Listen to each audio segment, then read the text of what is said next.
And how he got his ass on a sling like this. I feel bad. But as a doctor, would you ever, if a patient said to you, I want propofol? No, when I heard about that, you could have, telling me that a patient was getting propofol in his bed, when I heard that story, you might as well said a Martian landed out here on 6th Avenue. It's crazy. It's crazy. You're right. It's absolutely crazy. It's insanity. Right. And yet he'd been getting it for years. Unbelievable. It's unbelievable. That he could find doctors who are willing to give it to him. Unbelievable. Well, you're opening up a bigger thing, because... That's why I don't feel bad for Conrad Murray. No, I don't feel bad. I don't feel bad for what happened to him. I feel bad that he got sucked into this thing. You know Should he be in jail? I believe that it's irresponsible what he did. It's unconscionable. Yeah, and that I understand, but I think the family can't really go after him too much because he has no money. They're looking at AEG, this company. Yeah. They want him to pay billions of dollars.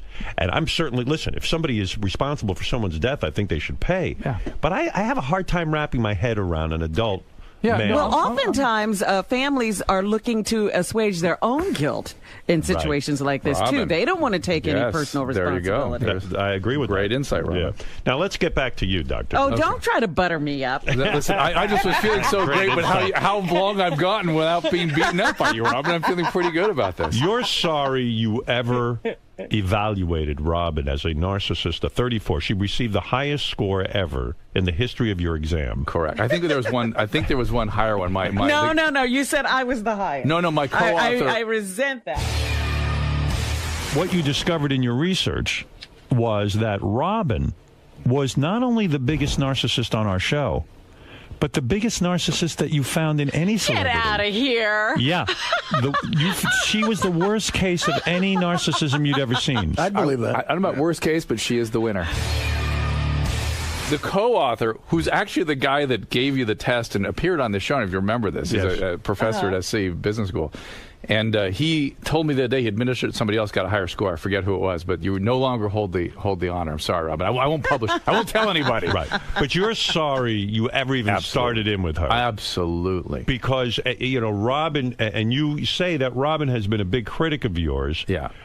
She gave it to you pretty good after the death of Mindy McCready. She came out on the air and I couldn't listen. I couldn't listen to it. You couldn't.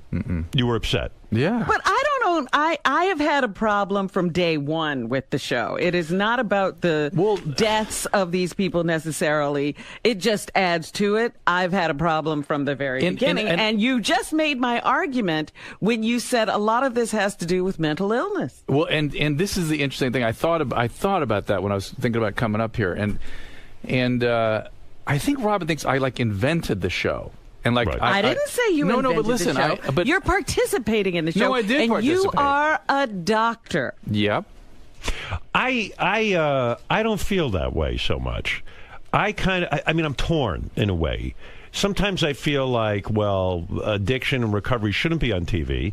And then sometimes I think, if it's on TV and people watch it, maybe they'd be less threatened and go and get help. Yes. And now that, why?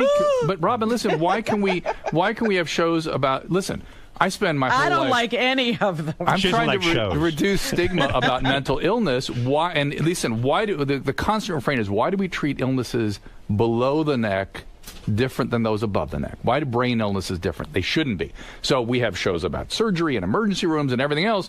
But, no, mental illness, we can't do that. We cannot do that. That sustains the stigma. Now, people don't want to do it. Fine, I totally get that. But when people you're reducing the stigma? Robin, when I was running a treatment center, we would have people come in all the time. Really almost every day. And we didn't advertise where we had our center.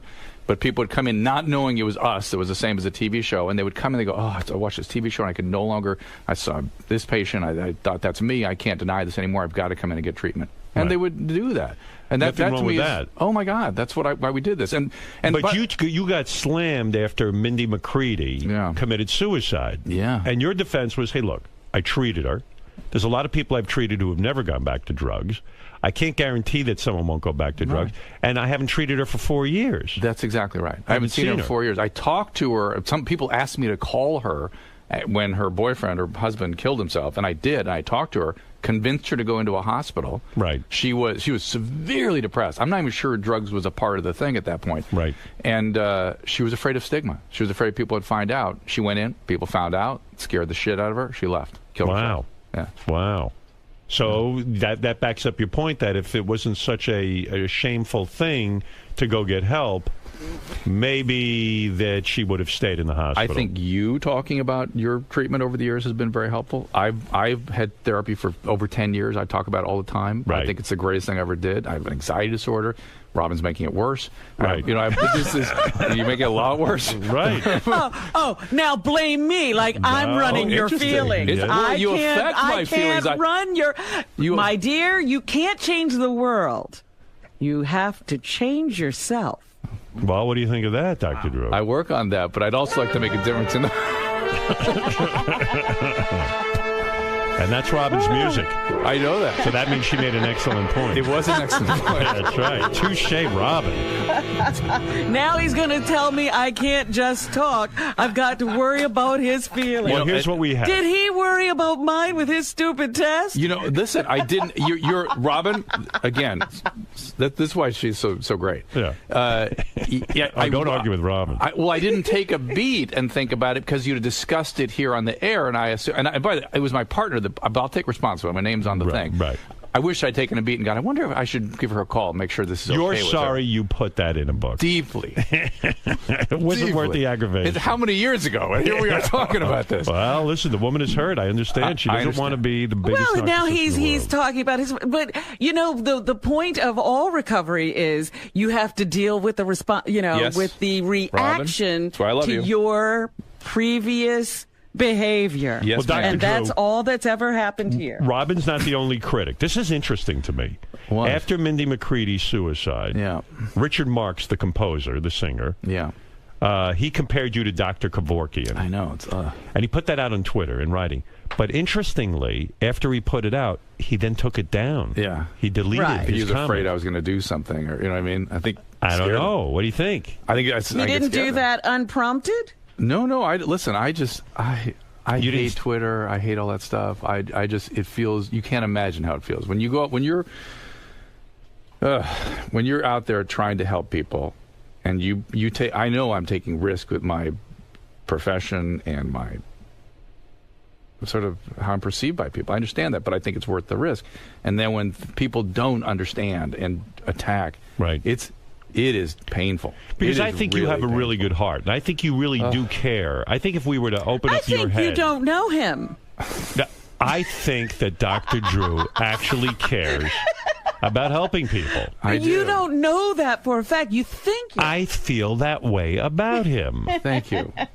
I do. I appreciate that. Robin does not, and I don't know what to do about it. It's not much she I can feels do. that the show... I am willing to say I don't know. Okay.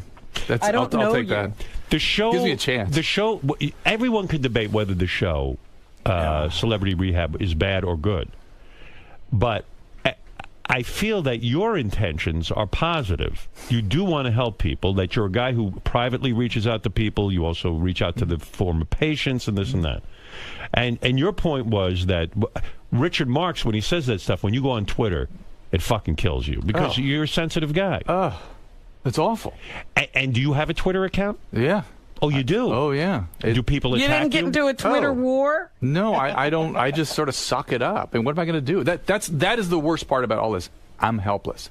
Anything I say just keeps it going. Right. Because it doesn't change anybody's idea. I can't change Robin. I've been talking to her for years. So you don't like the controversy? No. No. In a way, the controversy will fuel other projects and things. Oh, I don't think so. No. You'd rather just be hailed as a good guy. I'd rather just do... Yeah. I listen. I'm in media to... Why am I here? Why am I in media? I'm in media to try to make a difference. If I were in media because, hey, it's just me... Right. What an empty fucking experience. Right. As opposed to trying to use media creatively in an interesting way to try to... I mean, I feel so grateful I get to try to use media to make a difference. Oh, my God. So I didn't start medical school thinking that would happen to me. Not in a million years. Why not pull down your Twitter account? Why subject yourself to the... I have 3 million Twitter followers. 3 million? Yeah. That's a tremendous amount of followers. It's crazy. So to pull it down would be weird. Be like, but it might be an empowering thing to do. I think I need a little more year of therapy to do that properly. And a lot of people attack you on this. You have said that the biggest secret about Twitter is that all celebrities, and maybe not even just celebrities, everyone is getting violently attacked on this thing. Well, not only that, I think that people worry about video games. You know, I have kids. My kids are 20. I have triplets. They're 20. Right. And they play video games. Two of them were boys. And I never worried about them, screwing around with cartoons. Right. But when they act out on a person through social media and feel entitled to say whatever the F they want. Right. Are you kidding? That's violent. And no sense of any, consequence or... Notice I'm trying to get through to Robin about this right now. This is hurting me. Right. I have never tweeted about you. No, thank you for that. I appreciate that, too. But you just slam him on the radio. I say it right here. I wish I didn't have so much admiration and respect for Robin. Then it wouldn't hurt quite so much. Right. Is there any? How could you convince Robin to come over to your team and really? I don't know. I don't think it's possible. Maybe not. Robin Wright, am I right? Look, again, there are, at times Gary has come in here and says Robin hates Dr. Drew, and that is not the case at all.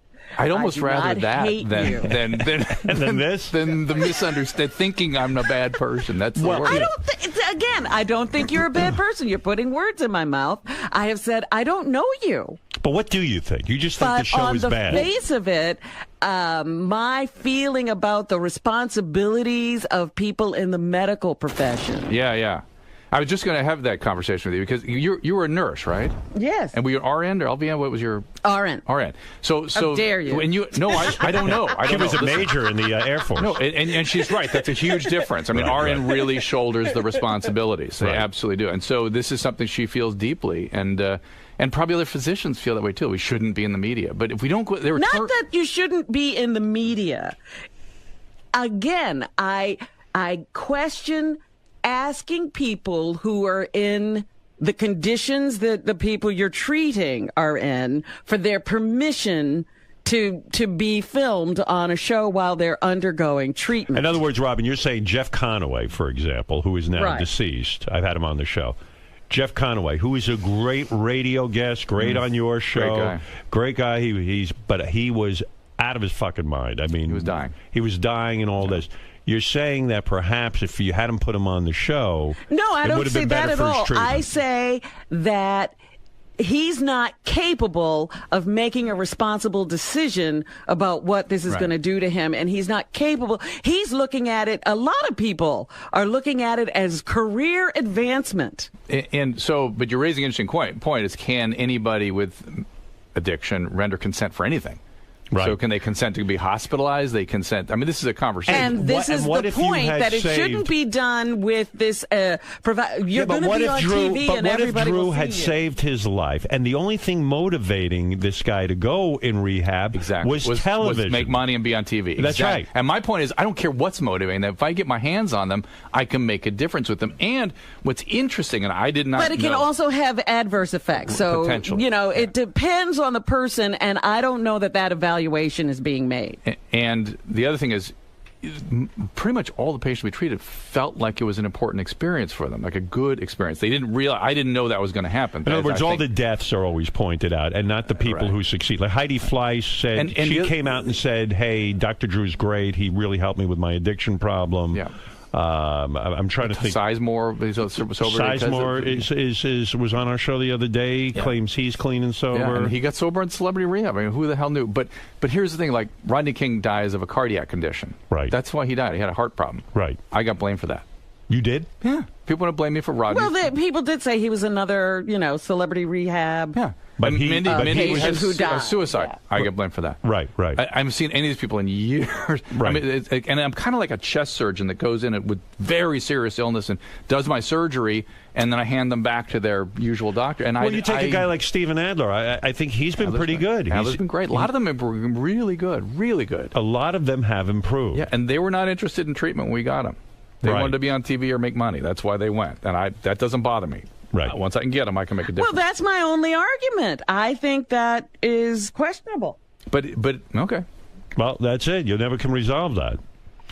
But, look, there's now season 6 of Celebrity Rehab was not a celebrity. It was just rehab. Regular people. We treated and I always tell CBH1 they should take a bow. They spent about $300,000 in aftercare on this group. Just in treating them for a year, there's still, some of them are still in treatment. It was a year later. We're still working with it. Was the show as successful without celebrities? Not at all. No way. Not at all. You gotta Did you see it? Did you watch it? No, I didn't watch it. I didn't know anything about it. And it was intense. I mean, it was a rough group. Right. But people don't seem to have that Schadenfreude. You know, they want to. They want a celebrity. Yeah. The guy you lost that I knew. So all of it's bad. It's bad why people are watching. It's bad, why people are signing up. It's a crazy. I think Robin's ever seen it. The guy. Has she? I think she has. I watched the first couple of episodes, and that's when I knew I can't watch this. Alice in Chains guy. That guy knew he was. There was no way he was going to be saved. I couldn't. He was just way gone. Listen. This is a bigger conversation too, which is. All my patients die of prescription drug overdose. They don't die of heroin overdose. They don't die of coke. They die of prescription drugs. That's pretty much all what happens.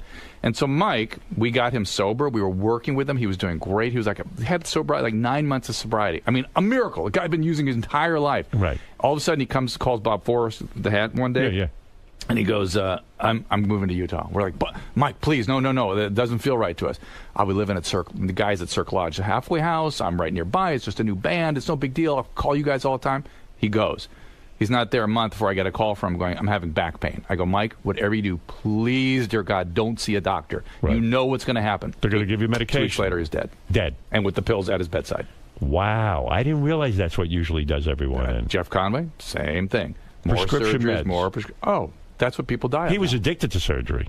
Oh, yeah. Well, the surgery would get him the meds. Right. You know, and that's a common thing. So he kept saying, my back, and he'd have surgery. And when I took him off all the meds, he had no pain. I don't know if you remember that. He actually tap danced and stuff.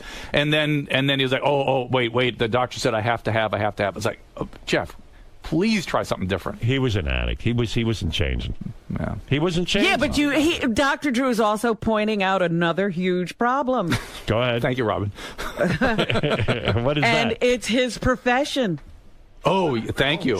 No, she's right. She's right. As an RN, she is absolutely right. She sees it. That medical doctors are too quick to prescribe. Listen, there was a headline, and it was some sort of throwaway sort of newspaper for doctors, and it says, opioids, no evidence that opioids effective for chronic pain. Right. Zero evidence that they're doing anything. That's right. And I'm telling you, just perpetuates the pain. Next line is, so we have to monitor the patients better. That makes no it's sense. not going to help them. Forget not using the medicine. Yeah. We have to keep giving it, just use it a little differently. Right. So it's really I think why I'm kind of pulling away from the field a little bit. It's too painful. It's too difficult. Well, what are you doing now? You got this show on HLN. Now officially, I think for the last year, TV. Officially, I practice general internal medicine a day or two a week, and I have all my patients I've seen for 20 years. Right. But I'm pulling away from the mental health stuff a little bit. You are? Why? Because you just fed up? I think I did it for 20 years, and that's enough. And you think like Robin attacking me, I feel sort of beaten down. You, I too attacked much. the show. I feel beaten down. Yeah, it's too much. So you're getting out of the addiction business for the moment. I still get tons of calls and refer and try to help people and stuff, but I'm not doing it. One of the people that called you was Amy Winehouse.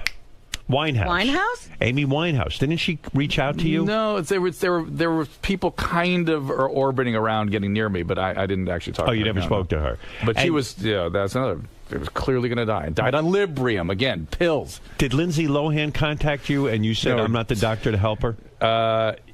Somebody contacted me and wanted to help out with an intervention, and I said, "Look, if I walk in the door, she's going to run out the other side. I'm not the guy for that." Yeah, you know why you're here. Yeah, I'm not the guy for that. But I gave them some advice on what I thought they should do and stuff, and it's kind of moving in the right direction. Yeah. Well, she's being court ordered. I think tomorrow or Thursday or something. She's going to treatment. She's going to treatment. Yeah, good. I mean, and I've read the sort of the court order, and it is that she has to spend at least 6 months and can only be released by the medical director, and they're not going to release her in 6 months. No way. So the reason that you wouldn't have been good to help her is because you were on television, and she would have just run away from you. She's another one like Robin that takes aim at me and thinks I'm like trying to hurt her or something. She's like me? Well, oh my goodness! Is she a 34? If you ever think of rekindling our relationship, you got to be careful what you say. I really misstep with Robin every damn time. I can't get it right. I'm like Lindsay Lohan. I can't. What a I think he means you're too attractive. That's what I meant. That's what I meant. By the way, biggest success story Celebrity Rehab ever had is Dennis Rodman went on there. Now he's an ambassador to North Korea. I mean, look at him. He's soaring to new heights. Wow. What do you make of that? I don't know what to make of that. It scares Should he me. be in North Korea? No. Was it ever determined if he was an addict? He never admitted to any kind of addiction, did he? Well, at the end he did. Well, if you remember, this is the part. There's so many things that were very vivid for me that just the world didn't kind of pick up on. I scanned his brain. We did SPECT scans on his head. Yeah. And it showed alcohol damage, like severe alcohol damage. And he had this very strange thing where his temporal lobes weren't functioning and his frontal lobes were hyper-functioning. Wow. The psychiatrist and I had never seen anything like this before. So he can focus on one thing like a maniac, right? But he can't sort of process the nuances of what's going on emotionally with people. Isn't that interesting? I see. Yeah. So he could and just think, he and the leader of Korea, I know. North Korea, hit it off. They may have the similar profile. That's what I'm thinking. So I guess that's what Robin's whole theory on the show is, that look at this stuff that you discovered medically about Dennis Rodman, and then it's out there for the whole world to see. Probably he doesn't realize that could be damaging to him. No, it wouldn't be damaging. Maybe you should be like, wow, that's why that guy can focus on one thing like rebounding. God bless him. And also, he used to read like a maniac and stuff, and he's monomaniacal focus. Right. But also, why you shouldn't expect him to really sort of work in group therapy, right? Because he can't pick up on the nuances of what's going on. Because in the room. He said he had no addiction problem. Well, he never really. No, he copped to it by the. He did at the end. He promised. His really interesting thing with Dennis. He said, "You and I will have a relationship, but you're going to have to fight for it." It's like Robin. I have to fight for it. Yeah. And, now I'm like Dennis Rodman with temporal lobe problem. And Lindsay Lohan. No, you're way vastly superior. Right. But and lo and behold, he and I had a relationship by the end. We really did. I have great affection for him. What's funny about him is that he said to you, "I'm not going to stop drinking." Well, a lot of people do that. Listen.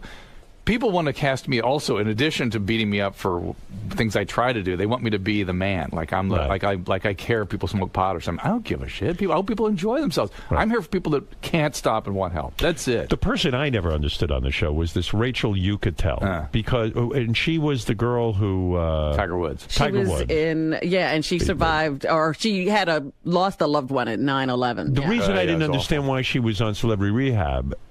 She was addicted to absolutely nothing except for love. It seemed like you were grasping at straws. It seemed a little bit of a reach, but she actually really responded to treatment. I mean, she has now a baby and a husband and stuff, and her relationships were a mess. Right. And she really did some good work, and we sort of constructed her. I mean, understood her as a love addict, and she was getting going with pills and alcohol. Make no mistake about it. All right. She didn't make much of that, and she didn't want to really look at that, and so we looked at the primary thing, and motivating that is this interpersonal thing. I see. And lo and behold, once she got better with that, she didn't use drug and alcohol. Look at you. Yeah. Hey, so you're here promoting. Now you've backed off Celebrity Rehab type stuff. Yeah. And you're on HLM, which is Headline News. Yeah.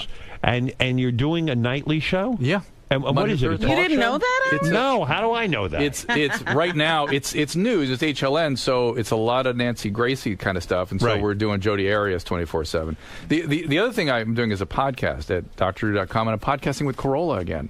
And we have the #1 podcast in the country right now. Now I thought Corolla said he had the #1 podcast. Then he and I together beat him. Is it love lines basically? We don't really. We do it just like you and I are right now. We don't do a lot of calls. It's just not really love line. Really? Yeah. No teenagers calling in about sex? We'll occasionally get 30-somethings calling about whatever, but no, it's just us kind of chatting, just like this. I always felt that you and Adam were very strong together. Yeah. But it was great when you took the calls from teenagers and they would ask these sex questions. I still do Love Line with Mike Catherwood. Remember the guy from Dancing with the Stars? Yeah. You do that on the radio? Yeah, that's on the radio, yeah. Oh, you do that on the radio? Yeah. You do a podcast with Adam? Yeah. Can you make any money doing a podcast? He does, like crazy. But you don't? If I can hang on to his engine, I might. Right. You're seeing where it'll go. If I don't, he'll kick me out. Adam's ruthless. If I'm not producing for for his little pirate ship. Goodbye. Right. He's a real businessman. He is. It's no fool. And Robin likes that. It's good.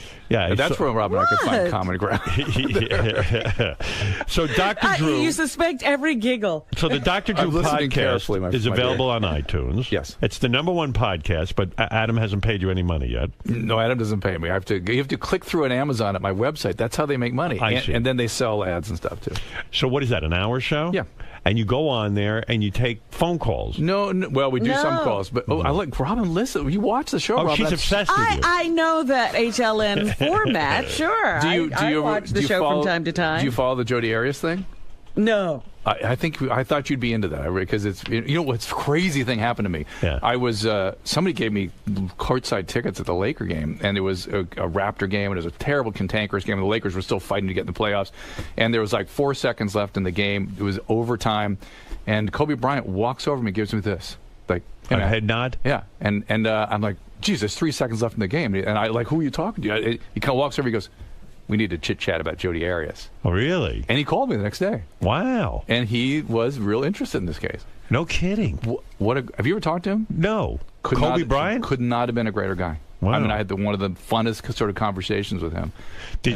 And why is he so obsessed with Jodi Arias? It's a hard thing not, if you get going with it as a man, it's hard not to. You would have liked. What is your fascination with the fascination? It's not mine. It's the world's, which is that she's this sort of attractive young woman who's got sex tapes. These incredible tapes she took of she and her boyfriend interacting, where it seems like she's like completely into this thing, and they're talking about anal. You would love it. Right. He's tying her up and anal sex, blah blah.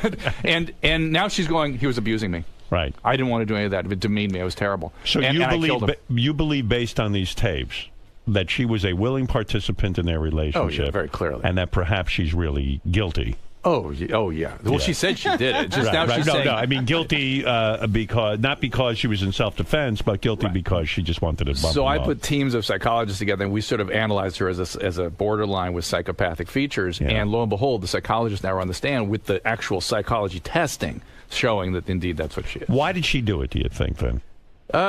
Because she was using... It was interesting. She was using sex the way a man uses violence. To control and manipulate her boyfriend. And when that didn't work, when he really was going to leave, then she resorted to violence. So America is so fascinated with this because she's a hot chick. Yeah. If this was an ugly chick, we wouldn't care. And the sex tapes. Right. The sex tapes, hot chick, all that. Yeah, there's a lot of sex in it. As guys, why are we so interested? Because we believe maybe we could have gotten her? Well, not just gotten her, but it's like, oh my God, you mean, it seemed like she was so into it. You mean I could be with somebody who thinks like who seems to be more into it than me. And then accuses me of abusing her. Yeah. That's your body goes, whoa. Now, who do we think? Well, actually, the guys are thinking, maybe I could get out before that turn where now she won't let me go. Robin, you're diabolical, you see. That's why you think I'm bad. You think that way. Why does Lisa Lampanelli credit you with her weight loss? She says you were her inspiration for losing weight. Why is that? Did you meet with her? No, never. I've talked to her many, many times. Right. I don't know. Who do we think will die next from celebrity rehab? Dear. That's the big question. Who do we think's going to be checking out next? Because I'm in a pool and I want to win. Now, see, even I think that's an unfair question for Drew. It's the Dr. Drew celebrity death pool. It's a fatal illness. These were advanced addict. There could well be another. There could well be. Let's go through the list. And let's pick who's going to go. Well, is there going to be another celebrity rehab? No. No, he's out. I'm not doing it anymore. I mean, he's had it. Has VH1 said to you, come on, do it? No. I mean, if there was a group that, it's so bizarre. Again, I get people like Twitter me like, why aren't you taking care of Tila Tequila? Why aren't you taking care of Amanda Bynes? I don't know these people. I've never met. They've got to come to you. Isn't that your job to take care of all celebrities? Right. I have no idea how I would even ever get in touch with, or why they would ever. I would be happy to refer them somewhere if people ever called me. Somebody sent me a tape on the internet Tila Tequila just put out, where she says, I have powers and can manipulate air and energy. Wow. Have you seen this? No. And she is waving her hands in the air like this, cupping the air, and trying to demonstrate this power that she has. And she's saying, do you see how I'm moving the air around? That's psychotic. And she, of course, nothing is happening, but she is convinced that she's doing some hallucinogenic thing. I've had her on the show. She seemed fine, right, Robin? I mean, seriously. Well, she was okay that day. Yeah, she was fine. I don't know. It's weird. All right, let's figure out for my celebrity death pool who's going next. Andy Dick seems like he's good right now in recovery. Yes. Okay. Do we trust that? He's got bad illness. Andy could, Andy knows he could go. He could relapse. Yeah. Steven Adler seems okay. Seems okay. Dennis Rodman is now an ambassador. We know he's okay. Tom Sizemore, I just had on the show. He seemed okay. Looked good. Tom is great, but and Tom isn't he just the greatest guy? Yeah. He's just a very interesting guy. But he has hope to die addiction. If he goes again, it's going to be bad. It's right. He's got to stay. So there's somebody that if he's the saddest case to me because the guy had a real fucking career. Some of these people you counsel, they were going nowhere anyway. But Sizemore had a real acting career. I mean, he was on the fast track to the Oscar. Yeah. He's a real talent. He's a real deal. And he's been robbed of that, and we've been robbed of it. Yeah. But if he stays sober, he'll be back. I mean, Robert Downey's, look at him now. You know what I mean? And the thing that Robert did that they all have to do is they have to drop out and think they'll never work again. Right. You have to hit rock bottom, in other words. But they have to, because many hit rock bottom. Like Robert hit rock bottom and then went back to work and then went back to work and then back to work and then relapse. He's got to stop and go, maybe I'll never work again. Maybe I'll never be an actor. I don't know what the hell. Just as long as I stay sober, that's all that matters. Right. Sober has to come before work. You can't even think about anything else for a couple of years when you're somebody like that. What about Chyna, the wrestler? Maybe she's having a hard time, you think? That's not going to go well. Amy Fisher is doing okay. No, you don't know. What are they laughing about back here? I'm just laughing. Is there Amy fans back here? No.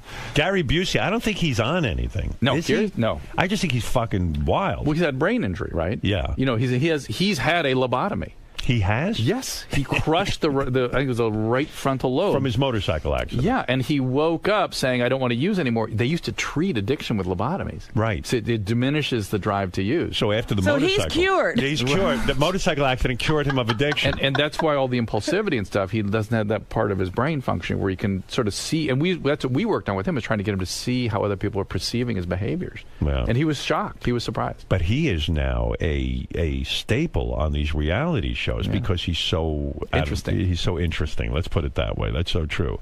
So who knows who's going to be next? I mean, you can go through this list all day. We just don't know. So my celebrity death pool, I'm probably no better off having. You're on your own. A dartboard. It's a dartboard. But as you know, it gives me a agita. It gives me a horrible pain in my stomach when you put it that way. But that's right. These are really sick guys. We know, and listen, if I can make a few bucks, why not? No, in my death pool. No, and if any of them, I'd be delighted to help any if they want to reach out. But I don't have any contact with any of them. You know what we ought to do for all of them? Put them in a motorcycle accident. They'll all stop using. Well, we just do a there you go. Lobotomy. That's right. It's weird. The lobotomy works. Well, so what? It's side effects. So what? How much thinking do you need to do? All right, listen, Dr. Drew, the big show. This is why you're here. No, you know what? I'm here because it's been too long. And the strangest thing of all, by the way, is I'll do this show, and for 2 years afterwards, almost half the time, people come up and say hi to me. They'll go, I love you on Stern. Yeah, well, you're great on the show. For years after. It's great. And I think even this new HLN show, Robin can approve of. Because Robin? Do you approve of the this is fine. This is fine. He's not exploiting it. Robin, before I do anything in the future, can I call you and double check and make sure you approve why it? not? No. Go live your life, and then I can comment on it. Right. It's so painful, though, Robin. It is. Yes, Doug. What is it? Robin, let me finish my sentence. I know you're going to want to jump in, but you really, I mean, you got through saying it's because you don't know Dr. Drew that you would really pause and say, I don't know he has a good heart because I don't know him. Well, she doesn't know him, she's saying. Yeah, I know, but... why could I say he has a good heart if I don't know him? I don't know him. Well, Robin is being correct. She does not know Dr. Drew. So she can only go by his actions.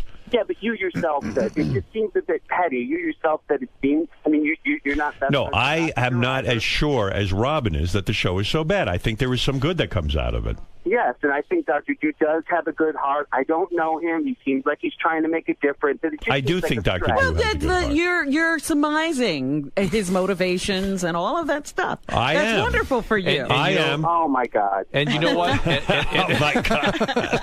But here's the deal. Robin has a point of view. Robin, I am not. Thank you, Doug. You don't like Robin's point of view. I love Robin, but it's pissing me off. But Robin, I am not perfect. I am not. You know that, right? I thought you were. No, I'm not perfect, and I've got weaknesses and strengths like anybody, and I'm not claiming to be anything like that. And if that offends you or something, Robin. Oh, I'm not offended by anything. Will you stop it? Now who's the narcissist? You think I really care about all these things? Good point. I think Robin is disturbed by some things that you're doing. But I do have that one little problem with exploiting people who are incapable of making a good decision. Yeah, the consent thing is really an interesting question. Is it possible Robin's in love with you? Oh.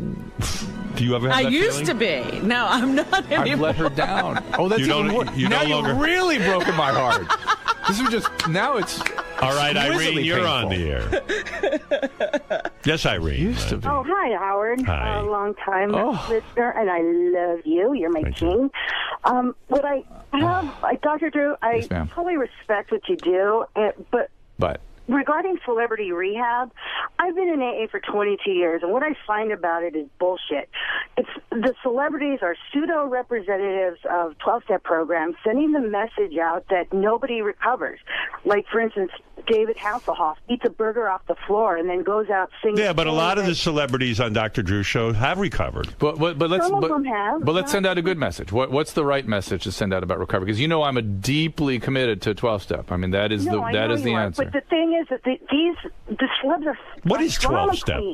When in fact it feeds their ego, and their ego needs to be smashed. She's saying putting them on TV feeds the ego. Yeah, that's they need humility. You're absolutely right. And if they don't find that, they aren't going to get better. That's absolutely right. Is that why they make you like clean toilets with the toothbrush and rehab and stuff? That's the Clancy way of doing it. Oh, right. Are you in the West Coast? Mm-hmm. Yeah, I'm in LA. Yeah, so she knows the Pacific group. Right. But 12-step really is just a guided relationship. Is that where you got to get into God too and give yourself over to higher power? Faith. You have to let go. Have faith that you can let go. That's really what that is. For I don't some even people, know what that means. Very evolved concept. That's too evolved for me. It is. Look, it's first understanding your condition and realizing you can't control it. That's the number one thing. Hasselhoff goes out and says it's part of recovery, and it's in fact not part of recovery. What is? That getting loaded. Eating food, relapse. No, listen. Never mind that. I'm cutting Irene off. Okay. I'm bored with her. You got to give yourself. You got to admit that you have no control. It's a part of your brain you can't do anything about. It's a motivational disturbance that's deeper than your consciousness. It colors everything else. Everything else serves it. Not you can't do anything about it. The motivational distortion. You love drugs and alcohol more than you love anything in your life. Right. That's the reality. Got to accept that. You got to accept that. And you can't control, you can't do anything about it. Second, you have to stop controlling everything in your life. That's some concept of faith. So how do you control it if you're not controlling it? You have to control your addiction. No, you commit today to not using. I see. You say I'm an addict. I'm an addict. Today I'm not going to. Today I'm not using, and I'm going to use the support of others to prevent that. I get it. Okay, got it. All right, one more call. Let's go to Hemp. Hey, Howard, good morning. Got a question about your degenerate phony phone caller, Richard, and what Dr. Drew thinks of Richard. Not sure how often... Never mind Dr. Drew. I think Richard's got a problem. I'm fascinated with Bigfoot. Bigfoot. Fascinating. You like Bigfoot? Fascinating. Really? What a big fascinating guy. Yeah. Oh my Why God. didn't you do a celebrity rehab, but with like the whack pack, like Bigfoot and a great idea. I just imagine Richard should be in there. Just one group session with everybody. You know Debbie Richard Christie, and, right? God. Yeah. Do you know Richard Christie, right? No. You don't know him, the guy who works on my show, Richard Christie? Maybe. He drinks like a motherfucker. Oh, I hear you guys talking about him. Yeah. He's constantly champagne. And, that's not good. But I mean, he has to pack the booze before he packs his clothes. So that's not going to go. It's every single day, though. It's every single day. Richard says he goes home, has a 6-pack, maybe a 12-pack, but so this almost every single day. All right, so here's the deal. But he's functioning. You're right. You can't, with somebody at that stage, it's very hard to do anything with them because they are functioning, and it's still working for You know them. why he's functioning? Because he works for me. You're enabling him. Well, I'm not enabling, but I'm like the job is so much fun. Like he makes phony phone calls. You almost have to get loaded to do that. Oh, that's for sure. Okay, yeah. Oh, yes. You know what I mean? Like if he had to go to a real job, I don't know that he could. I don't know, but maybe he could. He's in the best shape of his life physically. How old is he now? Hey, Richard, get in here. What am I talking about your case? It's gonna. We kind of deal with him, talk to him about it. Yeah, let's talk to him a little bit. We talk to him about it all the time. I mean, it's gonna. We're just not getting anywhere. It's just you can't. With here he is. Look, he's thin. He lost a lot of weight. He actually looks halfway decent. He has a relationship. He's married. Here goes Drew into his doctor thing. Is there alcoholism in your family? No. Really? No, my parents don't even really drink. How about your grandparents? Sister, no. Well, maybe. Isn't that weird? It is weird. I mean, he's brought it into the family. He's starting a new thing. Are you adopted? Are you adopted? No. Is there some reason it's not in the think. family? Like there's clergy, your dad's a clergy or something? Or my dad was a railroader. No, that doesn't make sense. All right, so go ahead. So I love beer. I love craft beer. I love the way it tastes, and I love it more than like soda or anything. You love it more than like your health or your safety. Well, I think I'm fairly healthy. I run the other Sunday. I ran 9 miles. How much you drink in the average day? During the week, like last night, I had 1 beer. Be honest, what you're drinking? 1 beer last night, but on the weekends, I'll have. And when does the weekend start? Friday night. Oh, Friday night. Okay, go ahead. What do you have on the weekends? I'll have probably, I don't know, 10 or 12 beers, like 16 across the entire weekend. No, per probably night. a day. Yeah, it's a lot of alcohol, right? Yeah. And then what about this whole thing when you and your wife get on trains and you pack up like bottles and bottles of champagne and down them? Yeah. Do you have consequences from? I mean, do you guys get in trouble? Do you have legal problems? Do you have your doctor tell you to stop? I've peed myself a few times, and they had to put me in a wheelchair coming off a plane one time, going to Bubba's wedding. Right.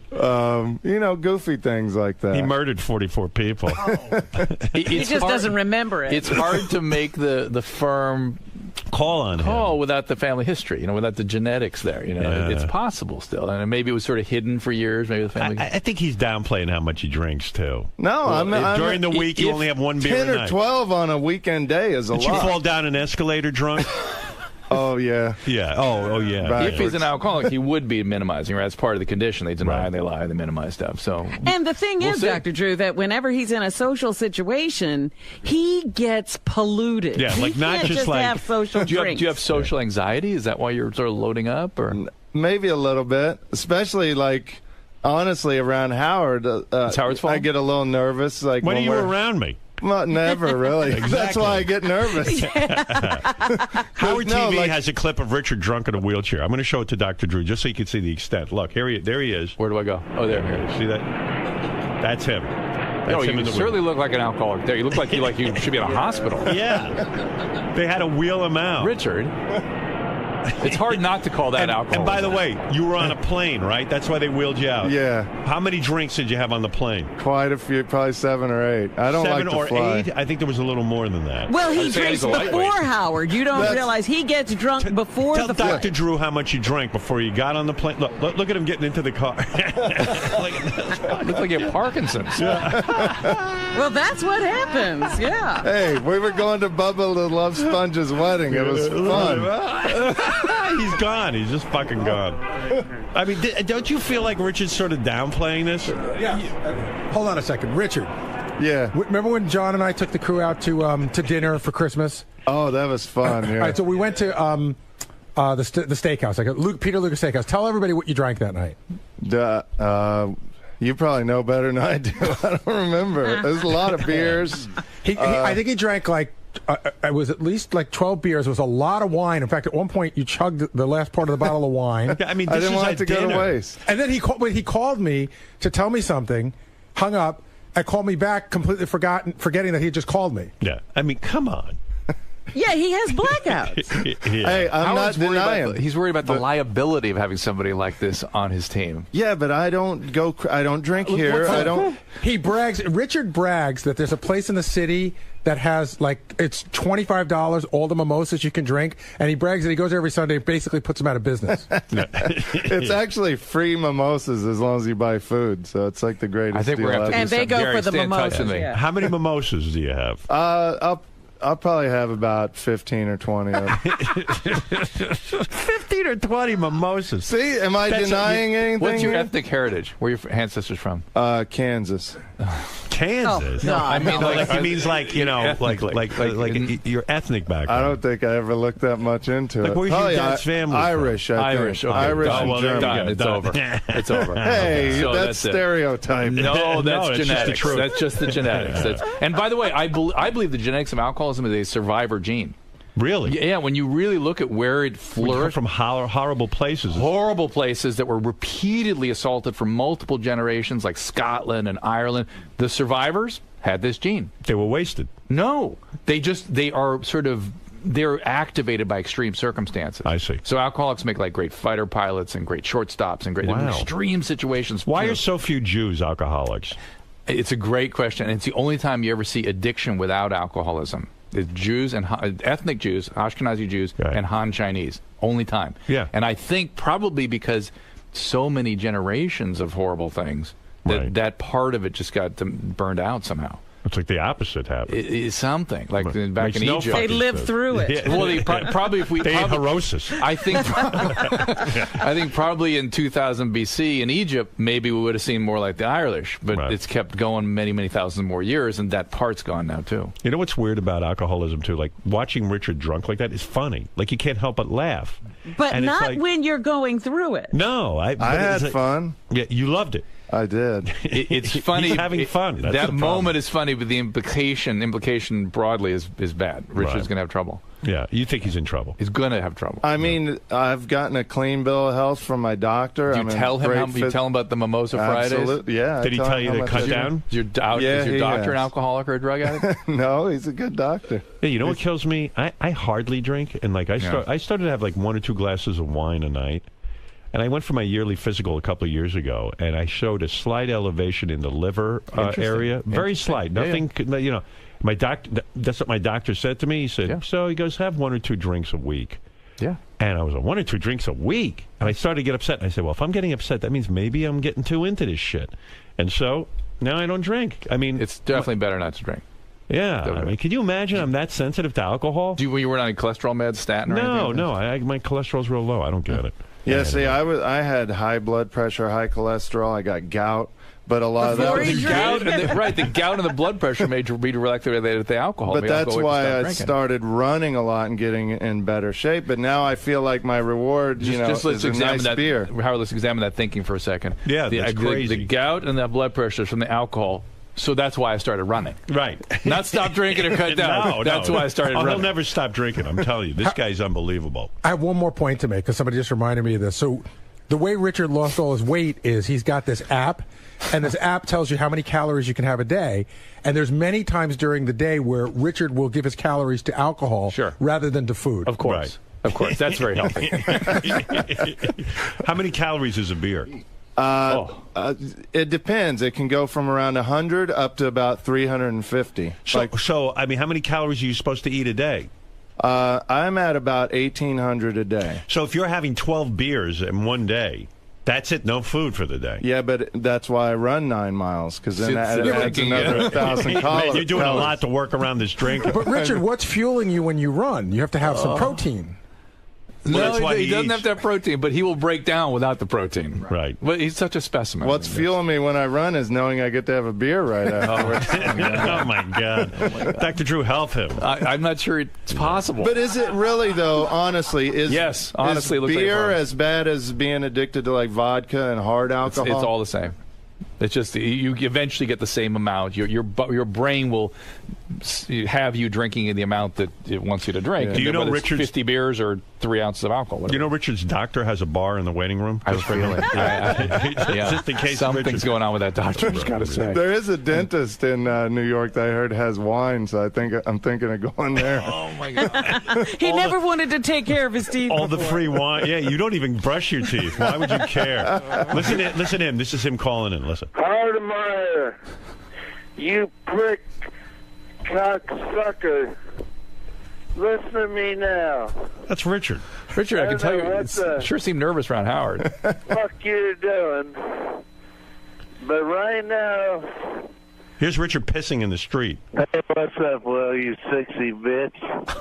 All right, I'm going to leave you a message, and this is it. I'm going to take a piss right on the phone right here. In the middle of Manhattan. Girls love this. I'm wasted. You're married? All right, hold on there. I just it's the whole thing is a mess. The whole Dr. Drew is laughing. Well, what's he going to do? Howard, Sal just told me, his partner told me that when they travel, and there's a lot of thought when you want to be, when you want to be a drunk. There's a lot of thought that goes into it. Right. So he brings a paper bag full of the little bottles, the ones that you can get through, because they're less than 3 miniatures. Ounces. And he says, and Sal says the bag just clanks and clanks, but he says it'll be 6 in the morning, and he'll just be pounding them down. Oh, really? Because I hate to fly. I'm very scared of flying, and alcohol just makes me feel so much We saw better. evidence of what happens when you get off a plane. Well, Dr. Drew, you've done him no good. I'm worried, though. I'm open to discussion, though. I'm not denying that I'm an alcoholic. I'll give you something. You hear that? What? What do you say? He said he's an alcoholic. You're an alcoholic. I've admitted that several times on here. Yeah. By the way, this business of, if you admit it, that's half the problem. It's bullshit. It's bullshit. Right. You got to do something about it. Richard, stop drinking for a month. Oof. He could get sick. All right. He could have withdrawal, Well, I mean. Be careful. Do it. Can you do it? Well, if that's the case, maybe I'll try it a few days at a time or something. He's not doing it. A week. You talk to your doctor maybe before you do it and get, you really be, it's very scary. It is, right? Really, it's really could go bad. I mean, make sure you take, your nutrition's the first thing to pay attention to, because you can get actually brain damage and nerve damage and stuff. Well, I mean, honestly, I think he has brain damage. I eat super healthy. I think you have brain damage. I heard all about it. It was 12 beers or food. That's once in a while. Oh, my God. I probably do have brain damage, but I know you do. It helps with my prank calls and stuff. No, it doesn't. Don't even think that. And go see your doctor, Richard, and have you withdraw for a month. See what happens. I will. Also, the Dr. Drew podcast is available on iTunes. Robin will be watching both and listening to both. I know that. I feel like I made some inroads with Robin. No, Robin, are we still Again, exactly the same? I didn't want that perception out there that I hated you, because that's not the truth. Yeah, Robin is full of love. She really is. Yeah, I know. I call her my love bug. And think how long you guys have been together. She has to have been, right? She loves me. Right, Robin? I do. I'm going to rub it into Drew. She loves me, Drew. She used to love me, too. Unquestionably. She said that. When you lose Robin's love, it's not fun. It's not at all. That's right. You've lost the sunshine. There's one last call from you from a very famous caller, Debbie the pet lady. Fantastic. I love Yes, to talk Debbie, to Debbie. go ahead. Howard, I want to talk to you in person.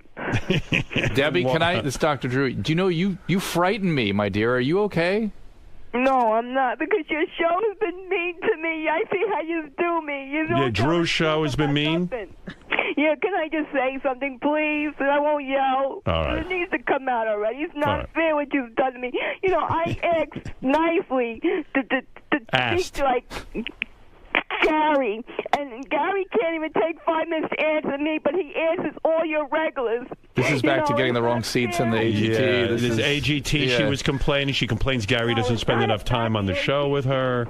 I mean, how does she know what Gary does with the others? She has. Because I see the tweets. I seen Eric's tweet how he's bragging that Gary got hold of him and is going to help him with something on the air for today. But yeah, when I was writing Gary all 3 days in a row to beg him. Debbie, we're not like Dr. Drew, a help center. Answer your regulars, but why are you? I don't answer anybody. Like shit. You treat me like crap, and you don't want to. Well, if that's Gary treating you that way, don't blame Howard. Yeah, and Gary can't be involved with you. No, we're treating her fine, Howard. I know you are. He wanted to have me locked up and have FBI come to my house and take my kid away, but that's okay. Her kid? Who's taking your kid? Oh yeah, she has a kid. How do you support? John, the reporter, John. Debbie, how do you support your child? Debbie? What do you mean? I mean, what do you do for a living? What do you mean? What do you do for a living? Nobody works. I'm on disability. from the state. Yeah. And how old's your child? My child's older now. He's 16. 16. Is he getting on okay? Is he going to go to college and stuff? Yeah, he's actually doing very good. He smart. He got good grades. And Debbie, somebody must have advised you to take medication along the way. How come you don't take medication? I think she does. Do you? I was taking. I stopped. Oh, you can tell. Yeah. And all that. You have sort of a bipolar disorder. Is that right? They diagnosed me with schizophrenia. Schizophrenia. Or schizoaffective. Schizoaffective disorder. Wow. You've got everything. Yeah, and a mood disturbance. And mood, yeah. Well, doesn't Debbie's a character? But no, I'm not. I'm not part of the show no more. Yeah, but Debbie, so maybe it's best you stay away from the show. Yeah, because, you people won't tell the truth to the world anyway. I think people love you, Debbie. People love you. We love you, but maybe it's best you stay away from the show. No. Just hear me out one time, all right? I think I've heard you out 1,000,000 times. No, you didn't, Howard, because you always hang up on me. Well, I don't have all day for this. Yeah, because you don't have the time to listen to the truth. I don't have the time. You're right. I'm doing a radio show that entertains Debbie, people. if you're being mistreated here, stay away. Right. That's the best answer. I am. Okay, so then be done with... my fucking life to the fucking world, and I'm not supposed to get upset, right? You can trash me out there, and when I want my We like you. play nothing else on me, then you fuckers, because I will fuck you up. Do you understand? Yes. Oh. I understood. Well, this went well. Shuli has a thing with her. If you yell back at her, she stops. Oh, really? I don't think so. Hey, Debbie, you better shut up right now. Oh. See? Wow, it worked. Calm down. By the way, Richard's in the corner doing shots. And who can blame him? It's fun. Let's join in. Why did you let that, John? I don't know. Debbie, please. We didn't do stay anything. away from the show. Lieberman? Oh, John Lieberman you don't like? He threatened Oh, he came to her house, right? He came and he's done and embedded. He's on HLN every night with Jane Velez. Anything aired. You people don't want me on your show anymore. Fine. No, I don't want to be on your show anymore either. That's probably That's the best. deal I wanted to make with you people. All right. So leave me alone. Fair enough. All right. All right. You only cater to your regulars anyway, because that's all you want on your show is your regulars, because that's all you ever all right. to your regulars. Fair enough. Thank you, Debbie. We agree with you. 3 years. I wasted 3 years on this show, and I want the world to leave to hear what I had to say, because it's not right how you people did me for 3 years. If she took medication, could she be normal? No. The schizoaffective is a personality disorder. I see. And but what would the medication do? Not this business. Right, up and down. Yeah. She'd be constant. She'd be better. She'd be narrower range. You pushed me to these fucking states and moved. All right, fair enough. You made a good point, and time to move on. Thank you. Probably Bye-bye. disability a good thing. Yeah. I don't imagine her in the workplace. No.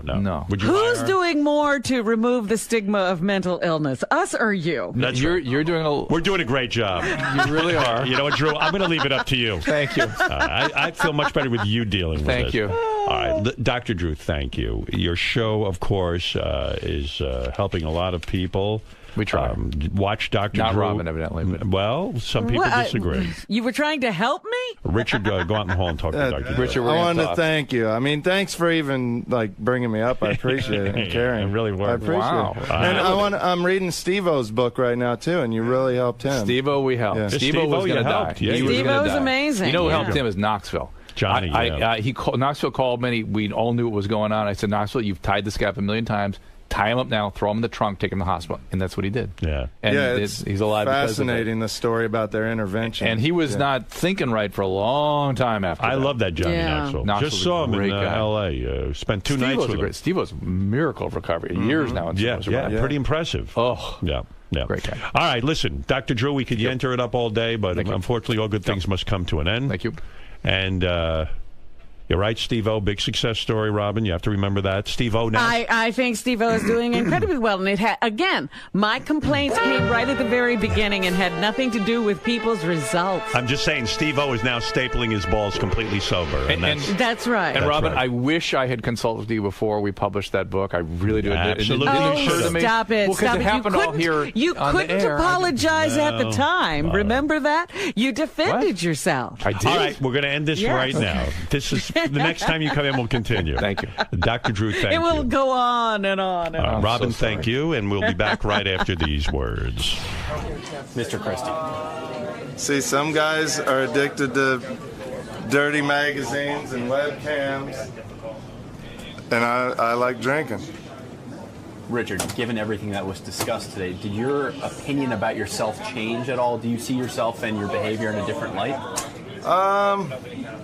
I don't know, man. I just love beer so much. That's as not to make it sound simple, but I love the taste of beer. I love feeling good. I love relaxing, winding down with a nice beer after a run. I just love it. So, I don't, if something really crazy happens, then maybe I'll quit. But so far, knock on wood, what will it take? I'm still able to function. We use the same doctor. He uses my doctor. So I just told him that I didn't think he was telling my doctor the truth. I do. I swear. I swear. Maybe if you went in with him. I want to. You want to go in with him and describe exactly what's going on here. You can go in there with me while I tell him I have 12 beers in a day. But a lot of physicians don't maybe understand alcoholism per se, and I bet you what he'll say to him is, you need to cut down, watch it, be careful, and that may not be possible for you. You're either going to have to stop. It would be or hard, not. yeah. And we heard Howard say take a month off, and that scares me. You could have full-on withdrawal. Boy, she's suppressing a smile. No, because I recommended my doctor to Richard, so I'd be more than gladly to go there with him. I think you should. I think Lisa's going with you. Okay. Because it scares me when he goes, I'm running so I can drink.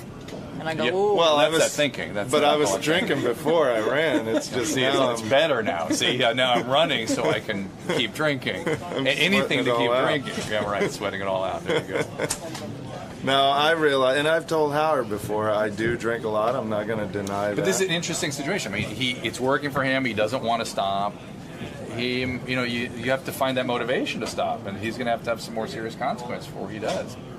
What are you going to say, right? I mean, sometimes doctors can have an impact and say, "Hey, you got to do this." But we'll see. Yeah. I don't think your doctor can do that. I don't think so. Maybe if she goes and talks to him. Dr. Drew. Cameras or no? Are you allowed to have cameras in there? Robin won't hear of it. I don't know. Dr. Drew, are there levels of alcoholism? Oh, sure. That is Richard more of a binge drinker than anything right now? He's what you call, he's still controlling it. Even though it's excessive and he's having some consequence, he's still controlling it. It's not out of control yet. And that's when it's difficult to get people to motivate to stop. Because they say, look, I'm still working, I got to control, what do I do?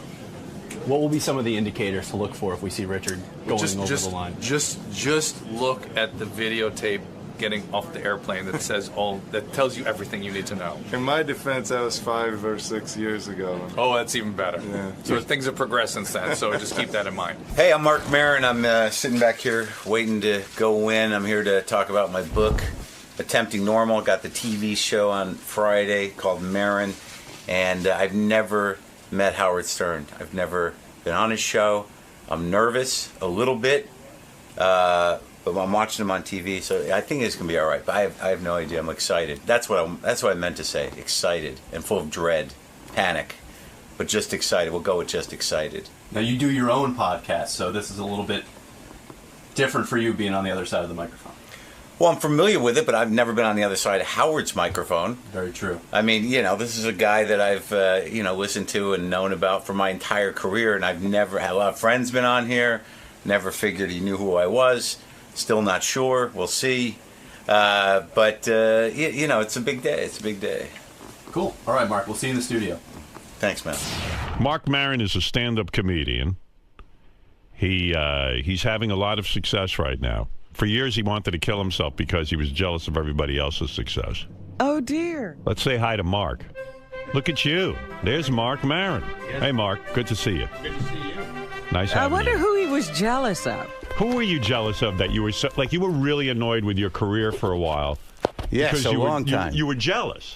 Of course, consumed. Consumed. But I understand that. Yeah. When I see other people doing well, it makes me angry and hurt. Oh, yeah, absolutely. If you're not doing well. Right. But who was it you were jealous of? No, even when I was doing well, I'm still angry with people who are doing well. How can you not be? You're right. The biggest one, really, for years was Jon Stewart, quite honestly. Right. Because, really? Well, we had started together, and I kind of knew him. And somewhere in my brain, I thought, if I could just keep my shit together a little bit, there's no difference between us. And there was a period in time when I first started out where he was literally on every magazine every week. I would walk down. Got the best press ever. And I'd walk down the street, and every newsstand, it was just his face going, "Fuck you, Maron. Who's winning? Who's winning?"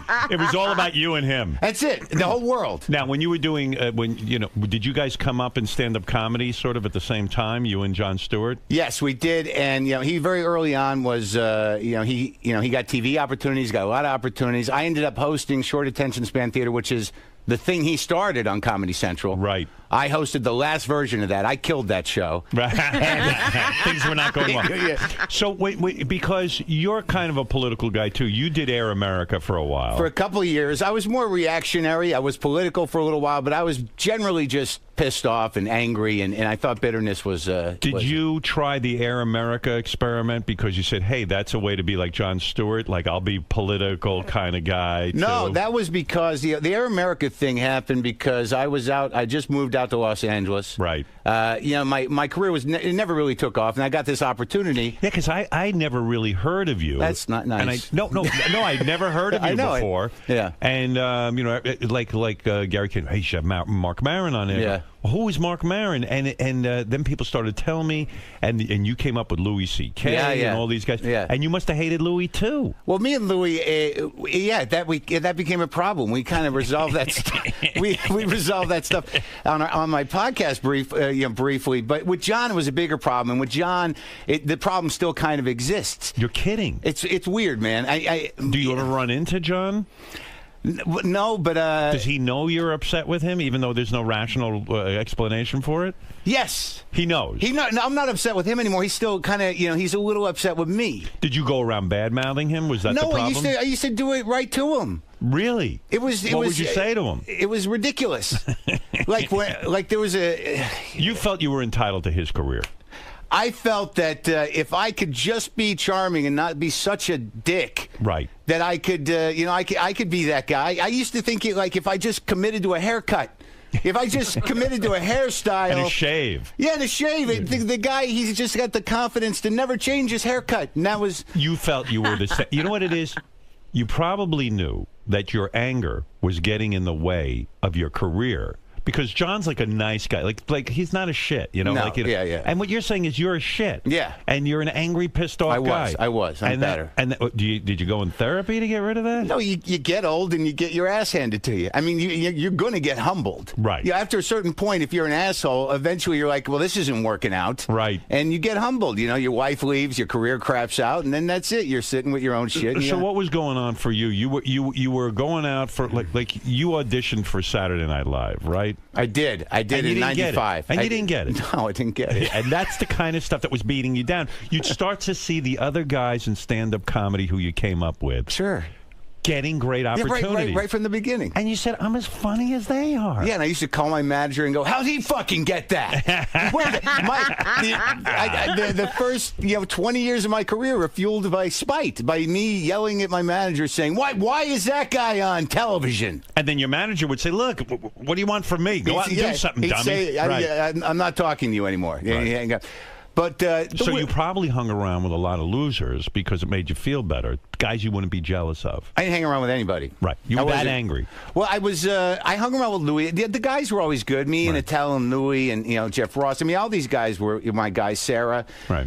We all hung out together. Todd Barry, and I was all part of that scene. Right. I was not that angry. I was not that miserable. I was still doing comedy. Right. But in my heart, I couldn't quite reconcile why. And now this stuff is happening. I'm almost 50. Did you ever think about giving up comedy? Did you ever say, hey, that's not for me. It's not working out? No, I didn't know what else to do. That happened to me even a few years ago when everything hit the skids. And, before I started my show, the podcast, Your podcast has changed everything. Yeah. Your podcast gets, 700,000 downloads per show? It gets between 300 and 400,000 per show. That's amazing. It's great. How did people learn of your podcast? I don't understand that universe. Well, ultimately, what happened, we started it, and then I started talking to comics, and it evolved into this one-on-one interview show, and there were a couple of episodes that, became very important and sort of put it on the map. I did one with Robin Williams. I did 2 with Louis, a double episode where we kind of rebuilt our friendship. I did 2 with Mencia. When Louis was on your podcast, you guys were on the outs. Well, you hadn't talked in a while. There was tension because I'd gotten to the point where I couldn't interact with Louis because I couldn't handle his success. Yeah, he's on fire. He's always been kind of on fire. He's a very talented guy. Right. And but we've been friends for years. And so did there come a time where you said to Louis, look, Louis, the reason I can't be friends with you is because I'm so jealous of you. Yeah. You did. You confronted him with I said that. And what did he say? He probably got uncomfortable because this guy Maron's out of his fucking mind, right? Well, he said, it upset him, and then it came to a point where, he was having his own problems, right. And, I was a friend of his, too, but he didn't feel like he could reach out to me, so there was this thing. So you hadn't spoken in years? Not much. And he walked, so when you I went to called his him, house. You went to his house with the microphones. That's a humbling experience. Did you tell him you were coming, or you just No, he knew. He wanted. We didn't hate each other. We just didn't talk much, and it used to hurt my heart. And then he called me on it in the middle of that show. Right. He said, when you couldn't talk to me, I might have needed a friend. You were being a shitty friend. And I almost got I got a little choked up, and I let the moment happen. And then since then, we've been in touch. We've been all right. Did there come a time for a lot of comedians, this real sign of success was if Marc Maron hated you? I do a lot of apologizing on my show. Right. Yes, you do. I do. But that takes a big man to do that. Well, it took a while. Yeah. That's what happened with John, is I called him up. I'm like, hey, I'm the apologize guy. Right. So, I call him up, and I'm like, let's do this. I apologize to people. That's my new thing. Right. And he's like, well, I don't know if you remember what a dick you were. Wow. To me. What did he remind you of? What had you done? I was a dick. How were you a dick? Well, when we were starting out, I was doing my angry kind of I'm the rebel guy, right? And he was always a great comic. Right. I got he's a talented terrific, guy, yeah. And he's a funny guy. But he had just done I think his first big break, he would host MTV Spring Break or something. That drove you nuts. Yeah, well, yeah, right away. Yeah. So he would. I love that you're honest about it. Well, no, he would walk in. There was one moment, where I was on stage at the Boston Comedy Club. Right. And John walks in, and I'm on stage. There's probably not a lot of people there. And I said, hey, how's sucking Satan's cock? That kind of thing. Wow. And, and he didn't know what the hell to do with that. And meanwhile, you would have loved that opportunity to suck Satan's cock and go on MTV. Where is Satan's cock? Yeah, it took me 40 years. No, Satan, fortunately, never wanted me to suck his dick. I was one of the lucky ones. Right. Satan never said, you're ready? And I'm like, no, he never showed up. And in a way, thank God, John was sort of strong inside, because when you get that kind of criticism from your fellow comics, you start to even question yourself. I feel bad about it. Yeah. I mean, and I honestly, and then there was another time, he put me on his show too when he had the show on MTV. He would have me on as a comic guest. He was good to me, right? And I was always sort of standoffish with him. It was weird. And then there was a couple of great moments with him and I. There was one time, when I started hosting Short Attention Span Theater, that was 1992, and he had started that show, right. And I was, Captain Rebel, fuck show business. He had me when I started hosting that show. He had me into his office. I don't remember which show he was hosting at the time, one of the Jon Stewart show, and he brought me into his office, and I was like, "So what's up? How's the doing my thing?" And he goes, "Don't you host Short Attention Span Theater?" I go, yeah, I do. He goes, you have no right to talk to me like this anymore. Right. Yeah. You took a show that I did. Yeah. You have no. And he put that in my face. And then years later, he was hosting some event I was at, and I came up to him. I started in again. He's like, I really don't need to take this shit from you. Right. I don't have to talk. I don't have to talk to you at all. Right. So this went on for years. But the weird thing was when I called up, you were bullying him. Definitely. Yeah. And when I called up, come on, let's do the apology thing. He's like, there's no love here. Right. And good for him. I mean, good for him in a way. Yeah, no, I get it. Why do I need to put myself through it? It was a great moment for me for him to say that, because I needed to hear that. So is he on? So he's never been on the podcast? No, he said he would have coffee with me, maybe. Right. But no, he's not going to put it out there up for everyone to listen to. He's not a very public guy, and I get that. And to be honest with you, because however angry you are, I can tell it really bothers you, because you know what? John's a really nice guy. He really is. I mean, I've met a lot of people, and John is sincerely one of the nicest people I've ever met. And I don't know him that well off air. You know, he's done my show many times. But one time I was hanging out at a hotel in Los Angeles, where I'm up, and John was just staying at the same hotel, and we got to talking. And I said, "Gee, what a genuinely nice guy! Like there was no hidden agenda, So like it's got to drive you crazy now that you're enlightened somewhat. It does. It does. But I tell you honestly, Howard, there's when he said, I was on the phone. Poor you. I was in Portland, Oregon. And Gallagher had just been in my hotel room and stormed out in the middle of a podcast. I interviewed that nut, and and here I am, right? And he had just said, "I'm not doing this," and he stormed out of the fucking room. Right. And that happened. And then I'm on the phone I'm in Portland, Oregon. Gallagher just walked out of my show, and then I'm on the phone. John calls me back, and I'm like, "Hey, man, I want to do this show." And when he said that to me, he said, I don't have to do that. I don't want to do that. Why would I do that? And I'm like, all right, he's right. Who the hell do I think I am? Right. And he says, maybe we'll have coffee. I hung up the phone. I'm like, all right, that was a genuine thing there. But there's part of me that's like, no, I'm not going to have coffee. There's still, I got to still fight. Angry. There is that guy still there. It's still there. Yeah. Well, it never leaves. It doesn't? No. Maybe it gets a little quieter. Yeah, it definitely gets quieter. I relate to what you're saying. I have picked up the phone and called people that I have because of my anger. Yeah. And I have tremendous anger, too. Do you know where it comes from? I believe I do. Where? Well, I know where your anger comes from because I've read something about your history. Yeah. I mean, it all goes back to parenting and all that. Your father was a doctor. Yeah. Cold and aloof. Yeah, gone. Yeah, a little bit. Yeah. And I mean, and a narcissist, your dad, because he would steal moments from you. Always did yesterday. He did? Because I was reading that, even at your high school graduation, your father turns to you at your graduation. My college graduation. It was your college graduation. Yeah, and your father turns to you and he goes, I don't feel good. I'm going to go kill myself. Yeah, I don't want to live anymore. I don't want to live anymore. Yeah. Now, when your dad does that, he sucks your moment. It's your college graduation. Yeah.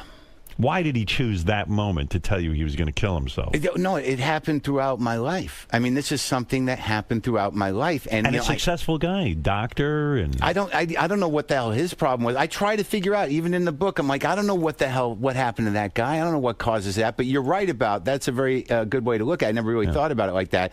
That he erases yourself. He erases your sense of self. All about him. So if you've gone through your life feeling like you can't get inside, you're an outsider, you can't get your parents' attention. Yeah. Sounds like your mother was very self-absorbed too. Yeah, she's gotten better. And anorexic. A little bit. You once went on the air and said, my mother weighs 119 pounds, and she called you up to correct you and say, no, I weigh 116 pounds. Yeah, she was upset about that. Yeah. So in the book, I talk about her getting new boobs. Right. And she don't care about that. Right. But as long as I get the weight right, we're going to be okay. Is she better with her weight now?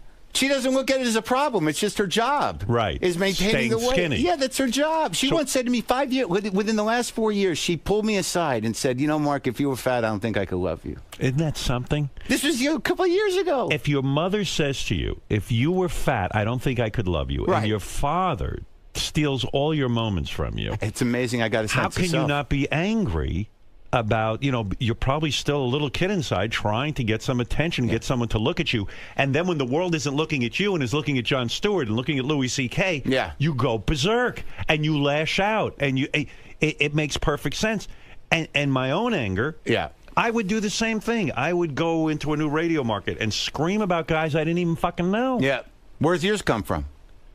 Well, look, without going into my story, I think that I have a lot of issues in terms of wanting attention. Yeah. And not growing up in a certain way. And, you can go into a whole psychological profile. Sure. My father raped me repeatedly, anally. No, I'm just kidding. I was like, this is the best interview ever. Yeah, right. No, but like you say, your dad would do weird things too, like you were at your grandfather's funeral. Yeah, that was a... Yeah. And your dad started to put his fingers in your grandpa's mouth. Well, he was a doctor, so you never know. It's an interesting thing with doctors. There's always a clinical element. Right. Yeah, there's a... the emotions out the window. Right. Like even, in the book I talk about the time where, he brought another guy in to give me a proctological exam at the house. Yeah, now I read that. Now I know where your anger comes from. Yeah. You're a kid. Yeah. How old were you when that happened? I was probably 7 or 8. We just moved to a new town. And you felt you had I had a pain in my stomach, right? So my father, who's an orthopedic, not an internist. He's an orthopedic, not a proctologist. Right? No, and he's going to examine me. He's my dad. He's a doctor. So he gives me that examination. He sticks his finger in my ass. Where did this occur? In your bedroom? And I don't know. I can't remember where that one occurred. Where the first, when the initial examination. I don't know where it occurred. But there's a moment there where you're like, he's a doctor. This is something that happens. But in retrospect, I don't know how you process that as a kid, right? So in my memory, he doesn't know what the hell is wrong with me, really, because it's not his line. He's a bone guy. Right. So he finger bangs me. Well, so he brought you somewhere in a room. Yeah. And bends you over. Yeah, and he gives me that. And sticks his finger all the way up your ass. Right, to see if I have appendicitis. He thinks I have appendicitis. Is that the proper way to even diagnose appendicitis? I have no idea. All I know is he brought another guy over. Stop. No, he did. This is the thing. He did? Yeah. Well, here's what happened. So no wonder you're angry. Yeah, so he realizes that, he can't diagnose it. So we've been in town, maybe, in my memory, a matter of weeks. We moved to Albuquerque, New Mexico from Alaska. So he does that. He says, I don't know. So he knows one doctor that he met in Albuquerque, right? One guy who does this. So he comes over to the house. So now we're in the bathroom, and now doctor's giving me the examation. Finger up the ass, yeah, too. And my father's sitting there watching, and I'm like, oh my God, it's humiliating. Right. So I'm thinking, like, God, if a cop or if anyone walked in on that, what would they say? It's okay. We're doctors. We're doctors. This is my son. So, well, that's got to damage you. I mean, you're joking about it here, but it is. In other words, it's still on his mind. It's so invasive. Yeah. It's like, look what you write about. Your dad put his fingers in your grandpa's mouth. To look at his teeth. That was the weirdest thing, dude. Maybe he was checking for gold fillings. I know. He said he didn't recognize him. Right. And, I guess that, people in grief or people in that moment, but you're Jewish, I'm a Jew, so it was a very odd situation that, we're at the funeral, and he's a little, he's working the room, he's a little perkier than he should be. And, there's a funeral director there. The Jews don't open the casket, right? So the funeral director standing by. I see my father talking to her, and I'm like, oh, what is this about? What's he doing? And it's a woman, which is, this young woman is a funeral director. And I see him talking to her, and I walk up and go, what's going on? And my father goes, I want to see the body. Right. I'm like, okay. I mean, that's all right. It's reasonable. You can do that. So she walks us in there, and there's a casket, the pine box. The woman opens up the top of the pine box and pulls the tallis away from my grandfather's little dead head. Yeah. And there's his face. Right. And I'm standing there next to my father, and then he just reaches down and he pulls his mouth open with his finger. And the woman was beautiful. This woman, she goes, is there a problem with the mouth? And my old man just says, I just want to see his teeth. It's him. It's like if there was a question, it's him. Maybe it was his way of dominating his dad in some weird way. That's what it was definitely a boundaryless situation. You know what I mean? Yeah. And but did it remind you of getting a finger stuck in your ass? Seriously, it's like the fingers are going everywhere in inappropriate places. No, I kind of put this stuff in my mind in a certain way because you grow up with somebody who's like that, who's a doctor. You don't always think in that way. Yeah, I guess, but it just seems. Are they happy for you now, or were they also very negative about you going into comedy? Were they not that supportive? I think my father, because he battled a bit with depression, and it was always sort of that was my way of I think that the only way that I managed to get any sense of self was fighting them or making them laugh. Like I could always make my dad laugh. I could talk to him about. I could put his. Sad you had to work so hard to get your dad to pay attention to you. Yeah, it is. Right. So there's your anger. What's the fucking mystery? Well, we didn't fix it. But your dad made you funny. Now we got to look at the other side. No, he didn't. Too. That's bullshit. Come on. He made himself funny. It was the hard work of making his dad laugh, crafting those jokes for his dad. That was the beginning. I think funny. I think I was protecting myself, and I think you're right to a certain degree. And I get along with him all right. We'll see what happens with the book. He is upset. There is some moments, but his dad's master plan in life wasn't to make him funny. No, his dad obviously had problems and wasn't thinking about his life at all. His dad didn't make him funny. He was funny, and that was what he used to get his dad's attention. But you know what? You need to have practice, Howard. You need to have a rough audience, and that's what his dad was. The thing that makes Mark angry is giving away his talent to his father, too. Let him have something of his own. His father didn't have jack shit to do with him being funny. And I have to tell you, what the fuck is funny about this? It's very funny. That's where most comedians get get it from. They're trying to protect themselves and make somebody who's dangerous laugh. You getting laid at all? That's what I want to know. Yeah, oh yeah. Oh, you are? Yeah, I got a. How many times you been married? Twice. Jesus. Twice, no kids. You get married again? I think so. Wouldn't you? I mean, what are you supposed to do? Keep doing it until you get it right. You got a nice woman now. So. I do. She's adorable, and she's How old? She's 29. How old are you? I'm 49. Okay, that's the right age. That's right, right? Yeah, You're supposed to do a little over half, right? That's right. That works. Where'd you meet her, in a comedy club?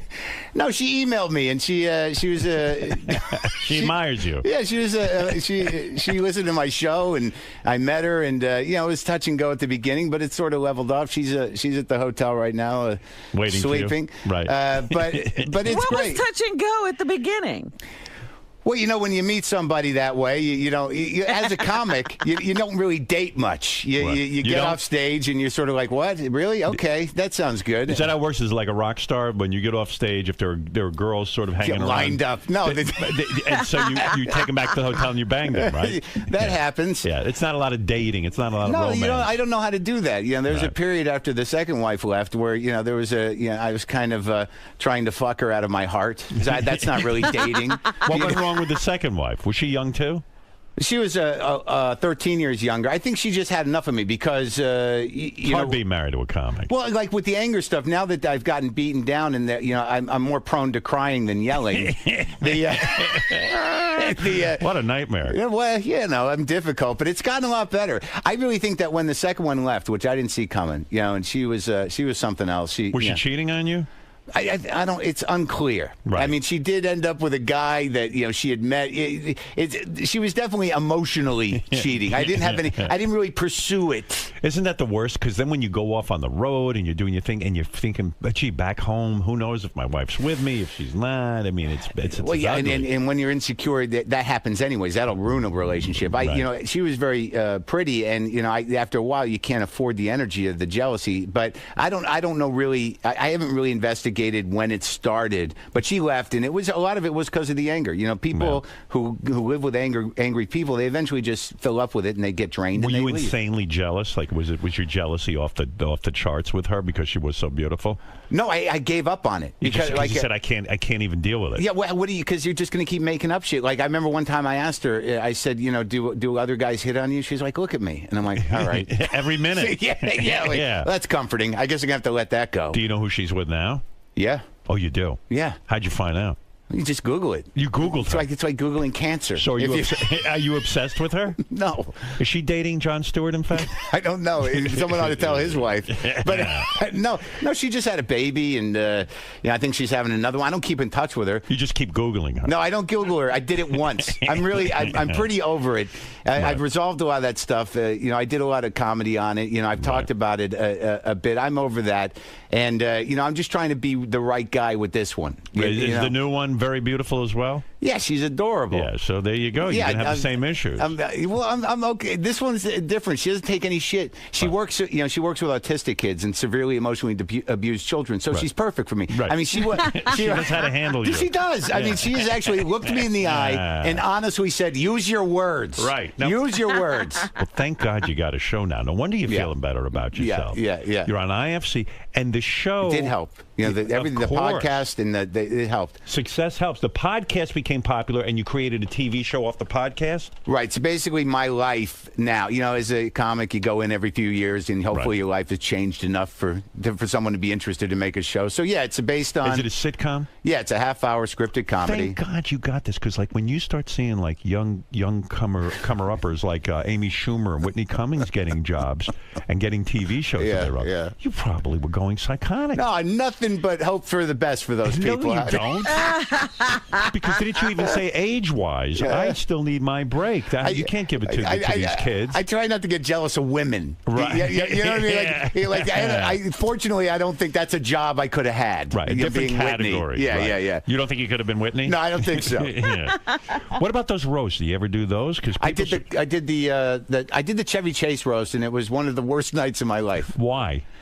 Because when you're an angry guy, generally when you're Chevy's angry too. Yeah, but he didn't want to be there. Right. I mean, it was and I liked that guy when I was a kid. Sure. But like, I'm not great with roasting, or I didn't used to be, because when you're angry, if you're insulting somebody, it's to hurt them. Right.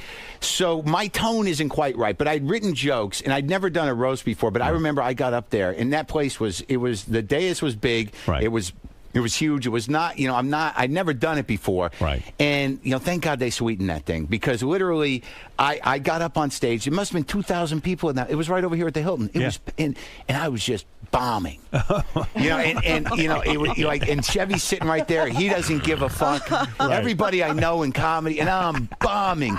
And at some point, I'm like, oh my God, this is going horribly. Right. And then I got a laugh, and it kind of broke. The jokes were good, but like, I literally, I could feel my personality disintegrating, and I was starting to sweat.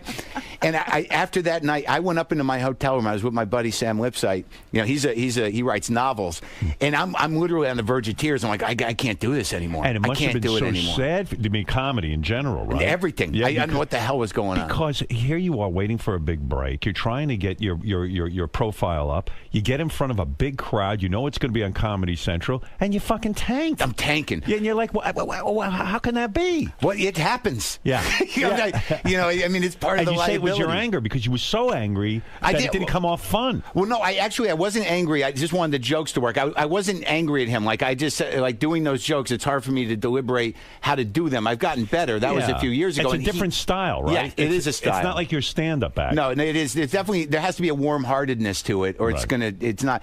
But I just wasn't. It just wasn't working. But they sweetened it, and people can't understand when I talk about this. Yeah, it looked good to me, and I'm like, dude, they helped out. The room was dead, right? And it was 2,000 dead room. It was not, and there's no more feeling alone. That is the loneliest feeling in the world. It's amazing you ever even went into stand-up comedy with all your self-doubt and all this pain. You know? Yeah, I don't know. It was. I don't know that I ever got into it initially to be an entertainer. Right. Like, I think I got into it because it's like when I watched comedy when I was a kid, it was like those guys got an angle on things. They can understand. They've got a way of managing the world. Did you know Kinnison at all? Oh, yeah, I did. I did my graduate work in shopping lines with Sam at the Comedy Store. Oh, were you a drug guy, too? No, I was a drug guy. I haven't done drugs in 13 years. But when I was 21 years old, right, I went out to Los Angeles. I met him. Dude. You hung with him. It was 1987. I went out there to be a comic to Hollywood. Right. I get a job as the doorman at the Comedy Store. Right. And it's right before his time. It's right before he breaks, right? Yeah. I didn't know this guy. I'd seen him once on TV and quite frankly didn't like him. I was like, he screams a lot. I don't know. What kind of comedy is that? And I meet Carl. It was the weirdest fucking time. Dude, I met Carl LeBeau. You know Carl. Yeah, I know Carl. So Carl, everyone's buzzing about Sam. I'm like, I don't know who Sam is. I'm the new head doorman. Carl comes up to me and goes, so you're the new head doorman? I'm like, yeah. He's like, yeah, we did that. And I'm like, okay. Yeah. He goes, yeah, Sam's out on the road, but you seem all right. And he gives me his watch. Carl like, does? Yeah. And I'm like, what is this? Yeah. He's like, yeah, I just want you to have a gift. It's from us. And I'm like, what's going on? Is this the Manson family? Yeah. Well, so, and what happens in comedy? If you're the doorman at the Comedy Store, that means you also get shots on stage. You have to be a comic there. We had at that time. When you were a doorman, the Comedy Store is its own universe. Right. And I just entered it. And when you're a doorman, you're a non-paid regular. And you had access to do spots in the belly room upstairs. So what we would have to do is you'd get people leaving the other rooms and be like, you want more comedy? We got guys upstairs. And you bring them upstairs. So your payment wasn't money. It was getting stage time. Right. And you got paid for the door a little bit. A little bit. And then I ended up living in the house that Mitzi owned behind the Comedy Store. Right. Where, so you get some perks. Right. Where Dice used to live and everything. But the first meeting with friends with Dice? I lived in his old room. Right. I don't really know him. I used to see these guys around. I always feel very connected to people very quickly, but I don't know them. But Kinnison, you know. Yeah, I spent a lot of time listening to that guy. Yeah. Hours and hours with him. Well, it was sort of my job. It became the first time I met him. It was pretty insane. Like, he comes back in, and I'd already passed the Carl test, and I was given my watch. Right. So now, I got to go up and hang out with Sam. And I thought I was a pretty, Mr. Rock and Roll dude. I thought I could handle the drugs. And, I was doing drugs on my own. So I'm living in this house, and Sam goes, we go one-on-one, right? So I'd never met Sam before. And we're sitting there, and we're doing blow. Right. And it's just me and him. He's right here. He's looking me in the eye. He goes, look me in the eyes, Marin. Can't trust a man who doesn't look me in the eyes. And I'm like, I don't know this guy. Yeah. And I'm looking him in the eyes. I'm like, okay, I'm doing it. And he's giving me the Sam riff and like, I'm gonna help you out, man. And the whole bit. Right. And then we run out of blow. Uh-oh. And he's and this is the first time I meet this guy. It's like 4 a.m. He's like, we need more blow. And I'm like, I don't know. I don't know anybody. He's like, wait, you got a car? So we get in my car. This is the first time I met the guy. Yeah. And we're driving down Sunset, and he's like in and out of consciousness. And it's like, I know that look. Yeah, and he's like, and then he snaps up at one point. He goes, I don't even know you. You could kill me. And I'm like, where are we going? Yeah, what are we doing? So and he was hopelessly addicted. You probably were that. Like you didn't need that. No, much I coke. definitely learned my lesson. I left Hollywood hearing voices in my head and thinking things were chasing me. I left Hollywood after a year and got my passport renewed because I might have to leave. I thought they were chasing me. Right. But we drive to this guy's house. It's 4 a.m. Me and Sam rings the intercom. It's like, it's Sam, what's up? And I'm like, where are we? Somewhere on Crescent Heights or whatever. And we go up to this door. And Sam's like knocking on the door. And this guy opens the door. He's in a bathrobe. He's got long blonde hair. And he's like, could you just be cool? My roommate's sleeping. He's like, you got anything? And we go into this guy's room. And, and Sam just falls on the floor. And he goes, you got any booze? And then, for some reason, all this guy had was miniatures. And he gives Sam miniature bottles of booze. Yeah, he gives Sam, he gives a little bottle of vodka. So he gives a little fat Sam who's on the floor this mini Smirnoff bottle. So you just see Sam. He looks like a giant. It's like Gulliver in the land of booze. Exactly. Right. Yeah. So he's drinking this and he passes out.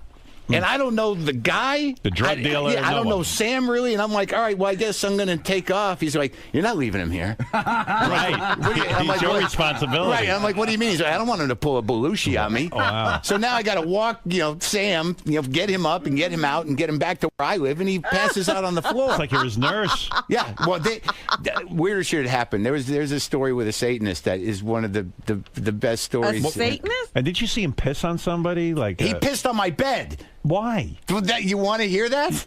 I mean, I don't know. What is that?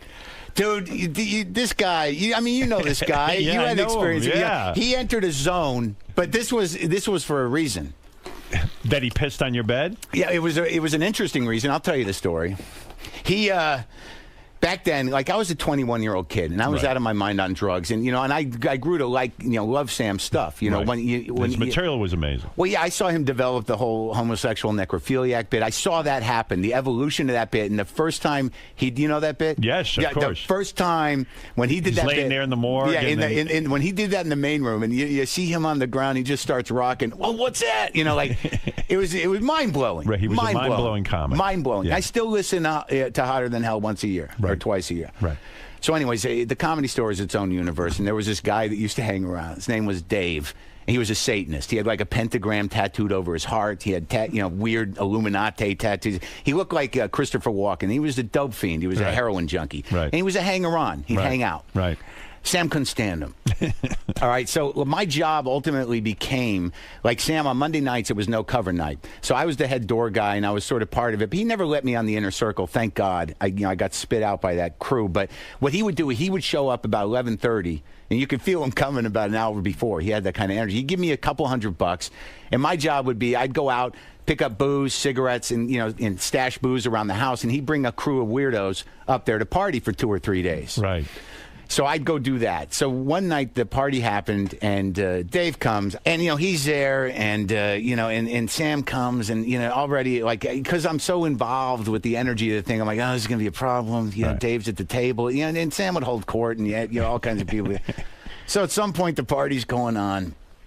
And I should preface this by saying, 2 days before this party, Sam had brought all his guitars and amps up to the house, and we had a jam session. Right, he was always jamming. Yeah, we had a big jam session out on the patio over Hollywood. It was fun. I couldn't keep up with him and Carl, but we had a good time. And all his guitars and equipment were in my little bedroom because they didn't bring them home yet. I need to set that up. All right, so here's the party. It's going on somewhere on day 2.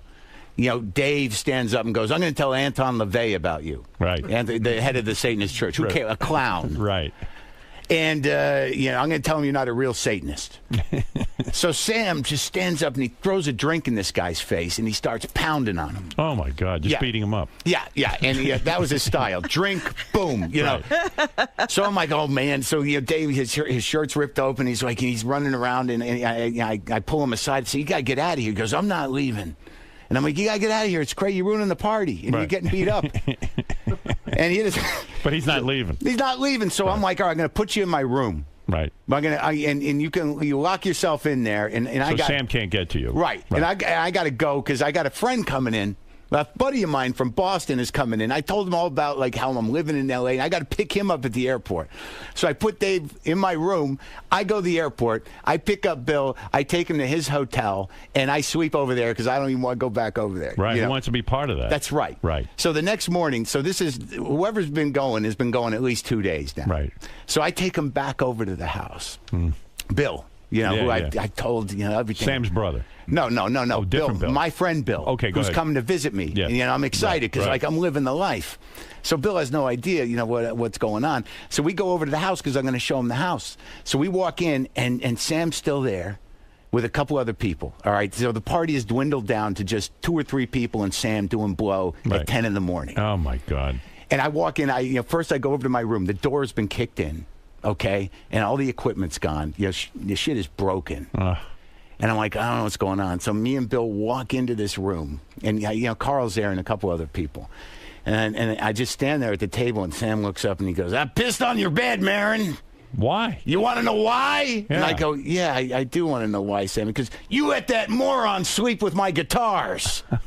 So it's a weird moment. There's a beat, and I look at my friend Bill, and I say, I told you I knew him. All right. Wow. And then after that, he kicked me out of the band and kicked me out of the group, and I wandered off, and I was able to rebuild. I went back to New Mexico. I cleaned up the first time, and I went back to Boston. Being in Sam's orbit, you could get caught up in the whole drug I'm so glad life. I got out. Yeah. Because, I started my own thing. I mean, that was 87, 88. I went back to Boston, got a job in a coffee shop, started doing stand-up at Catch a Rising Star in You got Boston. your life back together. Yeah, It was a good thing Sam peed on your bed. Yeah, it was the best thing. One of the best things that ever happened to me. I noticed with people who hung around with Sam, they'd start to lose themselves and become sort of part of Sam's entourage, and then never sort of pick up their own lives. Happens with a lot of entourages. I see it to this day. Yeah. There was the Dice entourage. There are guys that have entourages, and it becomes difficult to find your own personality if you're what Mike Becker used to call them was satellite comics. Right. Yeah. Satellite. Yeah, comics. and they kind of latch on, and then they lose themselves. So it's good you got away from them. You know? Yeah. So anyway, listen. Mark's book, Attempting Normal, is in stores now today. Yeah, where a lot of these stories exist. In the book you talk about I don't know, at some point you tried to become a writer on Saturday Night Live. A performer. Yeah. Performer writer. Yeah. And you had your big meeting with Lorne Michaels. Yeah. And you walk in the office and you sit down, and he has candy on his desk. Yeah. And you swear that you think you didn't get that Saturday Night Live job because you ate the candy off his desk. But I was a little high. You showed up high for the meeting with Lorne? A little bit, just a little pot. Why would you do that? Wasn't that a big deal to you to make it onto Saturday Night Live? It was. And yet just show up high because you got to have your wits about you to talk to Lorne, no? Yeah, but I also I believed in I romanticized the mythology of Saturday Night Live. I thought I should just have a little bit. I wasn't wasted. I didn't go, and it was weird because when I had that meeting, I walked out. Tracy Morgan was waiting to go in. Wow! And I'd never seen his hair look so good. It was so shiny and perfect. It was beautiful. And why do you think you didn't get it? Because Lorne keeps a jar of candy. Well, obviously, I read into I thought it was some sort of test in the moment, and the whole thing was another weird moment because I'm sitting there with Lorne Michaels, and he's like looking at me in the eyes weird, like Sam did back in the day, right? To the point where Higgins, the head writer, Lorne's just looking at me, right? And Higgins goes, Lorne, and he's like, you can tell a lot from looking in someone's eyes. So now I'm sitting there trying to exude starness, from my eye. He just if I was high on pot, I would be paranoid if somebody said that to me. I think that's where the candy theory came in. Yeah, who the hell knows why I didn't get it? So you saw the candy, you grabbed a piece of candy, and you think that was some sort of test between Lorne and Higgins. The people who take the candy, right? That's what I thought in that moment. Types. Yeah, because he was very weird. He sat me down. You are whacked out of your head a little bit. Yeah, but maybe you're onto something. Yeah. I don't know. It was 20 years ago. Yeah, I'm a lot less whacked out of my head. Are there other people who have failed the candy test? I would like. We have to reach out. Yeah. Do you end up watching Saturday Night Live that season and going, let me see who got hired? I didn't, because like at that time, like I didn't even know really what I was up for. It was very exciting. You know, in my heart, I'm a pretty sensitive, shy, kind of weird guy. Right. You know, that's what it's all defenses. And I think all of this stuff sort of it hurt me more than anything else. You know, the bitterness, like when that went away. When the cynicism and all that stuff went away, a lot of the podcasts, like for the first year, it was really just me trying to reconnect with people, become a person again. But in retrospect, the sort of jumping through the hoops with Lauren and meeting Lauren, I think he wanted to teach me a lesson. Because if you remember in the mid-'90s, we were doing alternative comedy. We were doing Luna down on the Lower East Side. Right. And it had gotten some attention in the New York Times. And I put this together in retrospect. Where, like, because I walk in there, he sits me down, and he goes, I don't know what you think you're doing down there below 14th Street, but it means nothing. So, I think... And he was probably right. Yeah, it probably. I mean, some good people came out of that, but, and it helped me a lot. But on a business level, maybe. Right. And then he says comedians are like monkeys. Oh, really? Yeah, people go to the zoo, they like the bear because it's intense and the lion is scary, but the monkey makes everybody laugh. And in that moment, I chose to go, as long as they're not throwing shit at you. Yeah. And that didn't go over. Right. Yeah, so there was these moments of missed beats, and I kept looking at those Jolly Ranchers, and finally I took a Jolly Rancher, and I put it in my mouth, and I swear in my memory, Higgins and Lauren looked at each other like, that's it. He's out. He took the Jolly Rancher. Yeah, he took the Jolly, that's it. It's over. He didn't pass the test. I heard I was brought in later, some guy, writer guy who had written an article on alternative comedy said, I heard that they were just using you to get Norm to re-up. Oh, really? Like it was a political thing. It was like a threat thing. And I'd never even thought of show business being political. What is alternative comedy? Is it like political comedy? No, alternative comedy at the time, I think there was a group of us that, I'm a mainstream comic in the way that I came up in the club system. I did my time at the store, I did my time on the road, but they started a venue downtown where you could do whatever the hell you wanted. There was no one was really paying. There was no drinks that had to be sold, and you were sort of encouraged to sort of, indulge yourself. Right. And, that's how I used it as a workshop. But it also, that whole scene sort of gave birth to the whole comic produced show and a whole generation of comics that didn't have to abide by the club system. So Are you a comedy snob? I've heard that. No. Let me ask you what I mean by that. It used to be. Guys who do prop comedy and use props on stage, and guys who do impressions and stuff. Yeah. Do you look at guys like that and go, they're not real comics?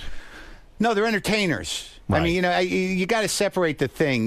There was a time in the 80s where, you had Bodaks and you had hacks and you had prop comics, and there was this sort of, rebel spirit of like, fuck that guy. He's, hackneyed is hackneyed, and, you don't really want to deal with that.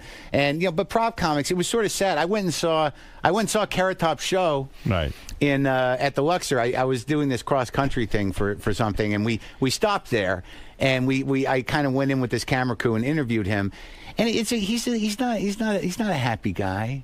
Because he does prop comedy? Well, no, because he's looked at as like this antichrist. Right. And it was kind of touching because I go to this show. I don't really know Scott. But he makes a ton of money. No, and he's happy with that. And I interviewed him for the podcast too. But I go to the show and I watch his show, and he's doing his thing. And it is what it is. Right. But in the middle of it, he goes, I just want everyone to say I'm a little nervous tonight. There's a real comic in the room. But and he's talking about me. Right. Which is that? But isn't a laugh a laugh? I mean, does it matter how you get that laugh? Why does it matter? Because I talk to so many comedians about this. I'm not a stand-up comedy. Yeah. Why does it matter if you can make a room laugh? Yeah. Why does it matter if you use a prop? I don't care. Some people do, though. I mean, what is a ventriloquist? Are they? That's a prop. Are they the lowest on the comedy? How many are left? I mean, there's 3 of them. That's the weird thing. It's like I hate ventriloquists. Which of the 2? How can you hate them? There's 2 guys. They're extinct. Yeah, exactly. They're dying. You know what? There's Dunham, and I don't even know who else. There's a woman in England that does ventriloquist. Did you ever try to go on one of these shows? Like at the time they had the most talented Star Search or most talented comic. No. I was never cut out for that shit. Right, it's not your thing. No, I don't like competing. Right. For that, it's competitive enough. What I got to go figure out how to do 4 minutes to let B level people, tell me I'm no good. In other words, you have integrity. Because I don't say that I have integrity. I just don't know how else to do it, Howard. I mean, I'm going to do it the way I'm going to do it. No, I respect that. I do. No I like adapting. I feel you have integrity. Thank you. I do. I appreciate that. Mark Maron. Look at this guy. He's on fire now. Fire. He doesn't have to be jealous anymore of find a Jon way. Stewart. He doesn't have to be jealous anymore. Could you guys Louis just hold CK. back your success so that Mark can get along in life? I feel this is the year of Mark Maron. Oh, God, I hope you're right. I'm 49 years old. It's got to be. It's got to be your year. It's your time. It's your time. This is it. Did you ever date another comedian? Did you ever go out with a female comic? Well, my second wife was a comic. Oh, she was? Yeah, she was she was a model, and then she turned into a comic. No kidding. Yeah. You can do model that? comic. You're allowed to do that? She doesn't do it anymore. She wrote a book a while back about her life growing up with a father. She's a writer, but she stopped doing it. I think that like I had sort of a Machiavellian cock. When she left me, I made sure to strategically fuck anybody that would make her uncomfortable coming back into comedy. I mean, I'm that narcissistic. Like, yeah, I fucked her out of the business, but look, she's doing fine. She's just doing okay. She's doing good. She's doing good. Oh my God, what a tortured life. Yeah, I'm all right. You're all right. Mark's book, Attempting. Did you ever go on medication? Did you ever try to calm your anger by medicating yourself? I think that in the big, I've decided that my problem is really anxiety. That I get worked up, and the anger's a little better. I was on Prozac for a while. For like 6 months, but it was years ago. No. It was weird because they used to market it as like it give you a new personality, right? But the old one's still locked inside. Yes. So you feel like you're in this, like, let me out. You feel like you're in a prison. You do. It's like you feel like your personality's become a phantom limb. You're like, there used to be something here. And as a comic, you need to be in touch with your inner person. I only did it for a few months. I don't do anything. I don't do any medicine. I eat these nicotine lozenges constantly, and I drink a lot of coffee. You don't smoke anymore. You don't smoke. Not in 10 years, 11 years. Mark's book, Attempting Normal, is in stores now. Very intense book, right? It is. There's a like lot an open wound. It is a little bit. Yeah. I try to mix it up though. I talk about my divorces, and I talk about buying pants. I mix it up. Yeah. And check out Mark Maron's podcast, which 300,000-400,000 people a week are checking out. That's available on iTunes and at WTFpod.com. That's it. Yeah. Whatever the fuck that is. It's a website, Hal. Yeah, I don't know anything. I don't know from podcasts. Yeah, come on. Corolla says his is the #1 podcast. Is that right? Yeah. Well, no. I mean, we're all in the top 10 a lot, but it's like between me and Rogan and Corolla and Chris Hardwick and but usually in the big podcast picture, Ira Glass is #1. That's Ira Glass. Yeah, that's the NPR guy? Yeah. This American Life is usually the #1 podcast. But in comedy, there's about 5 or 6 that kind of stay up there and you move around. It's hard to figure out. So real we have numbers. different charts like Billboard. So there's the comedy chart. Yeah, but then there's the all-around overall chart. universe. The overall universe is Ira Glass's universe. All right, let's go to Curtis. Morning, everybody.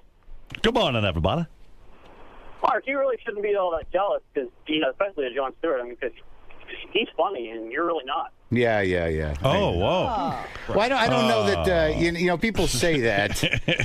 What's interesting? You mean you've heard this before? What's that, buddy? I feel like we're on Twitter now. Yeah, no, me too. You should let Jon stick his finger in your ass. It'll help. Oh, really? All right, I'll ask him. Curtis, it's funny. You called up and it says here, Mark is a great comic. I want to tell him about it.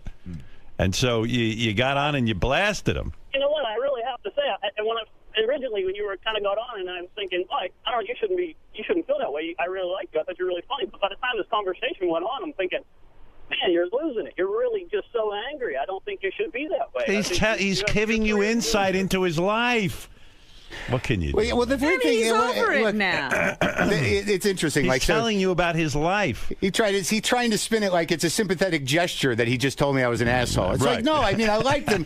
But look, I have to be honest with you. I mean, you can tell from my tone that the anger thing is not what it used to be. I got to be honest in that when I started doing the podcast, and when you do comedy, all you want to be is relevant, right? And you want to be a great comic, and you want people to absolutely right. So, like up until I started that thing, everything had crapped out, and I'd given up hope on a lot of stuff. And when the podcast started to take off, like for the first time in my life, I felt some real self-esteem. Like, you know, finally I did felt something. Good, and people were tuned into I am not angry as angry as I used to, and the jealousy. It took a lot to turn that ship around, man. I think it's very honest of you to talk about your jealousy of other comics. I find that refreshingly honest. Carter, you're on the air in New York. Yeah, hey, how's it going, Howard? Okay. I've been a fan of yours since '85, and Mark, it's Carter Costera. How you doing? Carter, what's up, buddy? You know this guy. Listen, Howard, Mark has come a long way. I remember him in the mid-'90s. One time I was Mark, do you remember this? One time I was driving you and a bunch of comics somewhere in between sets, and all of you were talking about trying to get on Letterman or something. Yeah. And you guys were so angry, and I turned around and looked at you guys, and I went, aren't you guys supposed to be funny? Aren't you comics? Welcome to our world. Oh, my God. Anyway, I'm so proud of you. I'm so glad you're doing so well, and I can't wait for your show to come out. Hey, thanks, buddy. Long time. I haven't seen you in a long time. Let's hang out at some point. There you go. Well, great. All right. Got to hang out with that guy. He's an artist. Oh. Yeah. Well, Mark, anyway, listen, I wish you luck with the new show. Thank you, man. The book, Attempting Normal, is in stores now. That's a big deal for you, too. It's exciting. I feel things are going well. Thanks. And check out Mark Maron's podcast, available on iTunes at WTFpod.com. Thanks, man. And somewhere out there is a bitter, jealous comic who's jealous of you and your new show on IFC. One can only hope. They can't say I didn't pay my dues. That's right. Yeah, you've paid it. Yeah. Well, great to see you, Mark. Good to see you. We're going to take a break. We've been yentering it up for an hour now, so it's time to take a break. And I'm going to let Mark take a piece of candy from Gary's jar. So this is the last time I'm doing the show. This is it. No test here. And we'll be back right after these words. Thanks, Mark. Thank you. All right, bye-bye. So Mark, prior to the interview, you mentioned you've been listening to Howard for such a long time, but there was that fear of the unknown going into his studio, looking him right in the face, and having an interview. So how do you feel now that you've completed? It was great. He was completely charming, and the questions were good. The conversation was good. He wasn't wearing sunglasses. I could see his eyes. Like, I was very nervous about the sunglasses. They weren't on today, and I guess I lucked out. I don't know what determines whether or not he wears them.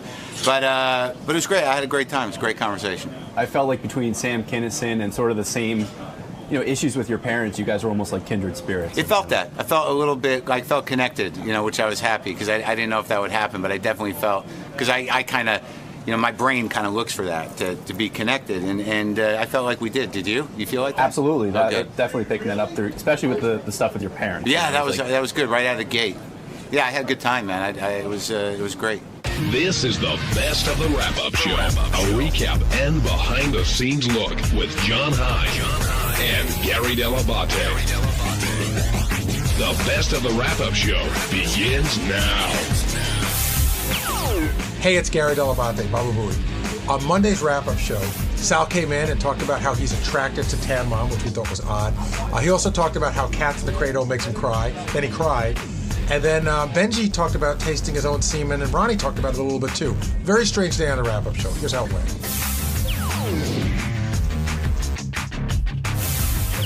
Sal's now joining us here. And Sal, you hit a lot of stuff this morning, ranging from your little crush you have on Tan Mom, which I thought was... I wouldn't say it's a crush. What would you call it? Just a fetish. What's a fetish? Like, what's the definition? Like, why? I mean, I know you know what the definition is. Why do you... I noticed that in you. Like, you have this... You used to watch granny porn, which is not really like 90-year-olds. It's like 60-year-olds. But what is it in you? Did something weird happen in your life that sent you down this path? I don't know. When I was young, there was one person when I was younger, this woman, she would, like, tackle me down and, like, try to get down my pants. And... Well, okay, slow down. How old were you when this would happen? About 9. And how old was she? 30. Now, why was she trying to put her hands... 27, why was a 30-year-old woman trying to put her hands down a 9-year-old's pants? She just thought it was funny. She thought it would be fun. Like, let me see you wee-wee, and she would tackle me down, and she would do that. But as a child, I would get very upset. I would cry. And then I saw this lady, like, 15 years later, actually probably 20 years later at an event, and I went up to her and I said, hey, do you remember when you used to do that to me? And, she got a little, like, red in the face. And I go, would you be willing to do that now? And she thought I was crazy, but I kind of like that I turned the tables on her and I put her in an odd predicament. Because if she said yes, nothing would have happened. No, I think something would have. I would have followed through. Because now, even though... Experiment over. The odd thing is that even though I was upset as a child, I now find it hot that she, you know what I mean, that she was going after my penis, which is kind of crazy. But I think you find it, I think adult Sal finds it hot that she would do it to adult Sal. You don't think it's weird that she did that to a little kid and it might have fucked you up a little bit? Yeah, that I think so. But it's technically, if that happened to me, I think I should be turned off by older women, but I'm not. I'm turned on by them. So when I see like Tan Mom, like, she's not necessarily attractive, but like neither is Mick Jagger, but there's something about them that women find attractive. You know, it's their essence, their charisma. She has, I'm turned on by wacky charisma, I guess, for lack of a better term. You know, her mouth's all crooked. She seems drunk or inebriated some of the times.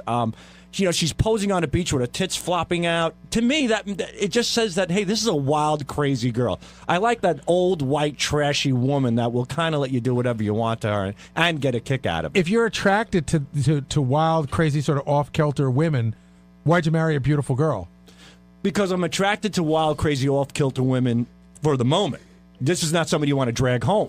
Like, you know, like look at porn stars. I mean, they're willing to stick wiffle ball bats up their ass. You don't want to walk down the aisle with them. Everything has their moment. So these, you know, you don't take the circus home with you. You go, you pay the ticket, and you get entertained. So the crazy women are more your fantasy.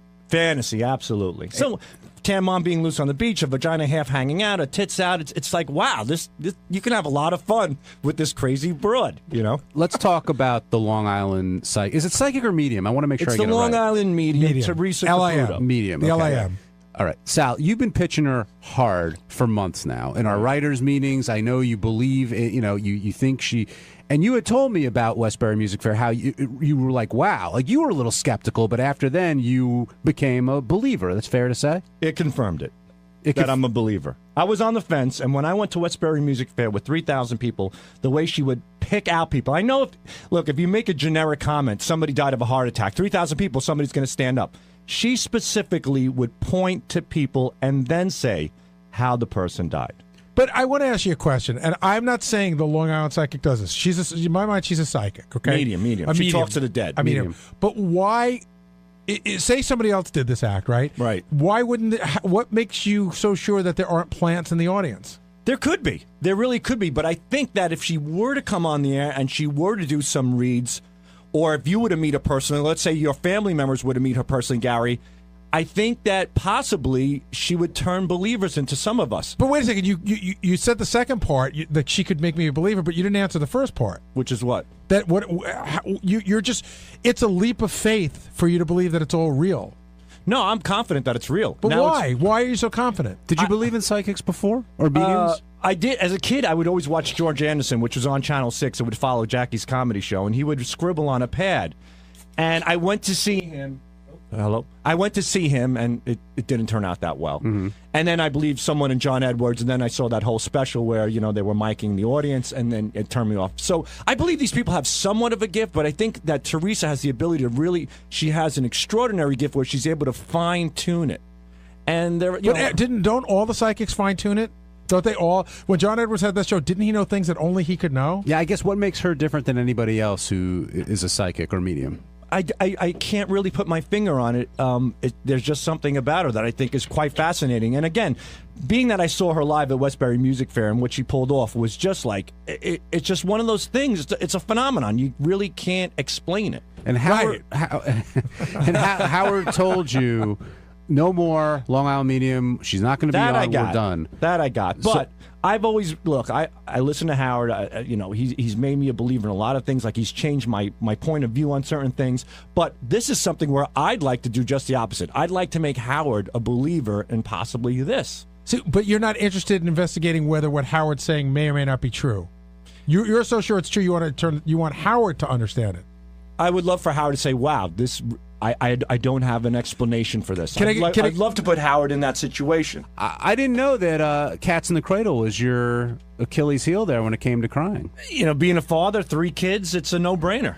Well, actually, it's not. I think that again, to explain to you why... Gary, you're not in my head. You can't explain what I'm... But you're a good father. I think it's because you didn't have a great father. The song is sad to you. It might be that, but I also think that whenever my son wants me to do something, the first thing that pops in my head is Cats in the Cradle.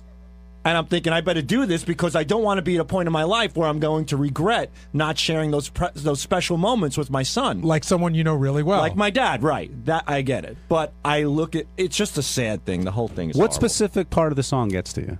At the end.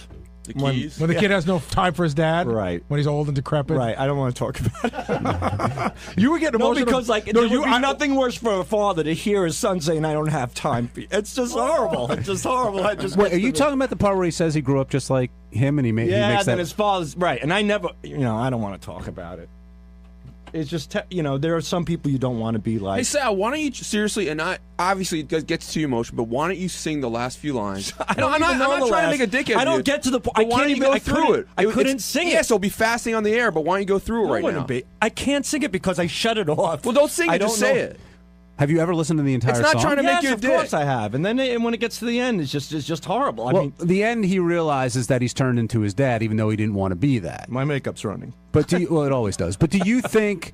You've gone out of your way to not be like your dad. So I don't understand why it would get to you there. Do you know what I mean? Like, you're great with your kids, and you do take the time. So why would it tear you up?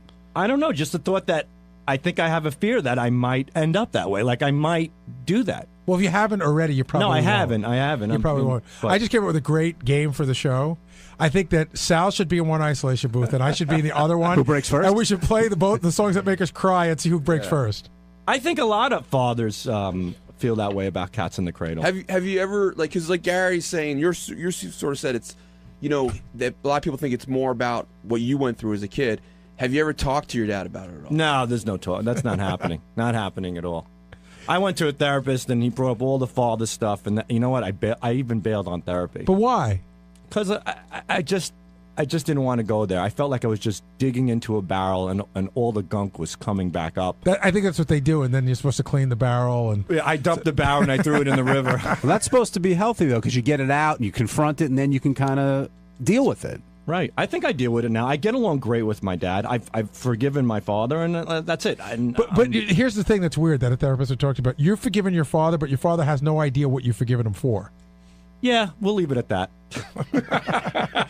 Did it happen the first time you heard the song? Like at what point did it click in?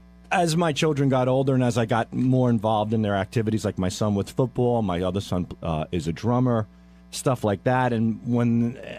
That's primarily it. As my children are growing and as I'm with them and involved with them, now when the song comes on, it affects me. When your dad sees what you do now, I mean, how successful you've become, I'm sure he's proud of you. He's told you that, right? Yeah, he's definitely proud of me. There's been a little, backlash here and there. He was at a wedding and my cousin's a comedian, so he goes, Sal right now, he's in Las Vegas doing comedy. Well, what are you doing? Like he says that to my cousin. Right. He goes, oh, yeah, your big shot son who just last week kissed another man's asshole on the air for 20 million people to hear. So my dad kind of was like, walked away. Well, and I was proud of my cousin. I'm like, good. Yeah, why would you do that? You're prodding somebody. Right. If you're going to be contentious, you got to be willing to take the shit. Right. I learned that the hard way in this show, that's for sure. But but for the most part, yeah, my dad's very proud. A little bit too proud. Everywhere I go, I'm like, Dad, please trust me on this. How come there's no Sal the Stockbroker wine available? He wants to open up Sal the Stockbroker restaurant. And what would I get there? I don't know. I have no idea. But he goes we should open a restaurant called Sal the Stock. I go, that's ridiculous. I think that was an episode of The Honeymooners. Really? Yes. Probably. Would you do that? No, not Sal the Stockbrokers. I know you love to cook. Your father loves food. I mean, that could make sense. He says it to my son. We're on a cruise. He goes, Antonio, what would you name a restaurant if we opened it up? And Antonio goes, how about Antonio's? He goes, no, you idiot. Sal the Stockbrokers. I'm like, Dad, it's your grandchild. And I turned to him. I go, it'll be called Antonio's. But no, I'm not going to name something Sal the Stockbrokers. But that example shows you're a good dad. Well, I try to be, yeah, in that sense. But yeah, I am. All right, I know that part. It's stuff that I grew up with is a little different. That's all. But maybe it's a combination of what Gary said. The way I grew up versus the father that I want to I be. feel for you, though. When you tell, I've had a lot of conversations with Sal off the air with his family stories, and I feel for him. He took a lot of shit. Yeah, but it's all good. It makes you who you are. Yeah, that's a great thing to not deal with it. Yeah. I had a guy who used to work for me used to say the same thing. My father made me that way, right? That's why I'm as good as I am. My dad helped me out by yelling at me. Well, for some people, it's too painful to confront. It's Understood. easier not to go there to get through the day. Understood. I get that. Yeah, it's fine. All right, Benji, let's talk about getting through your day. Today, you revealed to Howard that you tasted your own cum, and Howard thought you were out of your mind. Well, what I've said was, which I think most guys have probably done out of curiosity, is I put my tongue against it out of curiosity because I know girls eat it and saw what the taste was. I would find it disgusting also if I think about it. That would be tasting it, but was there any? No. I said I put my tongue against it. The same. Against way you what? probably, have you ever put your tongue against your arm when you're sweating? Yes. So you put your tongue against your dick? No. Yeah. No, I'm not getting I'm it. incredibly flexible. I don't know. You put your tongue against what? My guess is you probably jerked off. I did this thing where you rub your penis, right, and then you orgasm, right, and I had ejaculate, right, and ejaculate was on my hand. Got it. And I was curious, like, 'cause I know women taste it, so I put my tongue against it just to see what it was like. Yes, if I ate it, it would be disgusting. So you licked your own cum without moving your tongue. What? You licked your own cum without making the licking motion. I put my tongue against it. Yeah, I think so you most. licked it. I would think that's not that rare to have done that. Sal, you think that's rare? Yeah, I do. Sal, come on, come clean.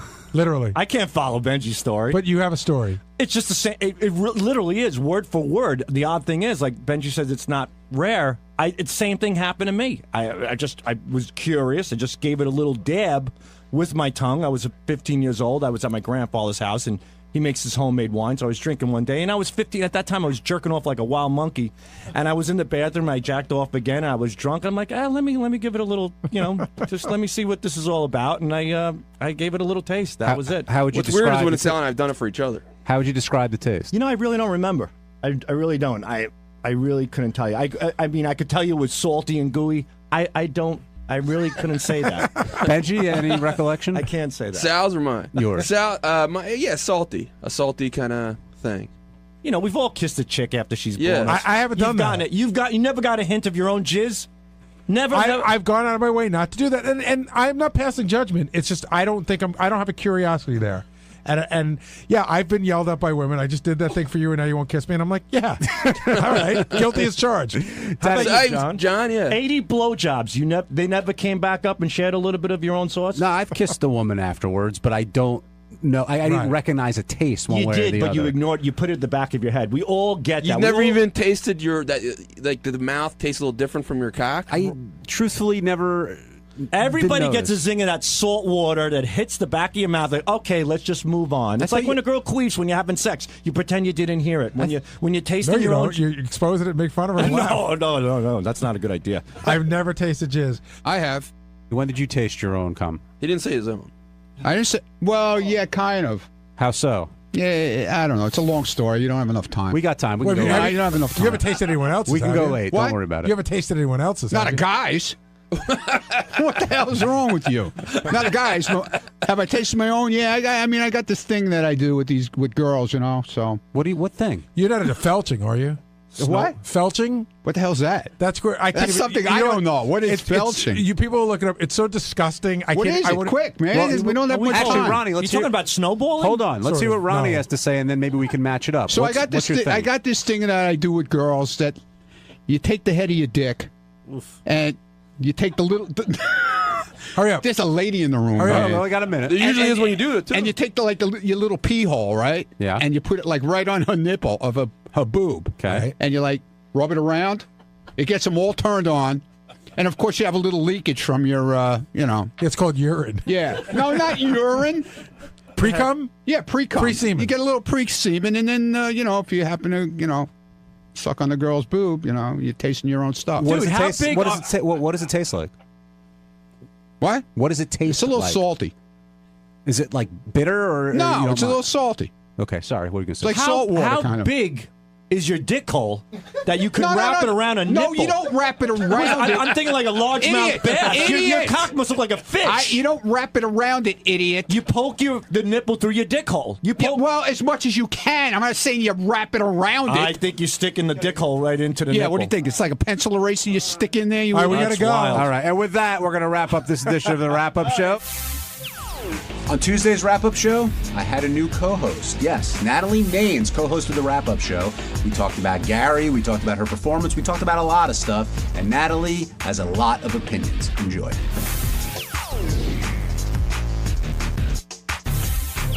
Natalie, you were a huge part of the show today. We're going to discuss your appearance and how you really feel about Gary and how Gary feels about you. I think we should break that down.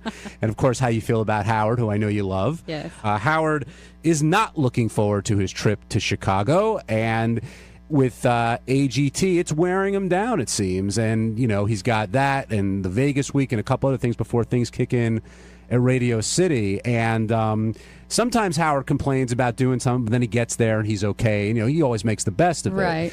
But could you sense that he was a little, you know, worn down or wary of what he has going on this week? Well, he always complains when he has to travel and fly. But I asked him if he was liking the show less this year. And he said no, just the schedule. He regrets not having his time off. And I regret these 2-day weeks. Yeah, I know you do.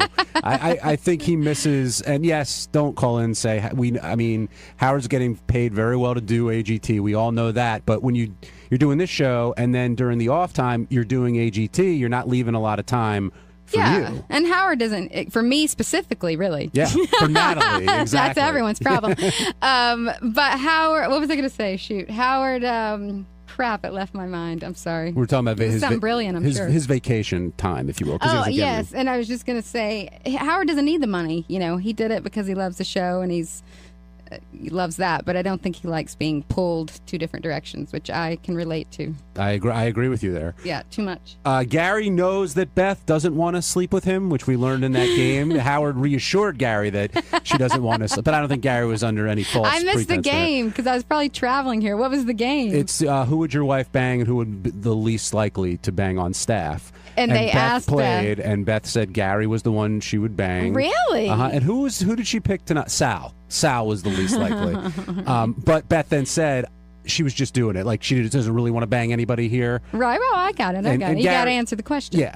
How do you answer that question? Who on the staff would I bang? Uh-huh. Let's see. But it can't be Lisa G because she's a girl. You got to just I have to bang one of the guys? Yeah. Well, Teddy's kind of cute. Okay. You know, I think. Look, everybody knows it would be Gary. I mean, that's no surprise to right. anyone, Well, you right? guys are already banging. Yeah. But outside of Gary, who would be the next? It would be Teddy? Yeah, probably Teddy. And who would be the worst? The least likely to bang? Coming that's in tough. right now. No. Maybe, that's a tough call. I'd have to really think about Come on, that. John. No, I'm the giving you an audience is answer. waiting for you I'm sure to with bated breath. Ask Natalie who she would do. I'm getting to Natalie. Oh, Jason. Thank you, Teddy.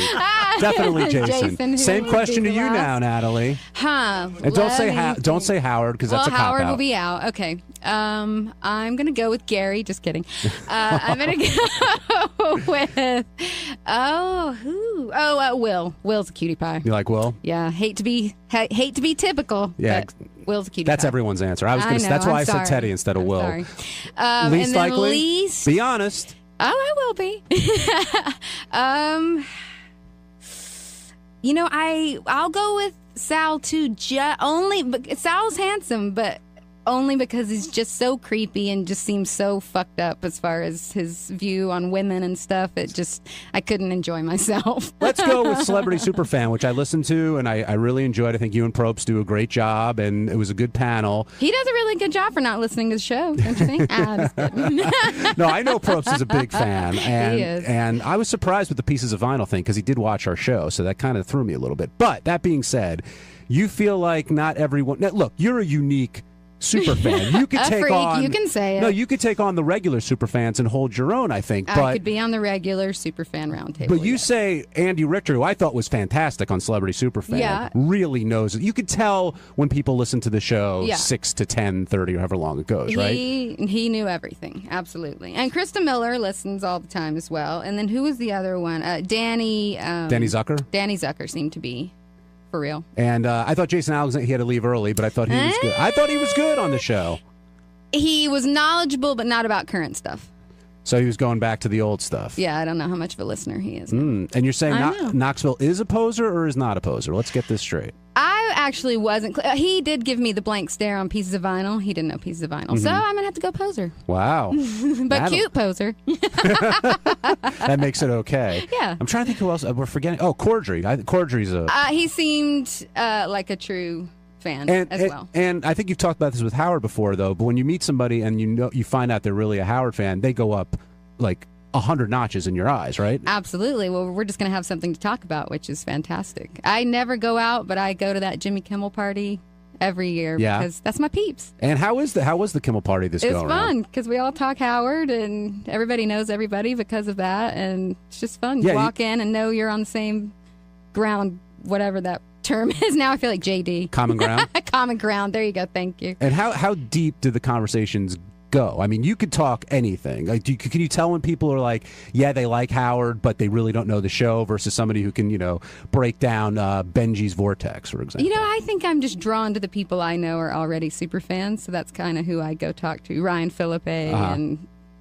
he's cute Another as well. cute But one. There seems to be a pattern I here, Natalie. Do you talk to any ugly super fans? Let me see. Yeah, I talked to a couple. Okay, just checking. What's the approach with Howard, though, at that party? Is everyone kind of stepping back, or does anybody, move everyone out of the way to go talk to him? I don't know. I am just sort of excited to be in the environment with a bunch of super fans, but Howard, I heard him complaining about the party and that he does, first of all, his timeline, he spent 30, 45 minutes talking to everyone. He was there for 9 hours, I think, after that recap.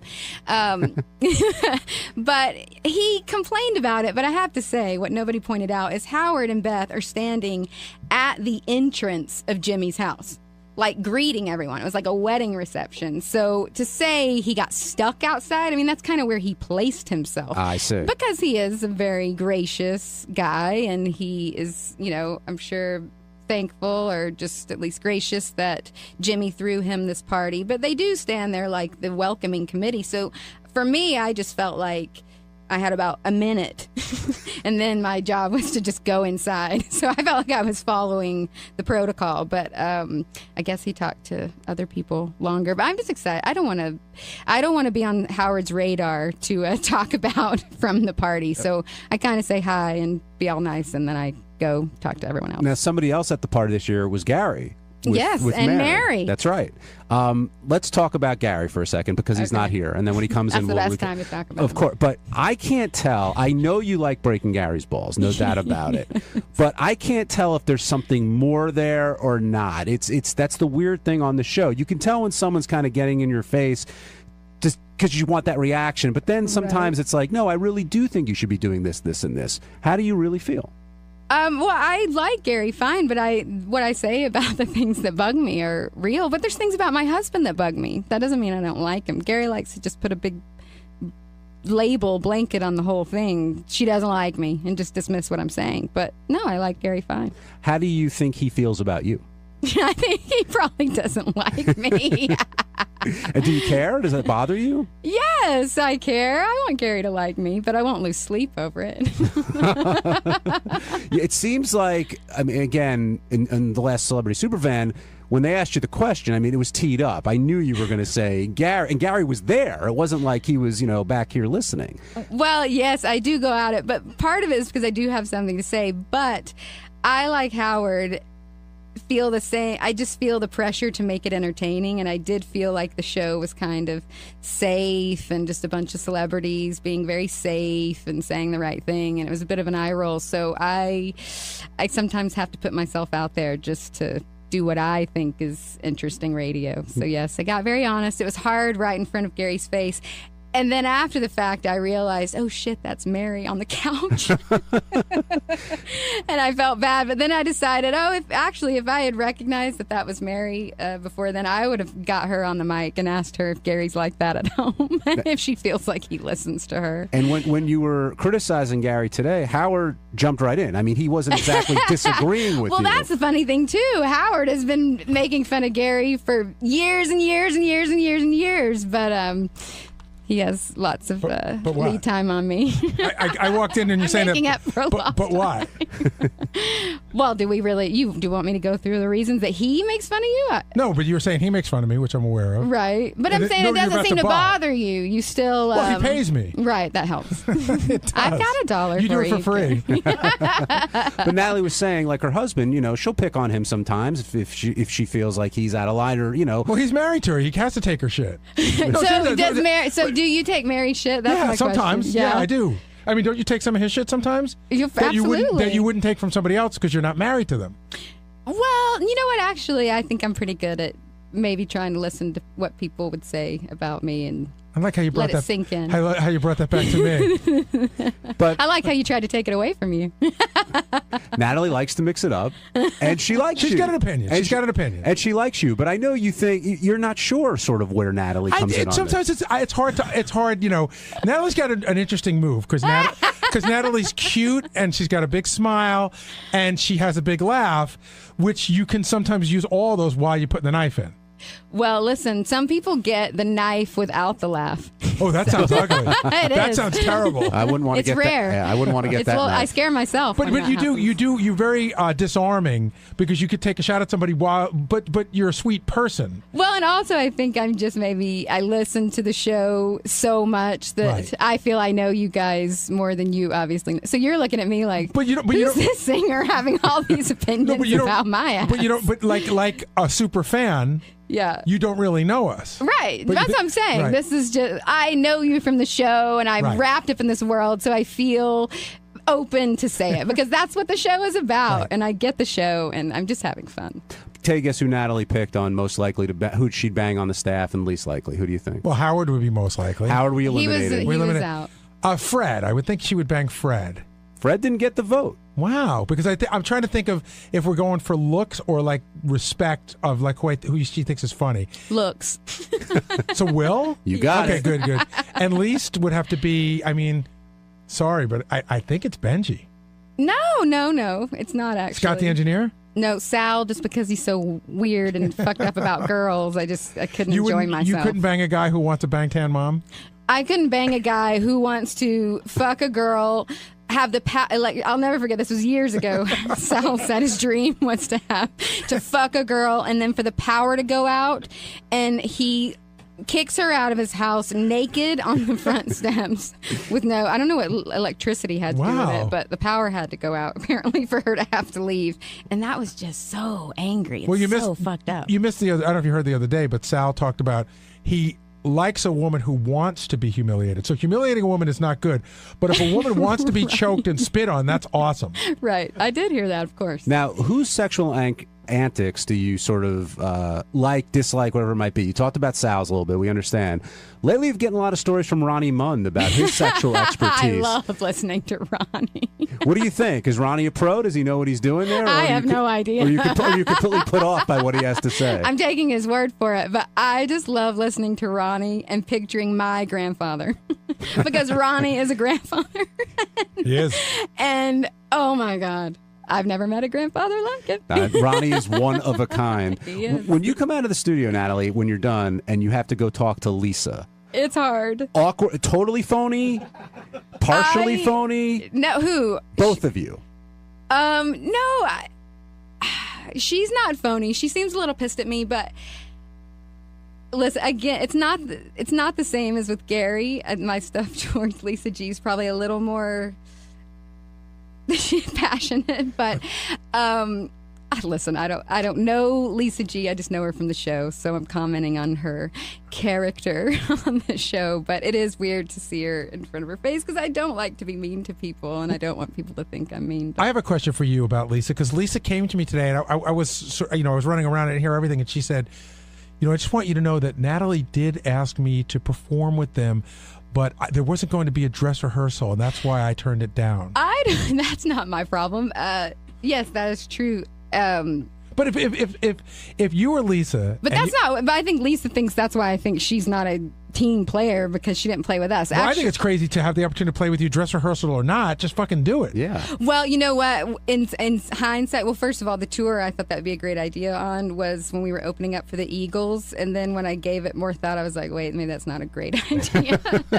These are not necessarily all Dixie Chick fans, and Dixie Chick fans are not necessarily Howard Stern fans. So I think maybe I would have been the most entertained person on the stage, and what I'd wanted her to play on was "Not Ready to Make Nice," which is kind of our biggest song. Mm-hmm. So probably that wouldn't have gone over well. That wasn't a good So why don't you think idea. she's a team player? Because she just can't laugh. She just can't take it and just laugh it off. She just gets very curmudgeon-y and spinster sounding, and just laugh. Even if you're not going to do it or participate in whatever it is, you can still just have a sense of humor about it and be a little funnier. She's just so, I don't know. Part of me wants Lisa G's pretty and thin and all of these things, but I don't know. I wish she wasn't so. Nobody's ever going to be good enough for her. She just seems like one of those girls that the guys. She's always going to be better than the guy. Do you think she'll ever marry? I hope she does, but I don't know. I don't know. Do you? I think you get to a certain point. If you haven't gotten married, then you probably don't need to. I think that in her mind she'd like to, but she's often said on the show it's not the big deal for her anymore. She doesn't seem to care, and if you don't care. But do you believe? I'm fine with women who are like that, because women don't need a man, and you don't need that to be happy in life. But I don't know. She doesn't seem like a super happy person that doesn't need a man. I think I sometimes wonder if she's one of those people who's like still a girly girl that dreams of the big wedding rather than the actual marriage. Right. I think she would love to have the big wedding and all the stuff that goes with it, but doesn't necessarily want to be married afterwards. And here's a good show idea for you guys. I'm always wanting to meet Lisa G's parents. I really want to know where she came from, what her dad is like to her mom. I don't know. I really want to sort of analyze how she got to this. That's a good 101 show. Meet everybody's parents. I don't know if you knew. Oh, of course you didn't know this, but you really made Steve Brandano's day. I did. Fighting for the Black Keys, number one. I know. But the song. And the song. Steve, come get on there, Steve. Steve was riveted because he says it's probably his favorite song of all time. Really? Yeah, wow. I really love that song. I mean, it's got some personal stuff with it too, but it's just such a. I mean, I love that song. I love that song. But yeah, you did a beautiful job. I was like, I don't know. I was worried. I'm like a girl singing it, and I was nervous. And I don't know, like a minute and a half in, I turned to Gary and I was like, she's got it. She's got it. Thanks. Yeah. That makes me happy. And mentioning the Black Keys was well too, because he's not going to hear it from me. He's not going to listen to me. So thank you. And you also said Steve says a lot of other crazy shit, which is true. Well, because who's the band? You like some band that I'm just like, oh. I probably like a lot of bands that people I would are be like, well, but yeah. But you're so right about the Black Keys. Thank you. And they are the rock band of this generation. I mean, they just are. You have to have it on just for the history of Howard. That's what I try to tell these guys. But We've pushed that in meetings a lot, and I've gone as far. I actually got Howard to watch CBS Sunday Morning did a beautiful piece on them, and I was like, but I don't know. He's just like, I don't really listen to them, and it's not like they're super dynamic as an interview, but I think they're interesting. But they might be. I mean, they have interesting divorces. I just started researching them a little bit, not for the show. How great would it have been if you came in today and you were backed up by the Black Keys? What if I brought them? That's such a great idea. I should have. Shit. Well, they live in Nashville. If they lived here, I could have done that. Sounds like you're getting ready to pitch them though for the show. I mean, you did some research and the drummer. Hello. Patrick.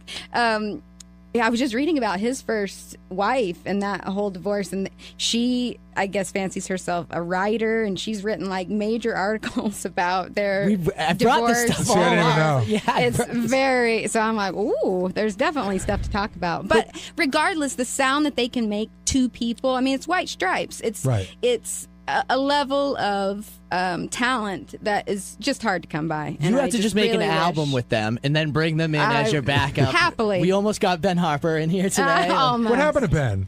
He's just chicken shit. And I plan on telling him all about it. Oh, you should. I will. Gus in Connecticut, you're on the wrap-up show. How are you? Good. Great, Gus. I'm a huge fan. I'm glad that Steve Brandano approves of your music and the quality, and I'm sure you're relieved because of that. But I got a question.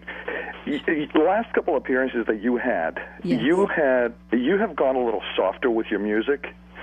Do you think that your voice has gotten a little weaker as time has gone by? Yes. Definitely. No. And what do you mean softer with my music? Fuck you. Just kidding. See, I don't think he said up here he thought you've gone more mellow, but I don't think that's it at all. I think it's gone more reverse. Cerebral would be a better word. Thank you. I was going to ask, how long have you been listening to the show? Like consistently, like a freak since 2005.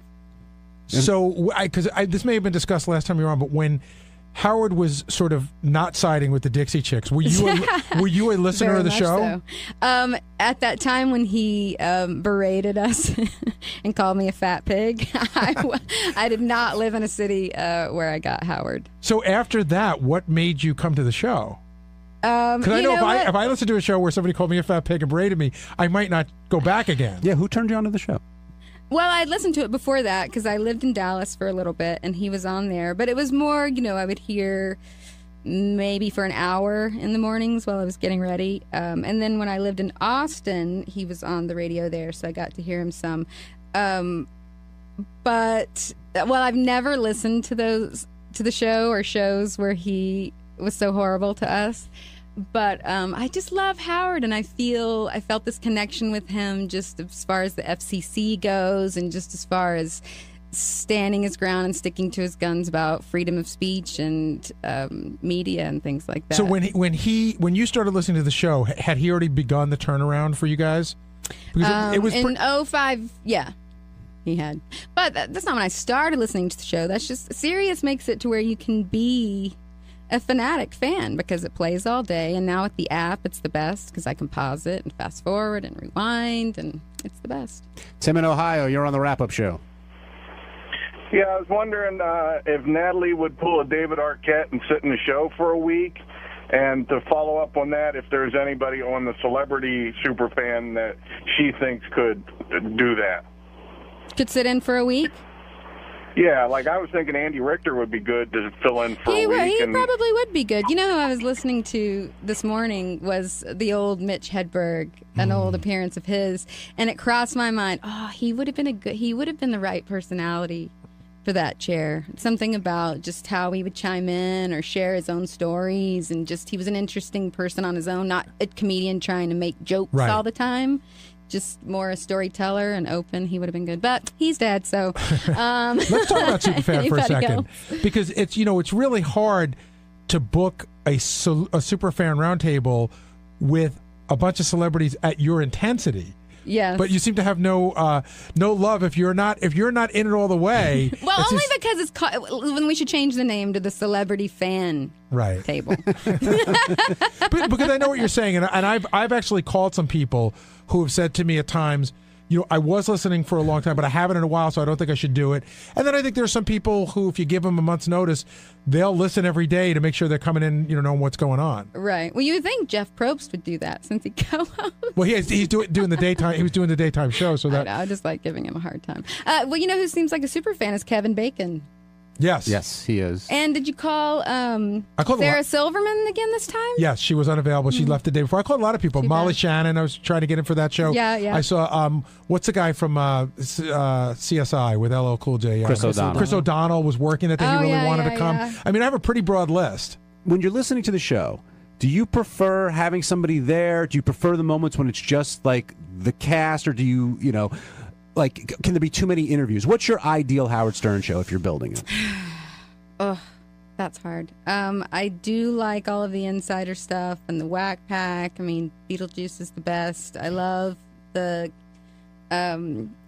employee antics and all the stories. And I love the interviews. I love them all. It's just the right balance. And 5 days of it. You just want and more. Me, yes. I would be an excellent addition. Well, you would mix it up, that's for sure. Take this note again, there's two things going on there. You have to ask Sal what's up with him and the Long Island Psychic. His pitch the other day was insane. It's like everyone in the media was like to come in for that. And then the other thing is, he sort of admitted that he cries when he hears Cats in the Cradle. He goes, we were just talking, I don't know, he came at the meeting and he just goes, anybody else here cry when Cats in the Cradle's on? And we're all like, no. And he's like, oh, I love that song. It almost defies explanation. He pitches something, then you tell him it's wrong, he'll tell you, right, and contradict his idea. He'll spell everything wrong, he'll say everything wrong, and eventually things get back to the Long Island medium, to the point where his last pitch, he goes, look, this past meeting, he goes, straight up, Long Island medium, interview, she'll be great. And we're all... She was on Ellen, she was on Oprah, her time has come. Oh, and that tweet. And then afterwards he tweeted, afterwards or before, somewhere along the line, he tweeted the Long Island Psychic, like, great job on Ellen. There's just something weird going on. Put Ellen's name connection there. There's something weird. Well, he's friends with the husband. Dating her.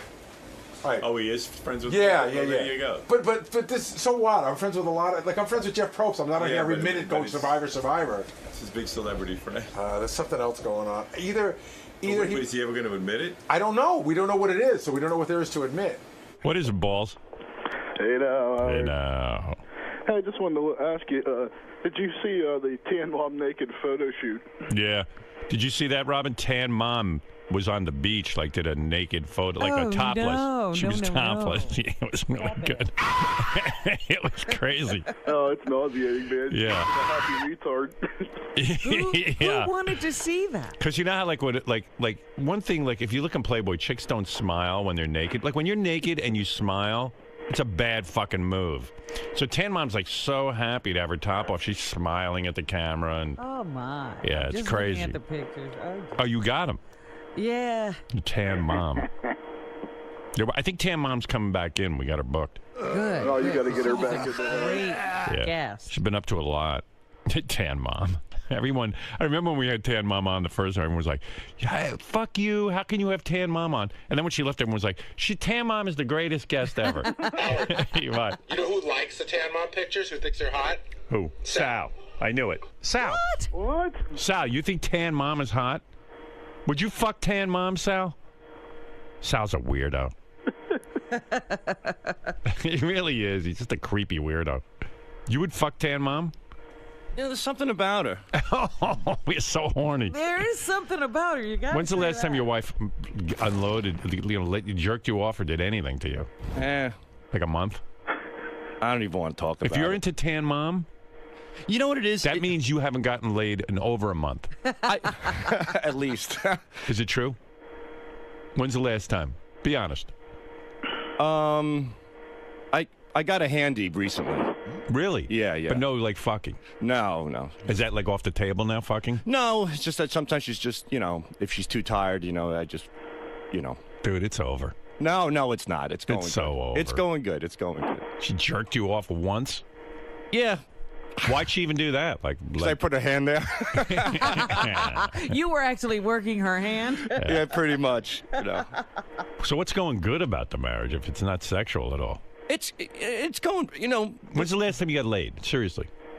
Be honest. Don't probably bullshit me. I'm not. Probably about 3 weeks ago. Ah, you're lying. No. I see the wheels turning in your head. No, about 3 weeks You're weighing ago. it all out. You're not being honest. I can't. I can't get in it. I have enough problems at home. I can't get in. Why don't you let Richard blow you? It's going great, but he has enough problems that he can't. Well, why don't you let Richard give you a hand job once a week?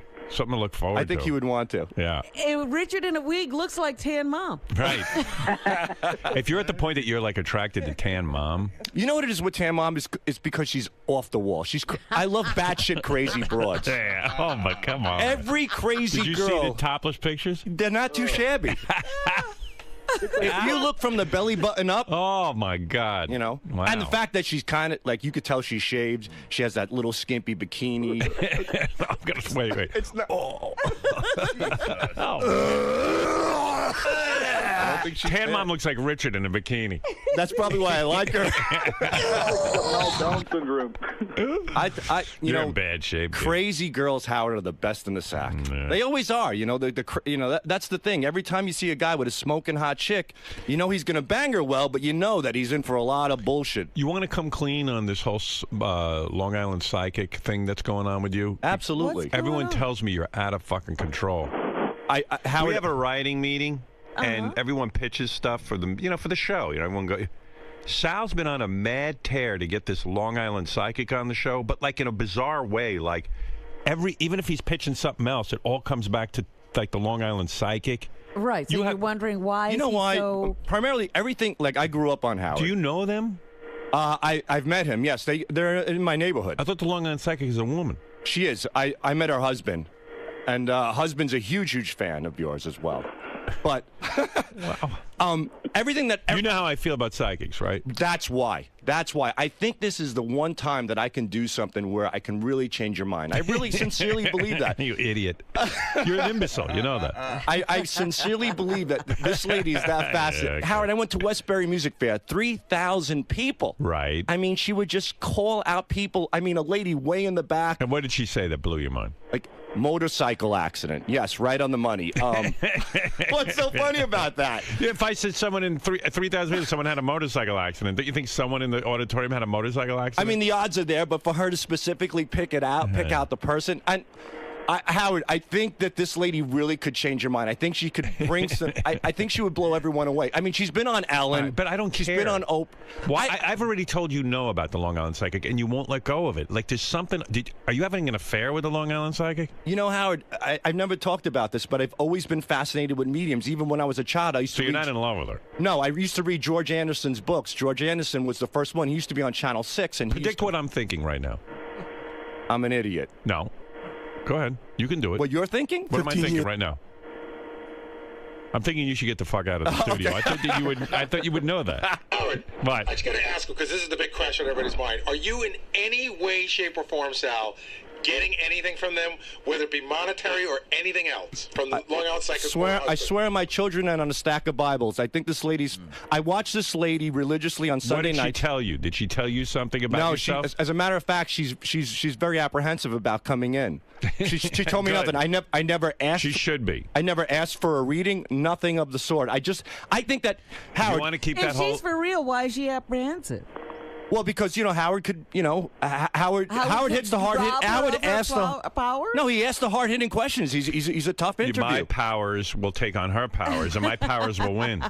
That's what's going to happen, Sal. Howard, can I just tell you something? That whole thing about him going to see her at Westbury Music Fair, we sat him down in a meeting and it sort of explained how it works, if you know what I mean. And he goes, "Oh, I understand." He seemed to be off the psychic, but now he's right back on it again. I'm skeptical. Once you explain something to him, he forgets 2 minutes later. That's why he doesn't remember anything from school. Like a dog. Like a dog. Yeah, like seriously. He learned United States history, but he can't remember any of it. There was no need to retain it. Yeah, well, you're not retaining this. The Long Island psychic is not a psychic.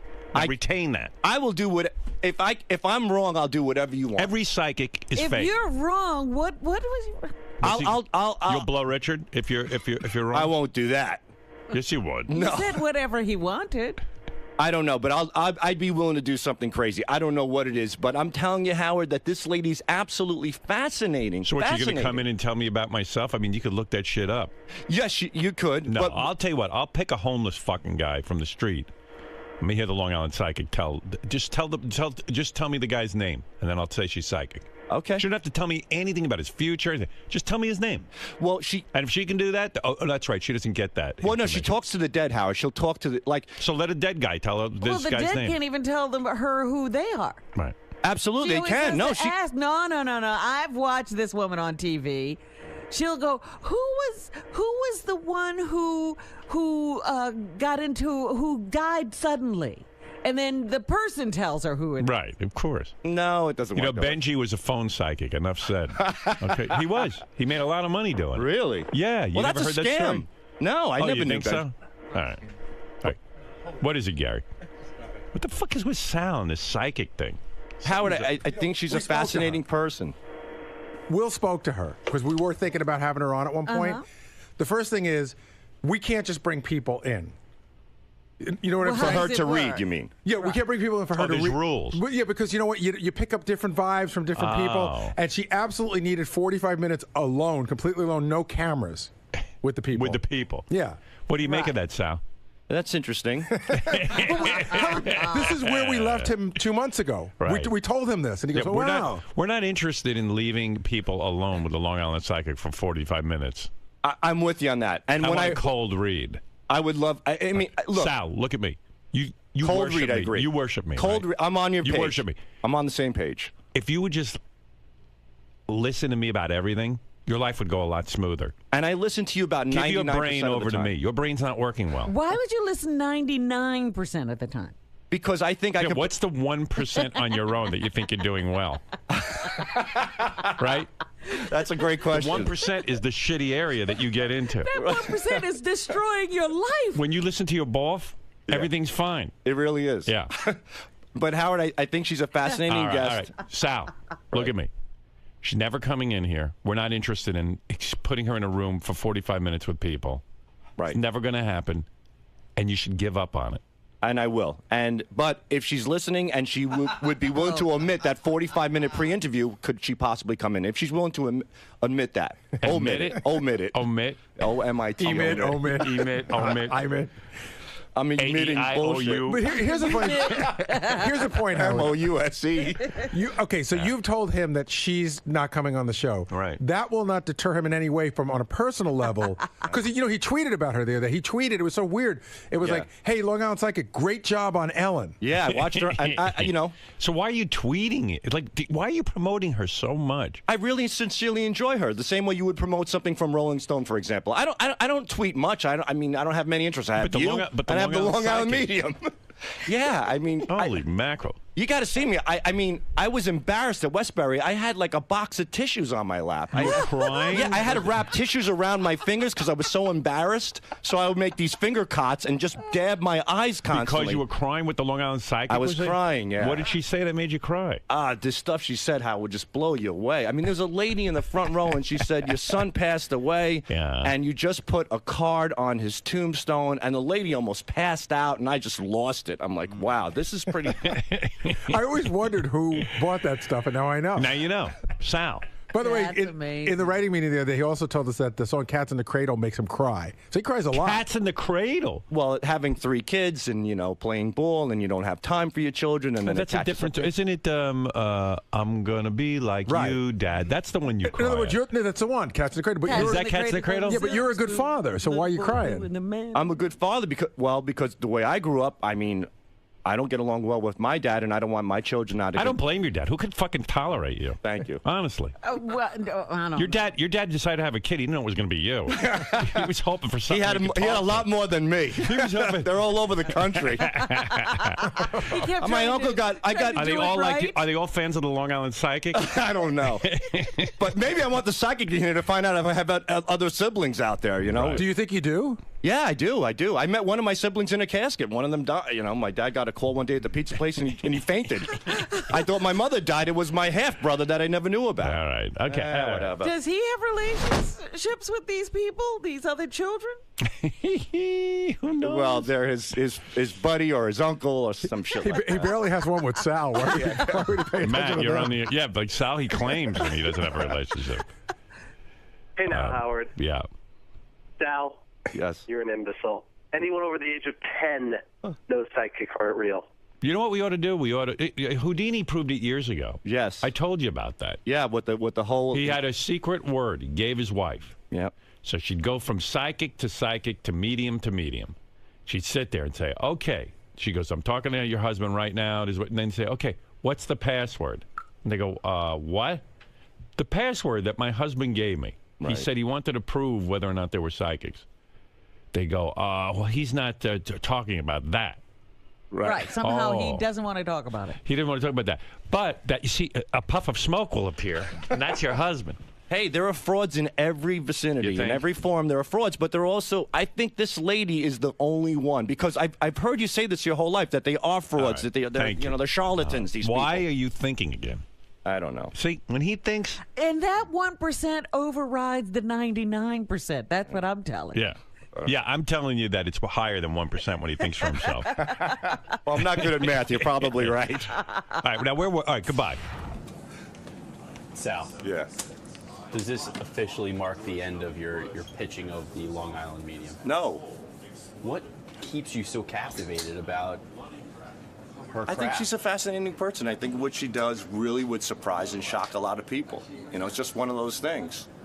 You're a skeptical guy, though. You call bullshit on a lot of things. Yeah, absolutely. Why does this get a pass? What makes this so magnificent? I think it's worth exploring. It could be bullshit. I doubt it is, but I just think it's worth exploring. I think this is, if there's anybody out there that could perhaps change Howard's mind, this would be the only person. That's primarily it. Knowing her husband, have you ever... Well, I know her husband through... Like, I didn't know her husband before. Okay. Like, by tweeting and stuff, and her husband being a Howard Stern fan and whatnot. Have you ever consulted with her? Have you ever gone to her and asked her to do a reading? Or no. If that were the case, what are you hoping to find out? Do you have any interest in your own personal life of maybe using her skills and finding out some information that you never got to find out? Probably my half-brother, who I never knew, who passed away on me. You know, it was my dad had an affair before he married my mom, and he had a kid, and that person killed themselves. So I was always curious about that. What happened there? You know, that's one of my big curiosities. Being a skeptical person, do you have any assumptions about how she does it, how she's able to connect, or do you think is there a possibility that she has psychic powers, in your opinion? I think the way she operates, I've never seen it before. I've seen a lot of mediums. There are a lot of skeptics out there. There are a lot of go-to questions.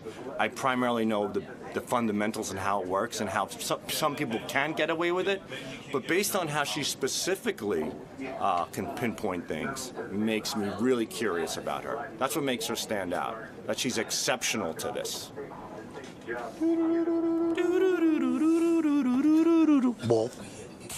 Sal went to my old hometown, Roosevelt, Long Island. Oh, yeah? Which I can't even believe. And he stopped off on his way home and did some interviews with people, and like trying to ask him, hey, did you know Howard Stern grew up here? They don't even want to know about that. Nobody wanted you? The black folks in Roosevelt did not want to hear about it. Hey, Sal, was it freaky when you were there, or what?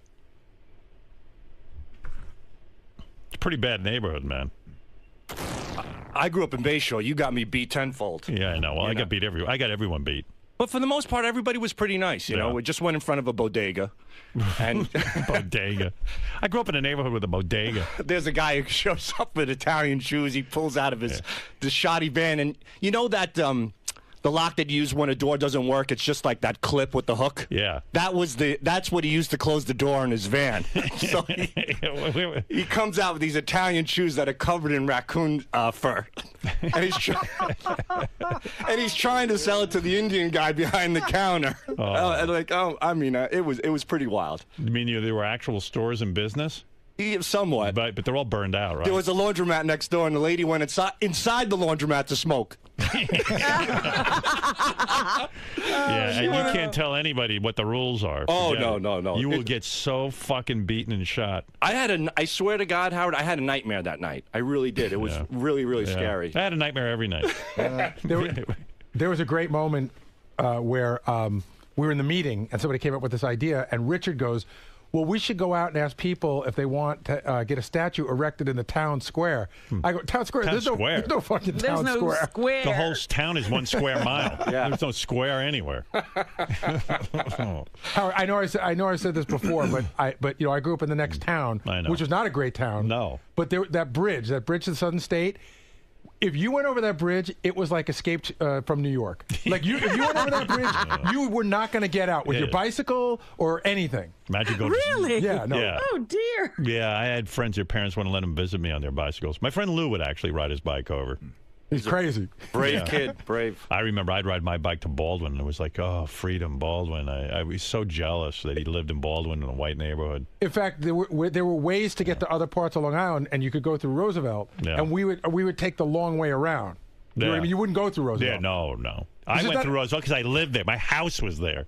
You didn't go through. You stopped. Yeah, I stopped. Or you go through. People are like, hey, wait, there's a car with white people stopping in Roosevelt. I love that out of all the places on Long Island, your mother moves you to 1 square mile, the worst square mile. mile. She moved there. It was not bad. It wasn't? No. Yeah. Our town was just bad. It was impoverished. Yeah. And when you're the only white family, it's like no one. Everyone was like so fucked up. They wouldn't beat up white kids from all the white neighborhoods. They just beat up me because I was conveniently there. Yeah, why go? Why go anywhere else? We got a white got kid. one. Yeah, lucky me. I was that guy. The buses don't stop in the white neighborhoods. Hey, what's this bit that you're pitching at the writing meeting all the time? What? That I mean, it's disgusting. Splooge. Oh, yeah, You should pitch that. You pitch it to Rob. Tell Robin what you want to do on here. We have a writing meeting on Thursday, and Sal gets up and pitches as everyone does. He's been pitching this same thing over and over. Well, you know the TV show Splash? Yeah. Yes. And I came up with the idea called Splooge. And what it would be is that we would line up all the guys, like in bathroom stalls, and the first guy who could drop his load the quickest wins. Who's the guy who could splooge the quickest? Where would you suggest we're going to do? I mean, like... You know what happened? One day I was... Like, I'm going to go beat off with the rest of you guys and see if who can come the fastest? Yeah. And, like, how would Weren't you looking forward to that? Didn't you get excited when you heard that? I mean, first of all, who thinks that they want to do that? I think it would be How great. How fast do you think you could blow a load? In under 2 minutes. Under 2? Yeah, I think so. In the But meeting, that's not a tribute. in the meeting, Sal said, from just the way we were sitting, doing nothing, from flaccid to finishing, he thought he could do it in 90 seconds. Oh, my God. There's a guy who hasn't gotten laid in years. That's what I'm saying. It means you're not getting any. You think you could stand in a booth while all the guys are there, like in a stall? Not looking at the guys, right? Yeah, right. We'd all In a be stall, lined up. And you're saying you could beat off to completion in 90 seconds. I think so. I think I could beat everybody. Wow. I think I could complete. I think I could. Now, splooge where did you first. envision we do that? Because you know we can't do that here. It's serious. Maybe Richard's apartment. Oh.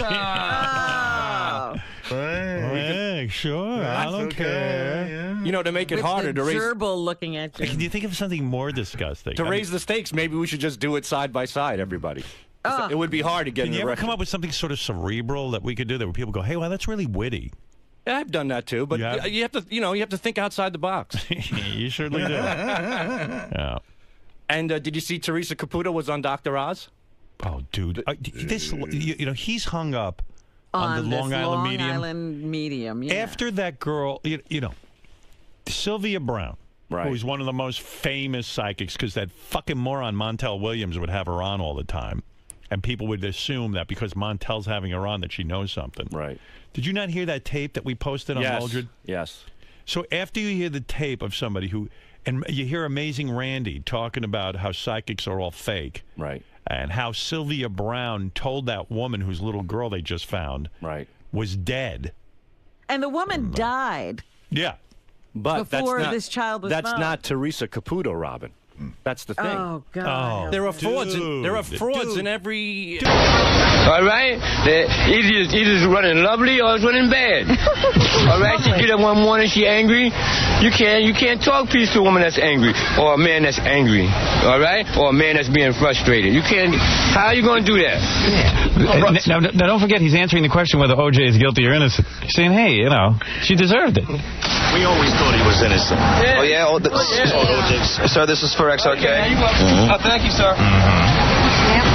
You thought he was innocent? We always thought he was innocent from the beginning. So now with the Furman tapes, it only concretes your opinion. He can't talk either. Look, he can't handle life either. Hey, there's 5 guys surrounding me now. It only concretes your opinion? What are you trying to say? Cement? Cements, yeah. What's your IQ again? Dude, I know, but I was getting nervous now. I see. Why were you nervous? Because there was 5 people now, and I thought they were all thinking I was portraying this guy as an idiot. Right. Like I was like, Geraldo or something. Stop trying to get into other people's heads. Yeah, just concentrate on what you're saying. I was afraid they thought I was an idiot, so I started talking like an idiot. To confirm that I'm an idiot. I knew this was the one word I screwed up. Right. Definitely that he was innocent, because for one thing, I've always told her that in the Nicole house, there had to be 3 or 4 killers involved. The people that killed her and that man, they killed before. I see. A conspiracy theory. But why does he know so much about murder? Because maybe he's done a few. I don't know. I have no idea. This man knows how many people it took. No, you don't understand. That's the Black Perry Mason. This guy's in a suit jacket, though. Is he? Yeah. Well, absolutely. He's on his way to court. He dug it out of the Goodwill bin. No doubt about it. They killed before. So you think that do you think it's a case of the white man trying to frame the black? Oh, no. Mark Furman, we believe that they, when they went onto the property, they laid the glove down to justify themselves for being on the property. So Johnny Cochran comes up with this cockamamie scam that everyone knows is not true. It's just impossible that Mark Furman could have gotten this glove. And And now it's reality. It's like, yeah, that's what he did. But there's no facts backing it up. But, of course, there's more facts. There's more evidence backing up that O.J. committed the murder, but everyone's willing to say, oh, there it is. There's no evidence, but there it is. Johnny has total credibility with these people. Right. He wouldn't lie to them. Right. Yeah. Johnny. Another wife abuser. Jesus. Illegally. Man who beat a black woman. Johnny Cochran. Oh, you know, now this thing comes out with Furman that he's got a hell of a What color that woman was? A lot of difference. Women, he hates everybody, he can't stand nobody. But we always believed that the whole case, the prosecution's case, was just so mixed up. But then how do you explain all the 911 phone calls? You want to take this? The 911 phone calls, you have to understand that after Nicole got divorced, threatening to take his kids. That picture, that one picture, okay, that she put in that safe deposit box, okay, that wasn't because she was afraid of her husband. O.J. already had threatened her to take those kids away because she was walking around with the wrong kind of people, and he caught her.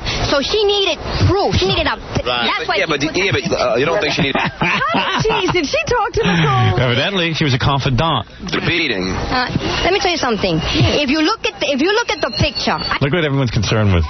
O.J., Nicole. Now she has analyzed the picture that was in the safe deposit box. You got to hear this. Now knows exactly what was going on. This is your problem, Robin. You don't understand. This woman is a very famous picture analyst, and you're just, you're stereotyping. You think she doesn't work. Sure. She is a picture I know expert. exactly why somebody put it in a safe deposit box. Kenny Kingston can get you to repeat your name 3 times, and he can tell you what's going to happen in the future too. But you don't think she needed a beating. Let me tell you something. If you look at the picture, I come from the South Bronx. We come from around here, okay? We know what a beating. I don't know what you consider a beating. Well, I mean, on the tape she was screaming. Wait a minute. Let me tell you something. I'm a woman.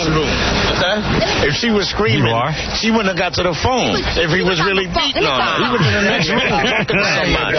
That a woman is being beaten, and every time she used to see O.J. coming through that door, she would run to the phone.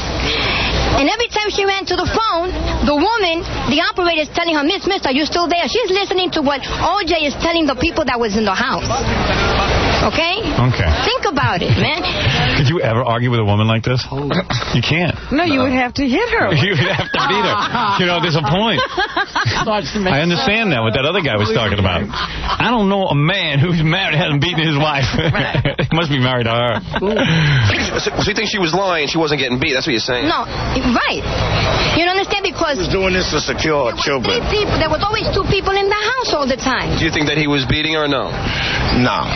That New Year's Eve, the day of the New Year's Eve... She knows more about their lives than she knows about her own. She tells you in the letter that she was the one that initiated it. Because if he's gonna punch me in the eye, I'm gonna get a closed eye. She didn't have a closed eye. She had it here, like she was hit. Like what he said, he pushed off the bed and she hit herself on top of the eye. She didn't have no... But how about, all right, let me ask you guys one question. All this gone nuts. I would love for her to be an expert and be called to the witness stand in this case. See, that would be a good trial. They're not calling the right people. They keep calling all these boring Chinese guys. Glove witnesses. I want this expert on the eye. And you don't want to know something? Judge Ito really would allow her in because he allows everything in. The guy, he sits and listens to the Mark Furman tapes when they're not even going to be played to the jury. Yeah. What was the point of that? I wanted the public to hear it. He thinks he's conducting a soap opera. You have no... But how about, all right, let me ask you guys one question. Huh? But how about the bloody glove and the DNA? I mean, the DNA, you cannot prosecute someone only on DNA evidence. It has to be more than that. But the DNA was one in a... What do you suggest we do then? How do you do it? Why is there a case if you can't prosecute someone? Hey, listen, she's the lawyer, not me. Mark Furman saw that it was a black, the first time he was called to the property, to the mansion, that O.J. busted his car, right there, that was negative. A white woman with a black man. Oh, I love that.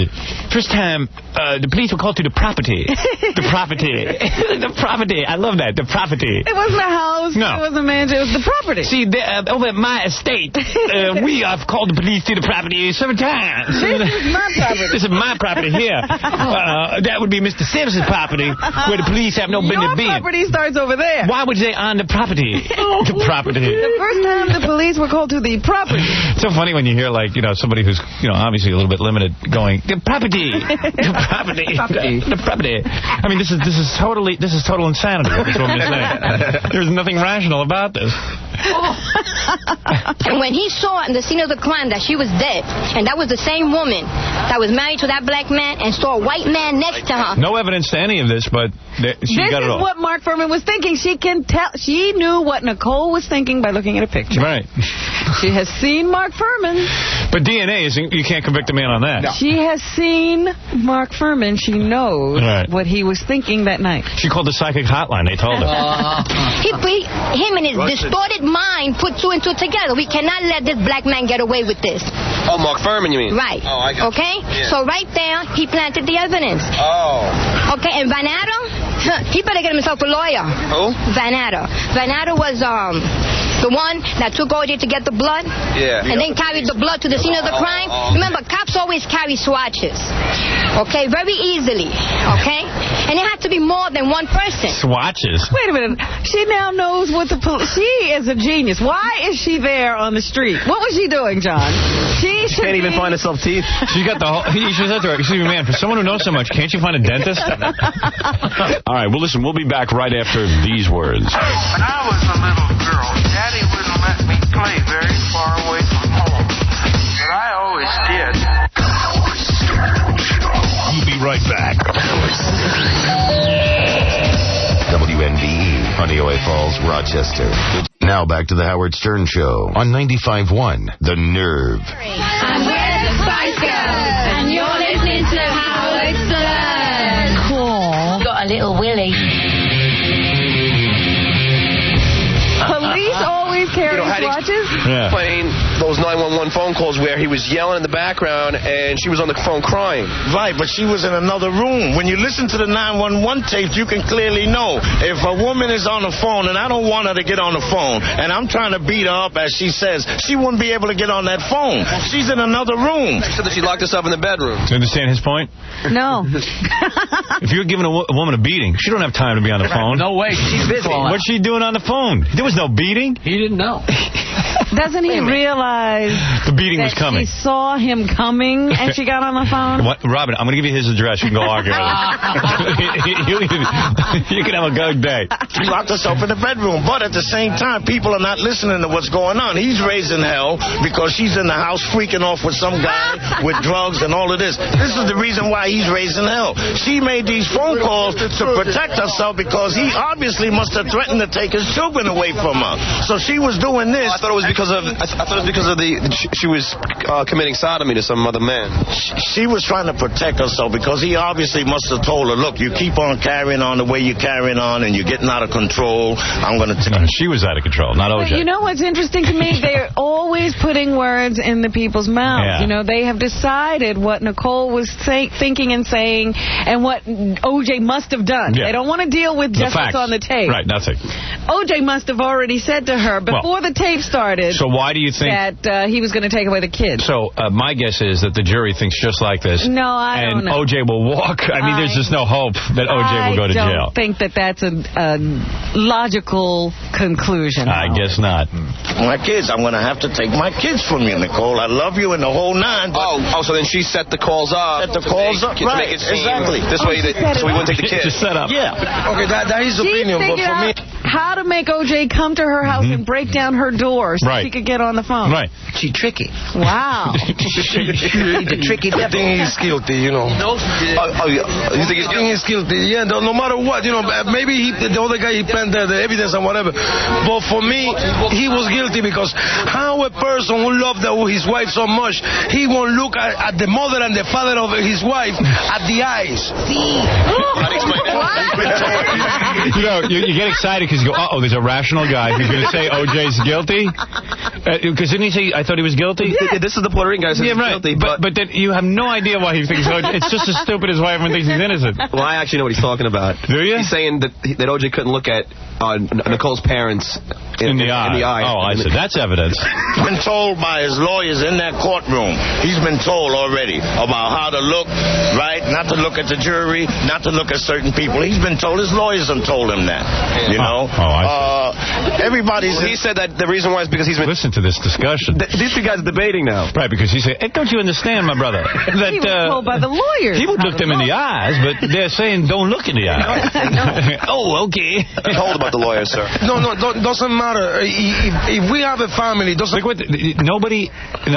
of these folks so far understands what the jury system's about and what court of law is about. It's supposed to be based on facts, not on how you look at someone in the eyes. Facts mean nothing in this case. If we broke up and we got divorced or whatever, the mother of my wife and the father of my wife, if they kill my wife and I love my wife, believe me, I will try to get to them no matter what. If I'm innocent, I will get to them to make them sure that. How do you respond to that?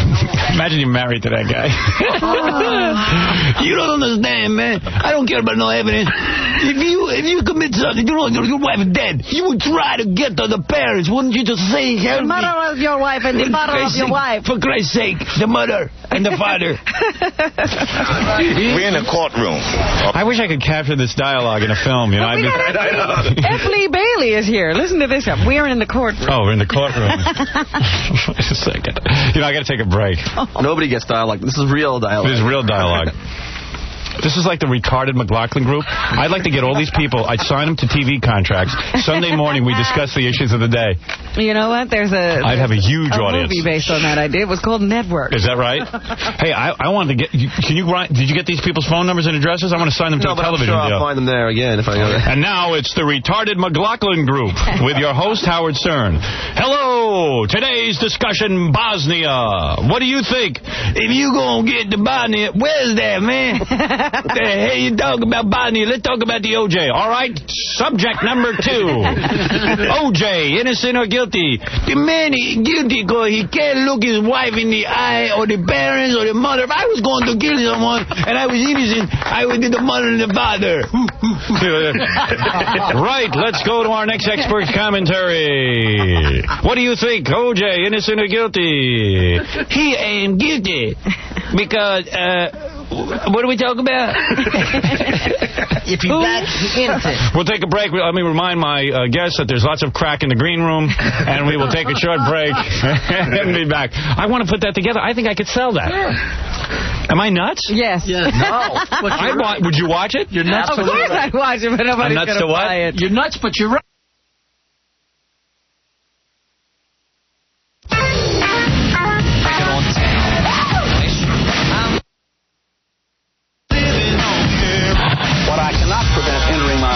Sounds that come in over this radio. WNDE, Honeoye Falls, Rochester. Now back to the Howard Stern Show on 95.1 The Nerve. We're back on the Howard Stern Show. All right. Let's go back to Harlem real quick and finish this tape. So, for those of you just tuning in earlier, we were talking to Stuttering John, who went up to Harlem, had problems getting out of Harlem because there's no cabs in Harlem. So, the cops had to take him back. Went up to interview black people about the OJ thing. Now with Mark Furman, everybody's nuts up there. You know, they're like... Oh, this drove I told nuts. you. I told you. Wait a minute. What are you saying? Yesterday, before the Mark Furman thing, they were saying... Yes. They went nuts. You'll hear on the tape. So we're in the middle of listening to a guy. It's a guy, and then a woman comes over, and then a Puerto Rican guy. It's like a town meeting. It's like a town meeting. We have a debate going on, I think, now between the Puerto Rican guy and this man. Well, this man now is talking, and he says OJ is innocent, it's obvious, and then the Puerto Rican guy comes up and goes, hey, man, he guilty because, see, he won't look Nicole's parents in the eye. What kind of an accent is that? I don't know. Soupy. He want to look Nicole's parents in the eyes. So then he goes. So then the guy says, no, my brother. The lawyers are instructing him not to look in Nicole's parents' eyes. So he's in the middle of describing that, okay? Just to bring you up to date. Okay. Again, like I said, his lawyers tells him everything about the courtroom. There's people in that courtroom that are artists, and they're constantly watching every... Artists? Man. Artists? He's the guy in the business suit. Yeah. I don't know where that suit came from. It's questionable. right, so his theory is the artists are watching O.J. and they will draw a picture. Man, everything about the courtroom. There's people in that courtroom that are artists, and they're constantly watching every emotion, everything he does. If he so much as wink at somebody, he's under scrutiny at all times. You know, so he was told. Now, these people, his in-laws, I believe that somebody must have got to them and told them, look, your daughter's dead. There's not going to be no more connection with this man and your family. So that means that if this man is convicted, if O.J. is convicted, everybody got a lot to win. If O.J. is found innocent, everybody is... But if he's convicted, people are going to make money, including the family, the Gormans, everybody involved. The Gormans? The Goldmans. Who are the Gormans? The Goldmans. Oh, the Goldmans. Oh, the Goldmans. The Goldmans, you mean if O.J. is guilty, the Goldmans will make money? Yeah. I see. They're lucky. They're lucky. This is like winning the lottery for them getting their son killed. I wish my sons would get killed by O.J. I could use the money. Yeah. It's going to make money with book deals and all kind of stuff. But on the other hand, if he's set free, everybody, including the county of Los Angeles, everybody's going to answer one way or another or have some kind of lawsuit. Okay, anyhow, before the murder... That's the other thing. Everyone's got a... I'll get back to him. Ricky Ricardo. All right, let's get back to Ricky. You're right. Who cares what I have to say? Ricky's better than me. Everybody, including the county of Los Angeles, everybody's going to answer one way or another or have some kind of lawsuit. But I just like how everyone's involved in these lawsuits. I tell you, the whole world... They already see. I blame these friggin' lawyers with their 1-800 numbers and their TV commercials. Now everybody... There will be a lawsuit involved because they accused O.J. and now O.J. is innocent. Like, you could sue over that. Gee. I think he'd be smart to just run off to Guam, O.J. Okay, anyhow, before the murder happened, they had a lot to win if they got divorced before, because they had to devise. So, if the family was looking to make money with O.J., they would have told their daughter, get divorced, and we get some, she's supposed to get their half. Okay. So, they don't have to wait until she got killed to try to make some money. I don't think the family, the father and the mother, are going to be waiting to make some money or get something. Now, one fact, immediately... At the beginning of this conversation, hey, man, forget the DNA, forget all that, forget evidence. I don't think they're looking in each other's eyes. It's like everyone says, hey, there's no evidence to convict O.J. That's what they're saying. Meanwhile, there's tons of evidence. And then they're saying, well, and anyway, look in the eyes. It's wacky logic. And then this guy, Puerto Rican guy who thinks he's guilty. But you pointed out before, whether they think he's guilty or innocent, nobody has a good reason. No, it's wacky. Don't you see, man? If O.J. was alive and the Cole was alive, they still get half his money anyway.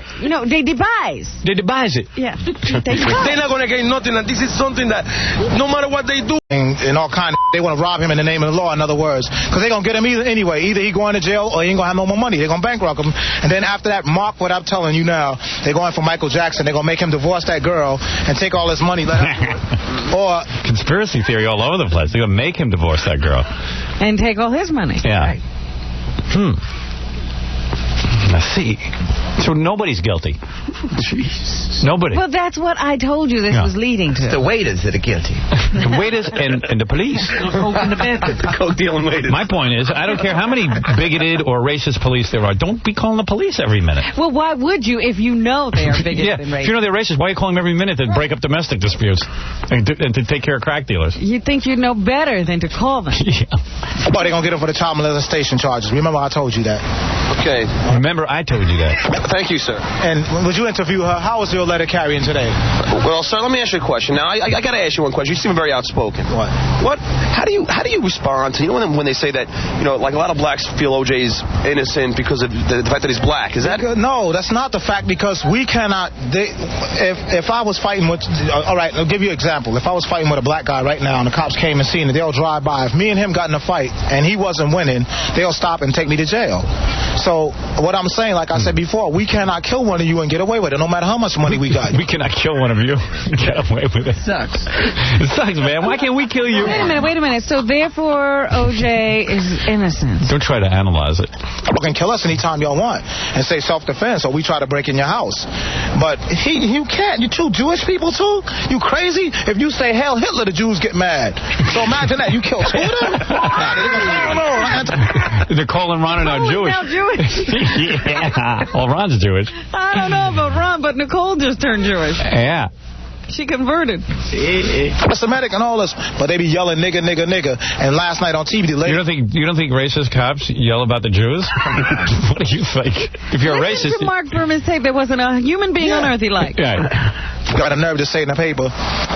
How dare them? I thought O.J. Simpson was on trial for murder for death of 2 people. What Mark Furman got to do is, and they act like they're so shocked that the cops be finding evidence. That's bullshit. This has been going on for 30 and 40, 50, 60 years. The cops are doing this to us. All of a sudden, everybody like, oh, we didn't know our police do that. That's in L.A. They do worse. So you know what I'm pointing. So you seem like an intelligent person here. So what I see that's happening is that based on your own experience, though, what's happening is a lot of people I've been interviewing out here, based on their own experience, they're saying, hey, cops have framed people over here. So, but now how do we know that the same thing happened out in Los Angeles? Because birds of a feather flock together. You know what that term means, right? You know what that term means, right? Wow. Is that anything like, you know what I'm saying? I've never heard that term. What exactly does that mean? I do ask him. Oh, okay.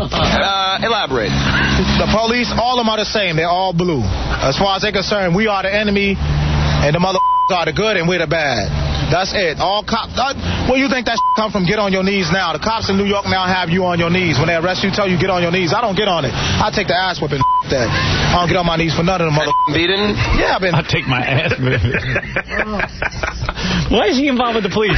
All the time. Man, why is he so involved with the police, this guy? He never gets on his knees. Please, I don't get on it. I take the ass whipping. That I don't get on my knees for none of them motherfuckers. Beaten? Yeah, I've been beaten many a times. Many a times. I beat up some of them too. So, but I would. But what this guy's involved in? He's fighting with the police. He's involved. Get a life. Why are you involved with police constantly? Why are they in your neighborhood, and why are you in trouble with them? He's fighting with them. What they're gonna do is see. We already had a racial tension, all of us, every single one of us. Every black man is a walking time bomb, and a suspect, and our skin is our sin. What they're going to do is they're going to cause it, whereas we're not going to be able to get them, and we're going to have to get other white people. And it's up. But hey, if somebody have AIDS and you dying, death penalty, I'm coming for you, going to hell with me. But they're doing it. It's not necessarily y'all people on the street. I mean, except the ones that grab their bag when I walk by on the street, and that makes me feel bad because they don't understand that if I wanted their money, I'll just take it, punch them in the face, and take it. If you grab it, but I don't take money from women. If I'm gonna do something, I'm gonna get a man, because I'm a man. If I'm man, that's rules. Hey, at least he doesn't take women's purses. That's rules. Just guys. Meanwhile, I'm holding on to my tape recorder. You're damn right. I didn't punch you in the face and take it. No, you're the media. You a man? Well, that's how I start, because I know that's the conspiracy to lock us up and murder us in the name of the law. So therefore, I don't with them. I try to do this. So you don't follow that whole stereotype? I don't rob them. No, I don't rob them, but I see what they're doing. You understand what I'm saying? I see what they're doing. Right. He ain't gonna do nothing. I see what they're doing, and I scare them more. When people like me that can think like that scares them, because I might sound the alarm and wake up other young black men. You know what, sir? You seem like an intelligent guy, man. I am an intelligent guy. That's what scares them. Don't tell nobody where I live. That's why I ain't gonna give you my name, because once they find out, they're gonna murder me. Take care. Right. And that's the third time John has insulted him. Right. You don't know it. Yeah. You sound like a very intelligent man. I am. Don't give him my name, because if you find out I'm Einstein, they'll kill me. You're kidding me? You just compliment this guy. Yeah, he keeps going. Right, cool. right. I must tell you, this is the most innovative conversation I've ever had, because you are creating new thoughts. You're okay. And the revolution comes, I'm not going to shoot you. That's right. Well, certainly an interesting... it's interesting to hear what's going on in Harlem and see how everyone's reacting to the Mark Furman tapes, and it's certainly going well. I don't think it really mattered about the tapes. No, I don't either. I don't think they're even watching the trial. Stepped it up one step. Well, very nice. So what'd you do, go home and change your underwear? I washed my hands immediately. Really? Scary, huh? Yeah. You were scared. All right, very good. And there it is. For all of you whiteys who are hiding in your homes at work, we bring you a little bit. Another reason. We just want you to know, here's another reason to hide in your house. Lock the door and quickly call Sloman's home security system. All right, we'll be back right after these words. Back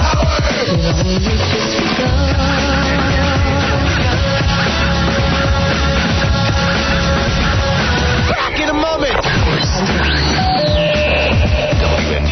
Honeywell Falls, Rochester. Now back to the Howard Stern Show on 95.1 The Nerve. The preceding was only a test. Thank you.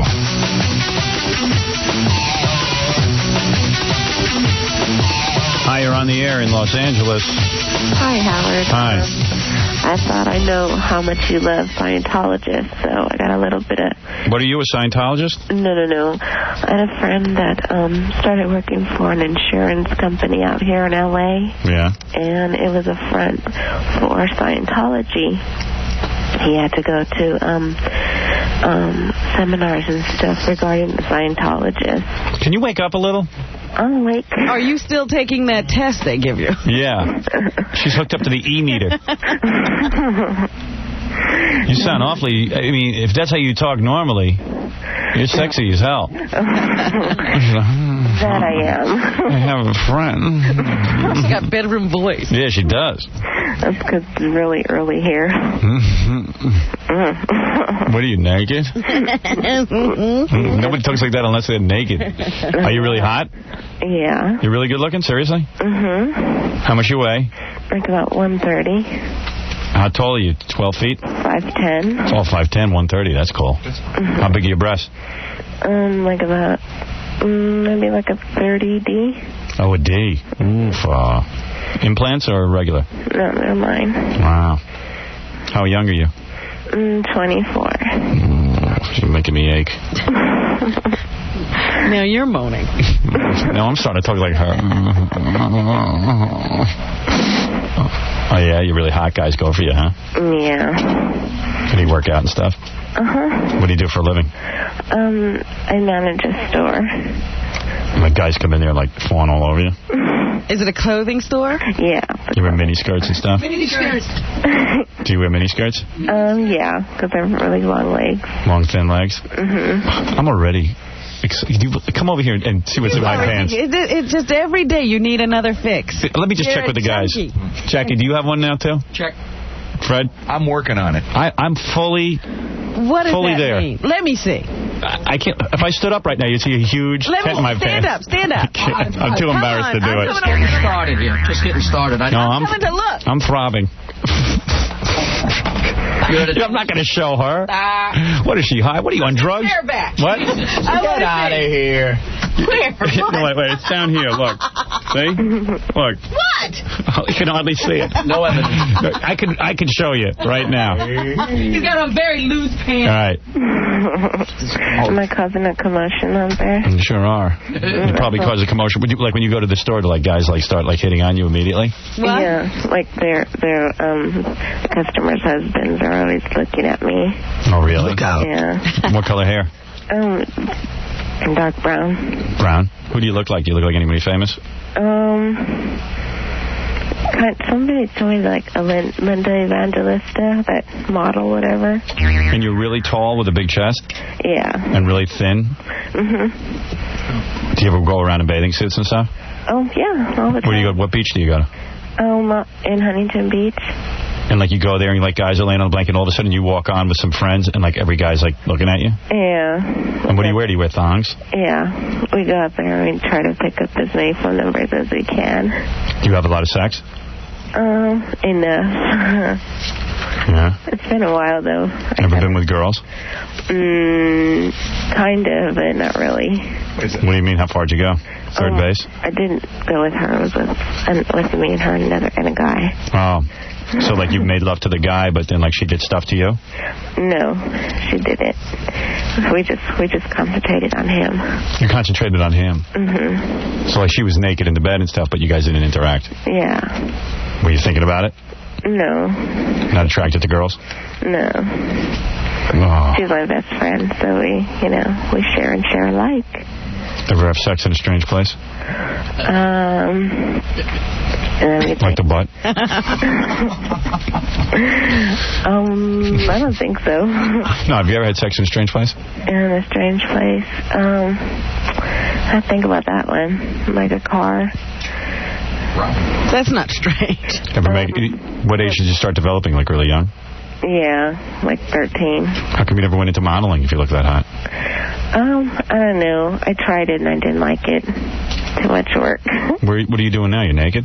Yeah, I just have like a satin thong on. come you're not with a guy? I don't know. Just lately, I just kind of like been really picky. So I kind of like, waiting for Mr. Right, I guess. A lot of jerks, mostly. I swear, my next life, I'm going to come back. My last name's going to be Right. Mr. Right. Mr. Right. Mr. Right, yeah. Unfortunately, Howard, you can't be Mr. Right because Mr. Right gets married. So you look like Linda Evangelista, and you're like 5'10", and you're really long, and you have really long, thin legs, and a really flat, hard stomach. Mm-hmm. And like you can wear a thong out on the beach, and guys freak. Yeah. And there's no cellulite on your ass or anything? No, nothing. You're super tight. Young. You're super tight, huh? Yeah, I work out a lot. What happens when you go to the gym? Do guys go nuts? What do you wear to the gym? Just like sweats. Oh, really? Yeah, that's it. You won't wear like those thongs? No. When you're working out and sweaty, it's kind of a little bit uncomfortable there. How'd you end up in bed with another girl and a guy? We just kind of like said, okay, let's go. Where were you, at a party? At his house. How'd you end up over there? We drove over there. Was he a rich guy or something? No. Good-looking guy? Yeah. How old? How old was he? Yeah. He was 26. And you go over there, you and your friend? I'm good friends with him, so we... And did you know this girl who was over there? Yeah, she's my best friend. So is your best friend really hot? Mm-hmm. What does she look like? A lot of people think she looks like me. We look alike. She's tall? 5'10"? She's like about 5'6". Oh, she's 5'6". What size chest does she have? About the same. Like a D? 32, yeah. And she's really built? And she looks like a model, too? Yeah. And like, do you guys go to the beach together and wear thongs and stuff? And you think she's really pretty? Yeah, she is. And what happened? The two of you started giggling and said, hey, let's go over to this guy's house and make love to him? Yeah. Is that how it happened? Yeah. Whose idea? Was it yours? Yeah. She wanted to, but I got everything put together. And had you guys ever made it with him before? No. What'd you decide, just for his birthday or something, to do this? Housewarming. Housewarming. The two of you were really attracted to him, and you said, hey, let's just go over. And, like, did you dress to kill that night? Not really. What were you wearing when you went over his house? I think I was wearing, like, some black leggings and a denim shirt. What was she wearing? Who's in bed there with you? Nobody. I heard a voice. Oh, you did? Yeah. What's the one in her head? No. I'm making you hallucinate, Howard. So what happened? You and your friend walk in. And you said, we walked in and we had some wine and stuff, and we were kicking back. And did you two, like, start winking at each other? Let's do it, let's do it? Yeah. We kind of pretty much knew what we were going to do. Did he know? Kind of not really. He kind of knew because he changed his plans at the last minute. And we told him we were going to stop by. So what happened? The two of you got up and started doing a striptease for him? Huh? What happened? You two started doing a striptease for him? No, we kind of like, we were sitting there watching a movie. Yeah. And my friend made the first move. On him? Howard Stern Show on 95.1 The Nerve.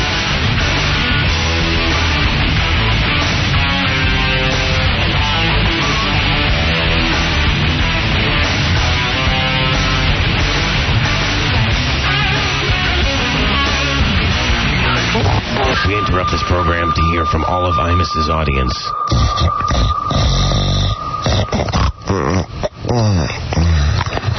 Now, back to Howard Stern. And here's the man himself, Rodney Danger. Look at you. Beautiful. You're a sight for sore eyes, I'll tell you that, my friend. Rodney Beautiful. got dressed for the show. Hey, Rodney, you got dressed for the show. All right. You got all dressed up. I admire a man. Combed his hair. I admire a man who dresses well. We'll give Rodney a second to sit down.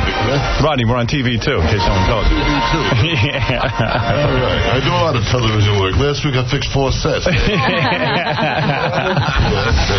Rodney, let me just look at you for a second. You don't have to say anything. Let me look at you. You're a legend to me. You're a legend to me. I got to look you over. I got to look at you.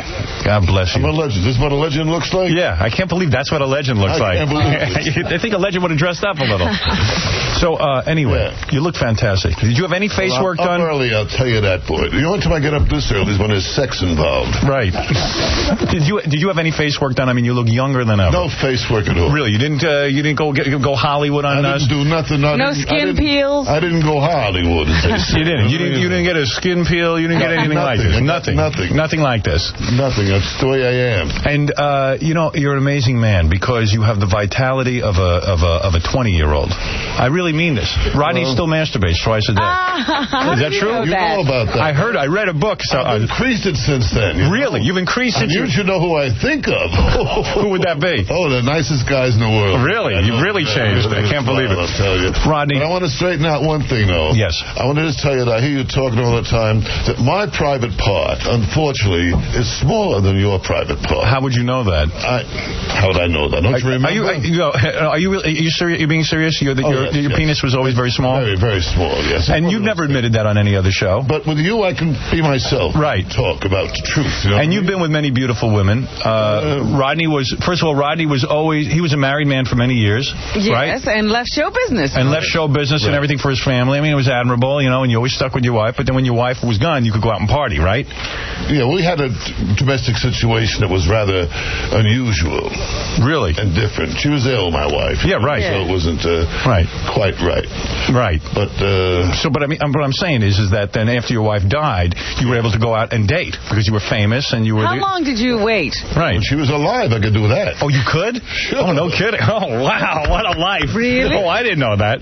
Oh, because she was ill, you were allowed to date. Oh. Whatever it was, you know what I mean? I envy your life. You do, huh? Yeah, I surely do. I got it made, haven't I? I was shocked when you got married, actually, because believe it or not, Rodney being a Hollywood star. He was a player. You were a player. A player? Yeah, you were a player. I mean, what did I play? Come on, women. You were pretty good with the ladies. It wasn't like no, ladies, man. Yes, you are. Come on, are you kidding? You tried to be. I used to say with girls, I can hold my own, which is usually what they tell me to do.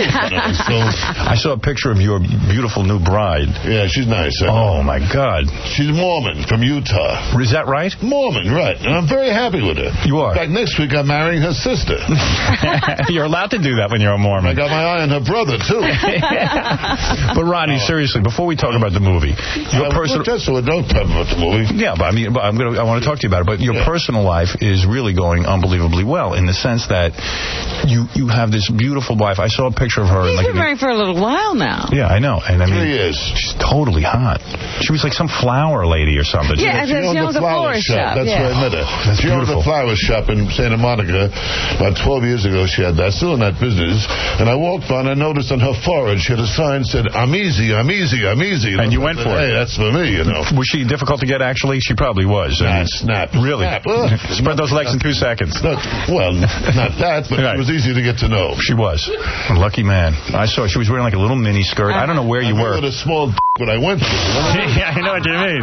When the first time you took your clothes, when the first time you made love to this woman, I'm being serious now. No joke. Yeah, I mean, was she laughing? I said it was so far so good, huh? She said so far not far enough. That's what happened to me. Really? You know what I mean? She was shocked that you were so small. That's right. Right. In fact, that was with a hooker. I dropped my pants. She dropped her price. I'm telling you what it's at. You know what I mean? Yeah, I know. You tell the truth the way it is. I went to a nude beach. They told me to park in a handicap section. She saw what it was doing down there. These are the jokes. You couldn't believe it. So you got a million of them. But I'm being serious. If you really truly do have a small penis, which I don't believe. The thing is when you say I'm being serious. Yes. That's the funniest thing. I know, because you can't believe it. No, but you being serious about the size of your penis? Because it's embarrassing when I lie about something as sensitive and as close as that. Of course you would. Yeah, I bet you're big. I bet you he's really big. I'm telling you. Well, yes. You are big. You are big. I knew it. You're one of the biggest in show business. That's right. In fact, the doctor, when I was sick, the doctor told me not to lift anything over 10 pounds. Right. And for weeks then I could never take a leak. Right. And so that's how bad it was. That's how it is. Sure. But Rodney, I have big jokes, small jokes. Right. You got a ton of jokes. But listen to this. Whatever you want. I'll tell you why Rodney's such a great guy. This is truly a great story. All right? I'm going to lather up your ass right now because this is good. So I did the Tonight Show I don't know, about 2 or 3 years ago or something. The first time I'd ever done the Tonight Show. Right. Okay? With Jay Leno. And I had done it. I thought I had done a good job, but you know, people tell you do a good job, but you don't know. They're kissing your ass all the time. You never know if someone's telling you the truth. Anyway, so I'm sitting at home, and I don't know how Rodney got my own phone number or what, but all of a sudden, my sister Laura says, Rodney Dangerfield's on the phone. So I start getting what? You know, because this is pretty exciting. I mean, I idolize Rodney. Rodney knows that. And you're at home. Yeah, I mean, Rodney's made some of the best films ever. And, I mean, when I used to watch even do stand-up and everything as a kid growing up, I mean, I'd just be blown out, you know, because Rodney's the man. So all of a sudden I go, well, I said, first of all, it's a goof. It's not Rodney Dangerfield. It's probably some jackass who's doing a Rodney Dangerfield impression. He's going to tape it and make me look like stupid, you know what I mean? So she goes, no, I think it's really Rodney Dangerfield. I said, get the number, call back, and check with his people that it's really Rodney. So we go through the whole check. It's Rodney.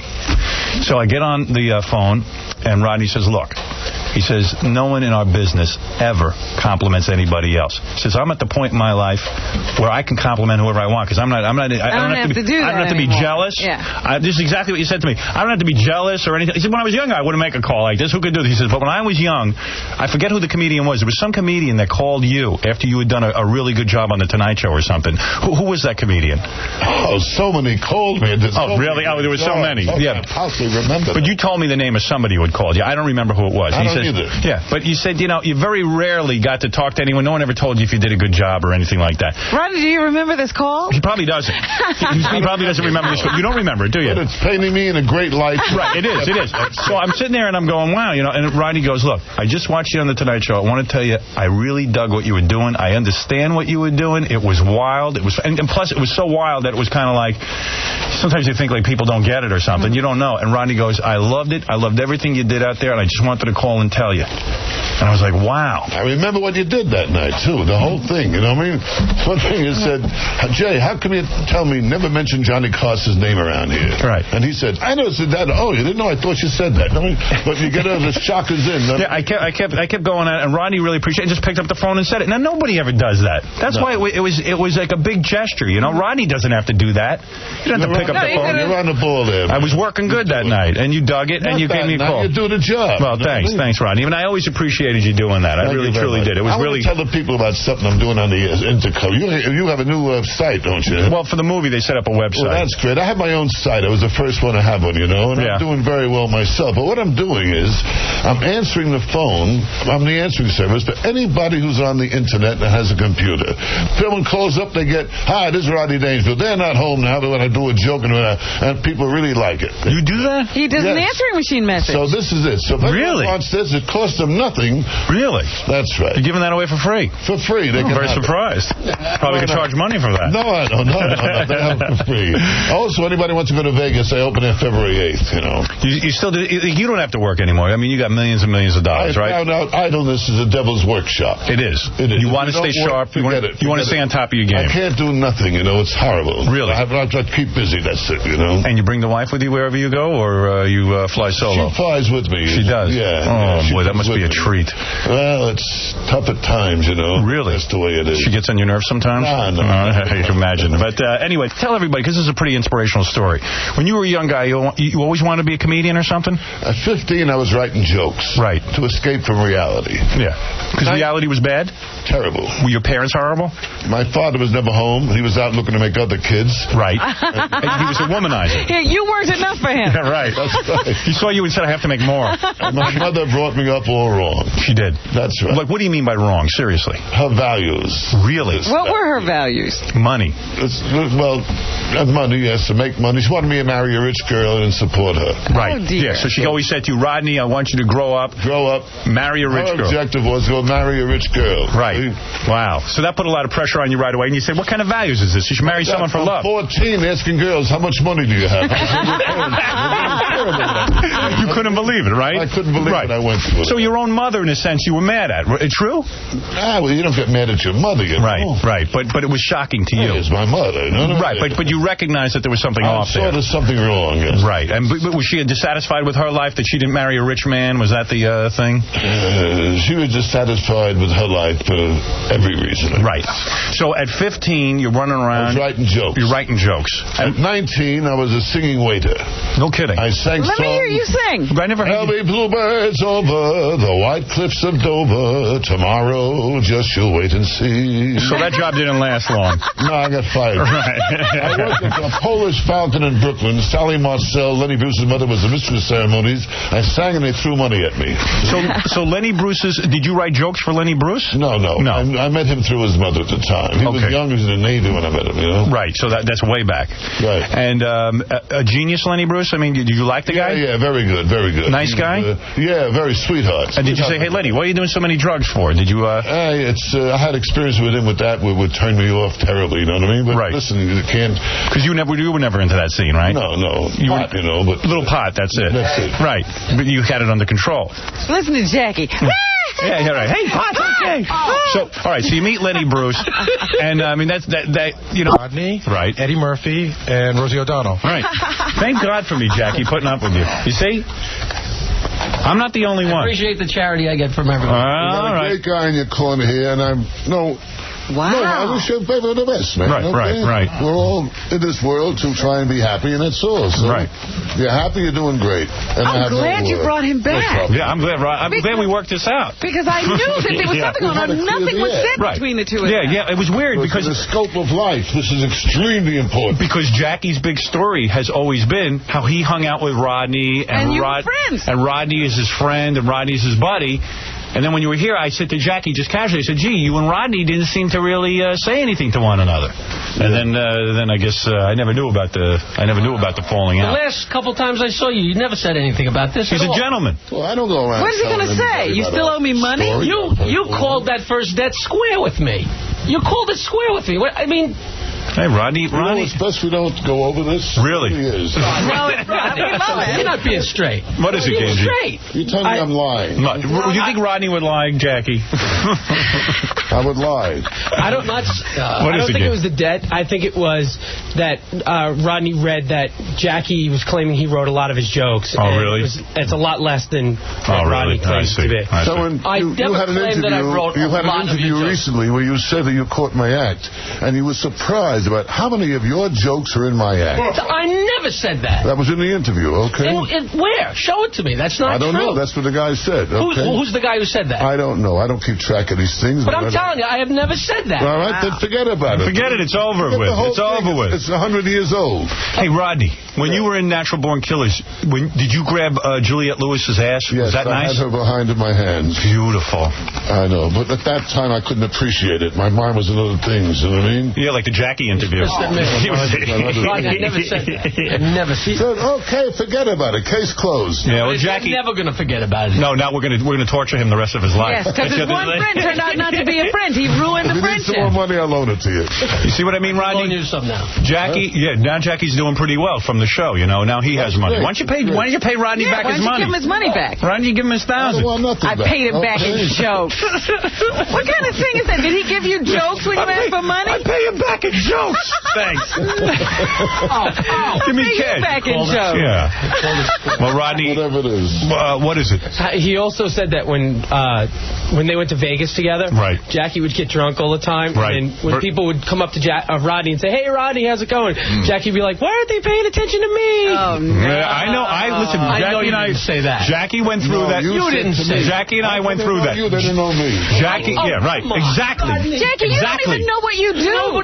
Jackie, Jackie, full crap. Jackie, that's your M.O. Yeah. That's your M.O. See? What did I tell you? They didn't even know me on Long Island then. I would have done that. Yes. Yes, you would. What about me? I could see me screwing around, turn to Rodney and say, gee, I can't believe they know you and they don't know me fooling around. You say I can't believe. Yeah. How come they know you and they don't know me? What's the difference, I really would have said that. It's unimportant. It's over with. You're all crazy. Rodney, it's over with. That's what can Thank you do? God you got away from him, Rodney. That's all I got to say. I would have never said that. In a million years, I would have never said that. Yeah, but I've heard you say a few things. I'm wrong. Rodney says he's wrong. Okay. So I actually turned to you and said, how come they know you, and they don't know television personality, and me, who nobody could possibly know? Jackie, you sorry. Okay, you happy? All right, there it is. There it is. What are you going to do? Let bygones be bygones. You know, we all know what Jackie can be like when he's drinking. Right. I admit I drank. When Jackie was drinking, I'm going to tell you something. When I first met Jackie, I had many of the same stories Rodney has. Yes. I'm telling you, Jackie, you gave me a hard time. What about me? I don't get credit. Cheap Jew. Where's my champagne every minute? But I hung in there with the guy. I like the guy. I think he's very talented. Very talented. Great, super talented guy. He's a lot less bitter now. Listen, as far as doing things for people, I think no one has done more for comedians than I have. Right, With every show, I've catch him, go look at him, find him. Right. And whatever it was. So I'm not looking to do anybody any harm. Right. I didn't have to take you to Vegas with me. You know what I mean? I know that. Right. You're on your knees begging to go with me. I said, okay, come on. Right. You were nice to him. And No, but anyway. Whatever it was, I wish you the best today. You couldn't be with a better guy than Howard. Thank you, Rodney. Thank you. Thank you again, Rodney. I didn't mean to bring up this ugly thing, but it started on the... I had no idea it existed. Why wouldn't you say hello to him, Jackie? Yeah, Jackie. Why don't you say hello to Rodney? You said over there you didn't even make an approach. I get my balls broke for approaching any celebrities that come in here. So full Don't tell me I'm full of it. No, but you know him. But you know Rodney. You can't say hello? You can say hello to Rodney? You get your balls broken for approaching celebrities that you don't know, but Rodney you know. And he didn't say hello to me. Hey, remember me? I didn't see you when I came in. I know. Right. Oh, come on. Jackie, Anyway, you know you get up and say hello to Case me. closed, right, Rodney? Where are we going? Nah, that's it. Listen, never mind Jackie. Go see Wally Sparks. Meet Wally Sparks. Things I know about drugs, prostitution, things yeah, things that you've lived. That I've been through. Right. Hey, thanks, Rodney. I'm sorry. What can I tell you? As long as you two keep getting along, that's all that matters. We don't get along any better. Yeah, believe me. We don't get along that well. They don't speak either. If you say that means you're getting along. If he would give me back my money, I'd be happy. Borrow money from me. What are you doing hitting up Rodney for money? Hey, I don't understand. So why are you hitting up Rodney for money? That's a good question. I was trying to borrow money to press my second album. Don't hit up Rodney. I asked. I wasn't asking for you did the wrong thing. All right. The guy's employing you. Why hit him up for a loan? Yeah. You don't scrape and claw in the beginning. You never get anywhere. So I was scraping and clawing. I admit it. Man, he said, no, what's the big deal? Listen, I used to rob grocery stores when I was trying to get Okay, so it's the same thing. Yeah, but what's the difference? Well, at least you didn't ask anybody for anything. You're wrong. You took what you had to take. The only thing I asked for was borrow money to get a gun. That's all he borrowed money. When I went out and robbed grocery stores, gas stations, whatever I could pick up. With borrowed money. That's right. Thanks, Rodney. So what can I tell you? All right. Meet Wally Sparks. That's the point. Go see the movie tomorrow. Go see Rodney. Howard, thanks, Rodney. Again. Thank you so much. Thank you, Rodney. The best to you. That's all ancient history, okay? Yeah. Oh. That's not what happened. All right. Whatever you say is the truth. How's that? Any words thing you say is the truth. Thanks, Rodney. Thanks, Rodney. I'll be talking to you. All right, man. We love you. Thanks, Rodney. That's Rodney Dangerfield, everybody. Truly a great comedian. Obviously, Jackie, like all of Jackie's relationships. Always ruining a good connection. Always a ruined relationship. I wish I had ruined this one. Always ruining a good connection. You are so right about him. It's pitiful. I know. He doesn't see himself. I told you that's your M.O. I've elevated you. Oh, amazing. Well, you want to say something for yourself now? No. Nothing. You have nothing to say. Nothing to say. All right. Wow. Every guy he knows, he's always stood up and said hello to them after they've finished their bit or whatever. If they don't acknowledge him when they first come in, he still speaks. Mm-hmm. He didn't say word one. Anthony, you're on the air. Yeah, this is Phil. Oh, Phil does a Rodney impression. Let me tell you. We had enough of you. $1,000 too. You know what? Now that we've seen Rodney, you don't sound anything like him. Yeah, you don't sound like Rodney. Oh, come on. I want to audition for Rodney's nightclub there. Let me tell you, it ain't easy meeting him. It ain't easy at all. Hey, Rodney, let me tell you, my wife is so ugly she walks into a room, mice jump on chairs. Okay, it ain't easy. No, he doesn't sound like Rodney now. No, when you have the real Rodney. Jesus, Jackie, you really blew that one. See, and in the beginning, every day I was like, Jackie. And never told us there was a problem between him and Rodney. Every story never told us he borrowed $1,000 from Rodney. Every story we ever heard was about the good times he and Rodney used to have. Meanwhile, here's the reality. So Rodney's sitting there. Jackie hits him up for $1,000. And it's for making those dopey records of his in his basement. That's true. See? And Rodney goes, what the hell am I financing? Tinker Toys. Right. That's not true. So he gives him the $1,000. Jackie doesn't pay it back. Paid it back in jokes. No, Jackie, tell the truth. Seriously, how did you pay it back? In all honesty. With jokes. I'm telling you, and he called it square in his club. I wouldn't have asked for another $2,000 if we hadn't been square on the $2,000 first for? Another $2,000. That's 3 in total. And that was like a year later. My second album had come out. You are such a... No, don't give me such. A schmuck you are. This is a bunch of Whoa, wait a second. Hey, easy. No, don't use the S word. Hey, wait. Jackie acts like his second record came out on Epic Records. Yeah, right. And he needed another $2,000. What was Rodney supposed to do? He just asked him for a loan. Has anybody ever asked you to borrow money? Yes, and I then say you either say yes or no. What's the big deal? What's the big deal? But you should know better. It's not like I borrowed $2,000 and didn't pay it back. He said no, and what's the big deal? You should know. I saw him he knew he was going to get it back in jokes. I want to know what the equation is. No, what I would have done for $1,000. Seriously, Jack, what I would have done, I would have just given him back the $1,000 cash. The joke thing is separate. Yeah, that's another You borrow $1,000 in cash, you give him back the $1,000 in cash, and then the joke thing is separate. What he buys from you in jokes, he buys from you in jokes. Jokes was his What? idea. What? It was his idea? Yeah, I guess. All right. He wants everything in jokes. Yeah, in fact, for Wally Sparks, Rodney got paid in jokes. He uses joke currency. I mean, aren't you a little curious how joke money? Aren't you a little curious how many jokes equals $1,000? Yeah. I know, in my case, it's less than one. Wait a minute. Because sometimes Jackie will reel off a page of jokes, and the comedian can only use one, but Jackie figures, I'm just paying. Boy, oh boy. Oh, man, Jackie. Boy, that was a blown relationship. Man. 20 years ago. All right.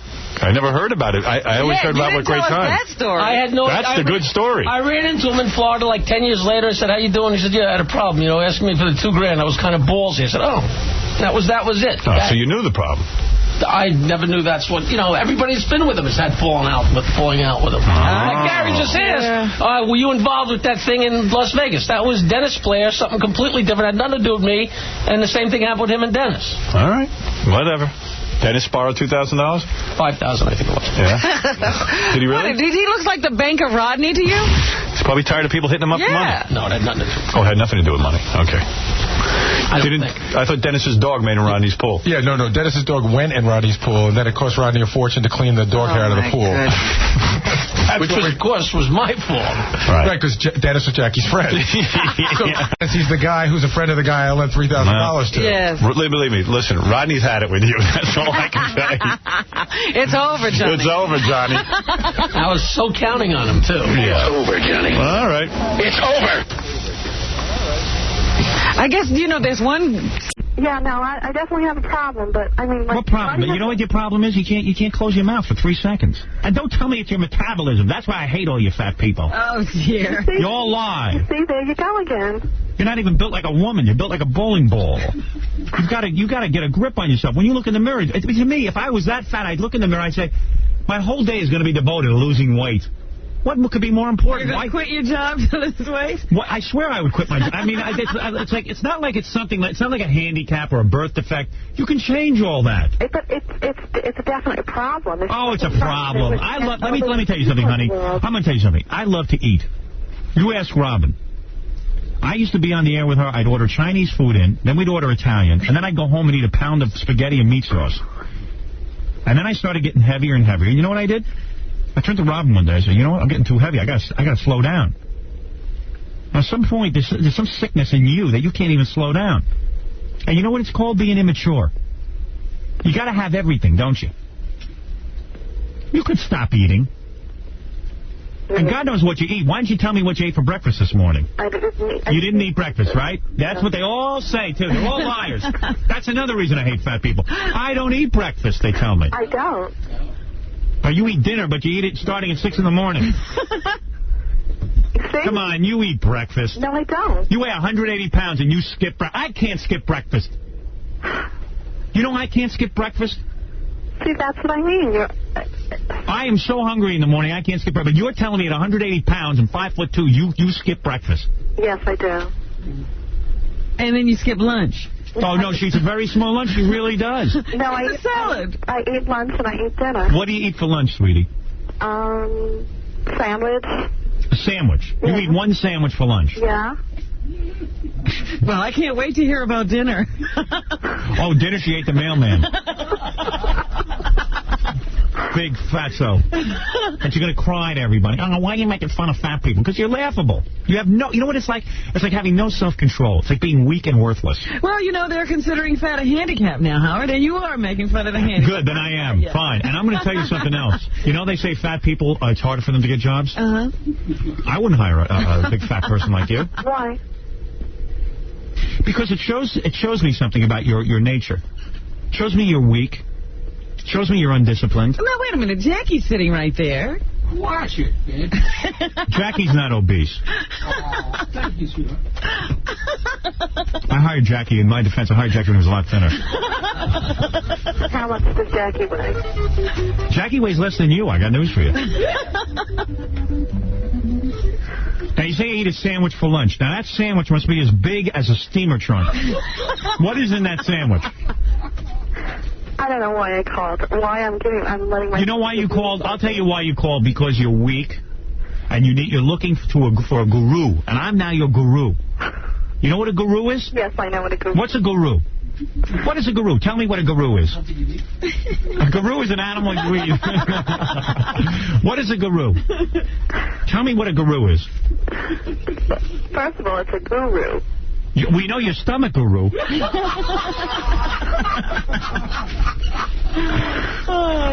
I don't know why I even... Do you have any pets? No, I don't. Good, because your pets would be scared. How many hours a day do you spend on the toilet? Tell me the truth. Be honest with me. You know you eat more than a sandwich for lunch. You know you do. You know you do. You weigh 180 pounds. And you can't tell me what you eat for lunch. I told you what I eat for lunch. Do you drink Tab with lunch? You know, yes. a diet soda? I don't think make Tab anymore. No, that's true. What do they have, a diet soda? Yes. You drink a diet soda? Always drink diet soda. Always drink diet soda. You drink diet soda. You can't drink a glass of water, could you? No, I drink water. Yeah, I drink water. I bet you eat breakfast. I bet you eat lunch. I bet you eat between breakfast and lunch. I bet you eat while you're on the toilet. Have you ever eaten a sandwich while you're on the toilet? No, Howard. I never have eaten a sandwich on the toilet. You eat nothing for... All right, so tell me about dinner now. What did you have for dinner last night? You had your sandwich for lunch. You had no breakfast. And now dinner time comes. All right, yesterday I had no breakfast. I had a slice of pizza and a diet soda for lunch. Okay, go ahead. And for dinner, I had roasted chicken. Roasted chicken? No skin? No. How many chickens?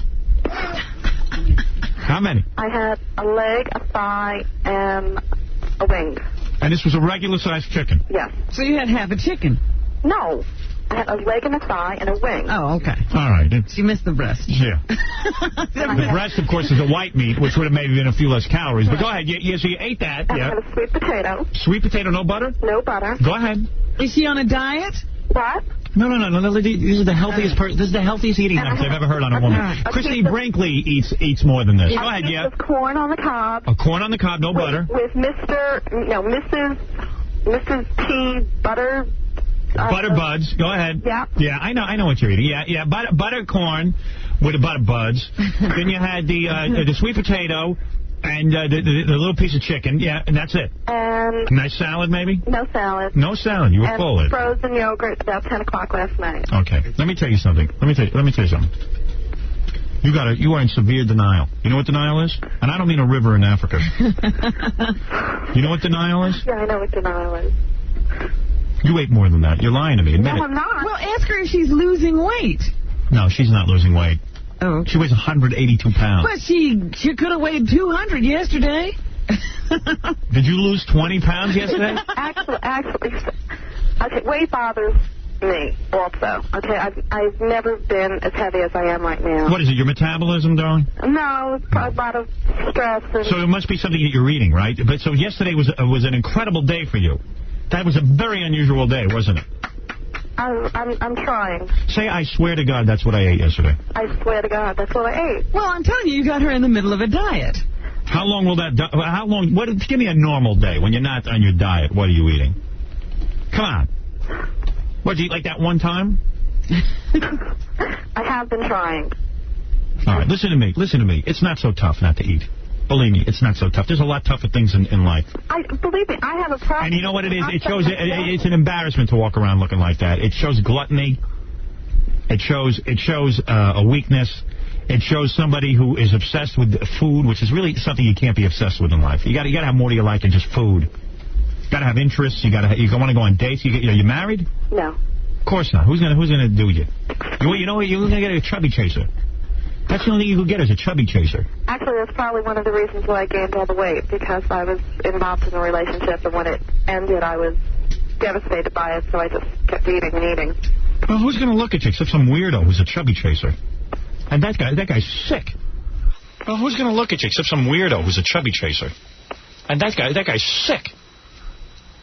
I'm very attractive. No, you're not. At 182 pounds, nobody's attractive. Nobody.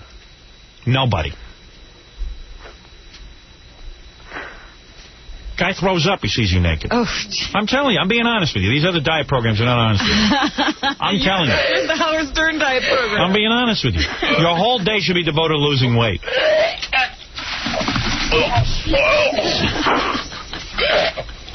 Imagine you take off. When's the last time you had a man?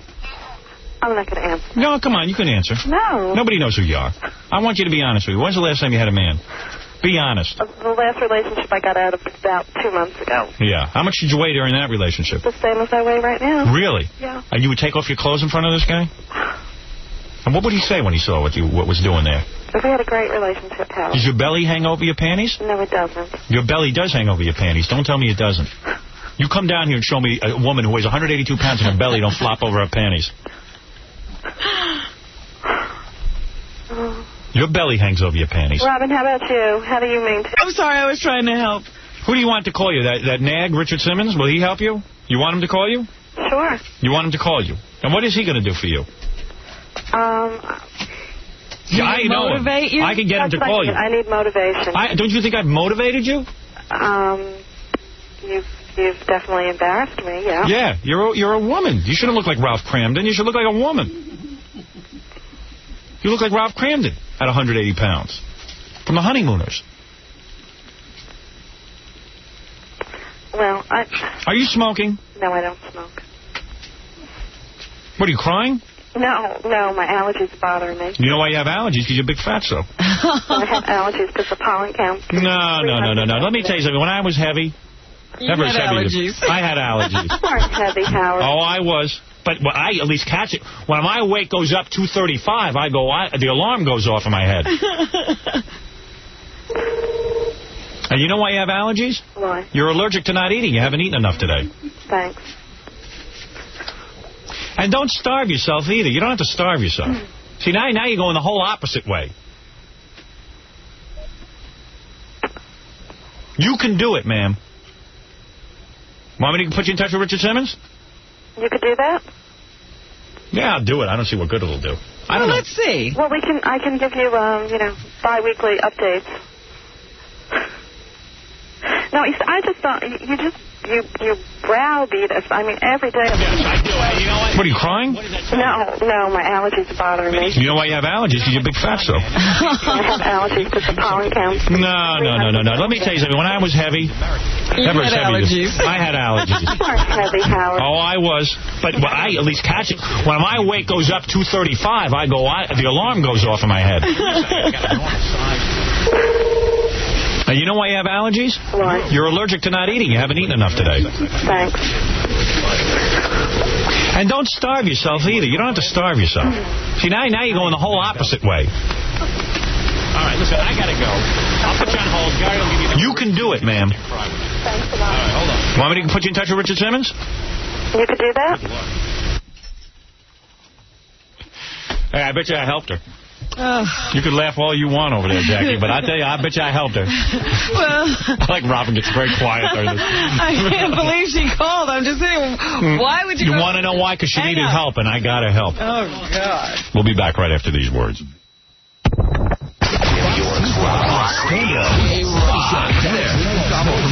WNBE, Honey Oil Falls, Rochester.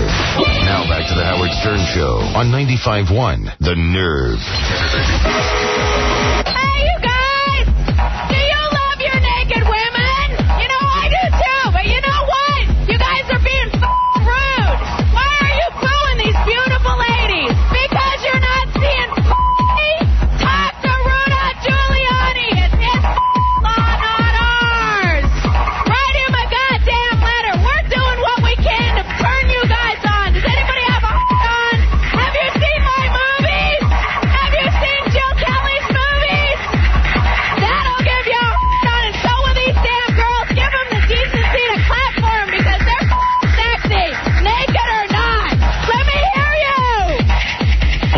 I promised you Kurt Waldheim Jr., a visitor from a faraway country, a man who has distinguished himself with his troops. Ladies and gentlemen, we haven't heard from him in a long time, but here he is, Kurt Waldheim Jr. for Guess Who's the Jew? Lies, lies, lies. What is a lie? What is a lie? No one said anything yet. Lies, everything is a lie. Lies, lies. But enough of quivers of life. Oh, you're reading Robin's new book. Hand-handed father, masturbating for 3 days straight, auditioning for porno movies. I haven't heard so much crap since the defense of Joey Buttafuoco. LA prostitution charges. So you didn't believe anything in Ron's book? It's true. It is all true. We give her a lie detector test. Right. And I'm not a Nazi. I never took 50 Jewish fetuses and turned them into a stew in the kitchen of a French restaurant in 1944. Well, would you take a lie detector test? I must admit, though, I met Hitler once. Yes. Made me very angry. Why? I jogged in his face for 3 days. You did. You didn't like him. With my jack boots. That's funny. Robin jogged on my face for 3 days. Unbelievable. Yeah. It was unbelievable, wasn't it? Anyway, here he is, the living slime himself, Kurt Waldheim Jr. Thank you for coming. Slime? I have a summer camp, so we must get the game over with quickly. I have Camp Kurt to attend. Camp Kurt? Kurt, what do you teach kids to do? It's for people who have children of a higher caliber. That means no Negroes, no Jews, Mix, Spics. You probably couldn't even get in. Polacks, Dagos, Wops, Bosnians, Haitians. Lots of fun. Some swimming, some death march hikes. Right. Very nice. All right, Kurt. Now it's time to play Guess Who's the Jew. Let me go to our phones and see if I can't find somebody to play the game. As you know, if you're going to play, you got to be able to identify Jews. Isn't that the object of the game? Absolutely. And by the way, you'll be playing for a $100 gift certificate to Tops Appliance. They must be proud. Yes. All right. I'm sure they'll be proud when they hear you gave away their gift certificate. I wonder how Kurt got so good at identifying Jews. Do you want to talk about that, Kurt, for a real quick second? How did you get so good at identifying Jews? During the war... It's a gift. I'm clairvoyant. Is this something you have or you don't? Yes, I picked it up from some Chinese gentleman one time. He had these little things that, I can smell a Jew from a country mile. That made a lot of sense. Thank you. All right, maybe you've been asked one too many questions, Kurt. I think so. Sometimes. Off the script. I was distracted. It's better when you read off the piece of paper. There you go. All right, let's go to our phones and see if we can find... Don't ask Kurt to ad-lib. You're not kidding. Something about a Chinese gentleman. Oh, shut up, you cow. Oh, my God. And that was an ad-lib, okay? Right. You want to screw around, we'll screw around. That's not written on the paper? No, it wasn't written on the paper. All right, very good. It says, call her a fat cow right now. All right, listen to me. Listen to me. Yes. We're looking for someone to play the game, Kurt. Or I boot you out of here. Use my jackboot on you.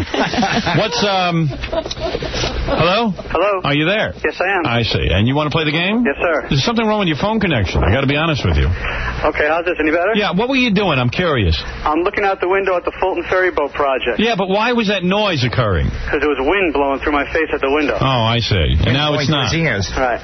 All right. And are you Jewish? No, sir. Oh, you're not? No. You have any Jewish friends? A few. You have a few Jewish friends. So you like the Jews? Yeah, I like everybody. You like everybody? The hell wants him to play? Yeah, nobody... Kurt, you don't like him, do you? Not at all. No. You want people who have a thing against bean eaters, against spear chuckers, against grease balls, Joeys, Polacks, Hebes, slopeheads, Judge Ito lookalikes. We hate them all. All right. You want someone to call us in who simultaneously, while he's calling us, has a phone cord wrapped around Jewish people's necks, right? This is correct. Right. You don't like the Jews. All right. A man who is in the spirit of the game. Hi, you're on the air. Hello? Yeah. Yeah. And where are you calling from? New York? No, Jersey. Oh, from Jersey? Yeah. Well, they hate Jews out there. Oh, absolutely. See? So, are you, how old are you? 22. 22? Do you know any Jews? Oh, yeah, a few. Do you work for the Jews? No. You don't? No way. You would never do that? No. What religion are you? I'm no religion. Oh, really? Kurt, you like that. You're an atheist yourself, aren't you? Very much so. Aren't the Germans into religion? Not Kurt, though. Kurt doesn't believe in God. Showering was religion. Now, when did you... I sense from your phone call that you don't like Jews. No, not at all. When did you first realize this? Did you learn that from your parents? Yeah. What did they tell you when you were young? Because the Jews are no good. Why didn't you like the Jews? Why didn't your family like them? Did they work for the Jews, or did they have a bad experience? Yeah, they used to work for the Jews. They were too damn cheap. I see, they were cheap. I think this is a fake Jew disliker. Are you a fake Jew disliker? No. You really don't like the Jews? No, not at all. Well, what is it about them? They're cheap. I'm not so sure either. I might agree with Robin. Really? That's a sacrilege. I know. It pains me to say that. I don't think he really holds a grudge. Hi, you're on the air. I like to play Guess Who's the Jew. All right. Do you know Jews? I grew up in Forest Hills. All right, so you know the Jew. Are you Jewish yourself? No, I'm Puerto Rican. Oh, I see. You're Puerto Rican. I bet you don't like the Jews. I can't stand them. I tell you, 20 years in Forest Hills, it takes its toll on you. So you basically are a Puerto Rican who grew up in a Jewish neighborhood. There you go. And everyone around you is Jewish. My boss, a lot of my friends, unfortunately. Right. Unfortunately, he could only befriend Jews. Well, how was he going to meet anybody else? Isn't that a horrible situation to be in? Were the Jews bad to you? Well, you know, they can be pains. They can. Oh, of course. Did a lot of your friends' names end in Stein or Berg or Gold or Bloom? Matter of fact. I see. A lot of Katzes, a lot of Bergs. A lot of Bergs. A lot of Bergs and Katzes. Yeah. And what didn't you like about the Jews? The yarmulkes. The yarmulkes. They bothered me. They did. Now, why did they bother you? Everybody had them, and I couldn't wear one. I was going to say, you felt left out. You felt left out. Oh, yeah. I see. What is that, Kurt? Great, a spick who reads GQ. All right, why don't we let this guy play? Okay, Jose. I'm surprised Jose couldn't steal a yarmulke and wear one. Very much. We were busy with the hubcaps. I see. All right. So you don't like Jews, you say. I don't know if you do or don't, but let's see how well you are at identifying Jews, okay? You should be able to since you grew up with the Jews. Surrounded. All right, Kurt is going to give you 3 names. I'll give you 3 categories to choose from. Pick a category first. Your choices are queer bags, windbags, and hose bags. All right. Which would you prefer, queer bags, windbags, or hose bags? Hose bags. All right. I'm glad you said that. Here we go. All right. Hose bags. Hose bags. Hose bags. There you go. Category is bags. Yeah. You have to pick the Jewess out of these 3 hose bags. Number 1. All right. Sheryl Crow. Sheryl Crow. A woman whose uterus should be pulled out for singing that awful song. All right. That's Sheryl Crow. She could be a Jew. Go ahead. Right. Celine Dion. Celine Dion. The frog singer. What's Celine that? Dion? Is she black? She's Canadian. No, you dumbo. Oh, I know. Listen, she's the frog singer who looks like Commander Pike from Star Trek. Okay, now I know what you're talking about. Now you know who I'm talking about. Hey, by the way, don't be fooled. There's a lot of Jews in Canada. Right. I've been. Isn't that true, Kurt? They tried to sneak across the border. We tracked them every time. All right, and who is the third? The third one is Cyndi Lauper. All right, Cyndi Lauper. A peroxide-haired loudmouth. I see. All right, so you have Cyndi Lauper, Sheryl Crow, or Celine Dion. Or Celine Dion. I gotta go with Cyndi Lauper. Of course. That was an easy one. Did you say the Cyndi Lauper, Pedro? Yes, I did. All right. Oh, Fred. What was that? That wasn't a contest. Lauper is a Jewish name. But he doesn't know. I mean, Kurt. Come on, what's the matter with you? Would you rather double it or nothing? Double it or nothing. What am I risking? Yeah. All right, so far you have a $100 gift certificate to Tops Appliance. No, I don't want to go double or nothing. You want to go double or nothing? No, I don't want to go double or nothing. Oh, you don't? You want the $100? I'm going to act like the Jew.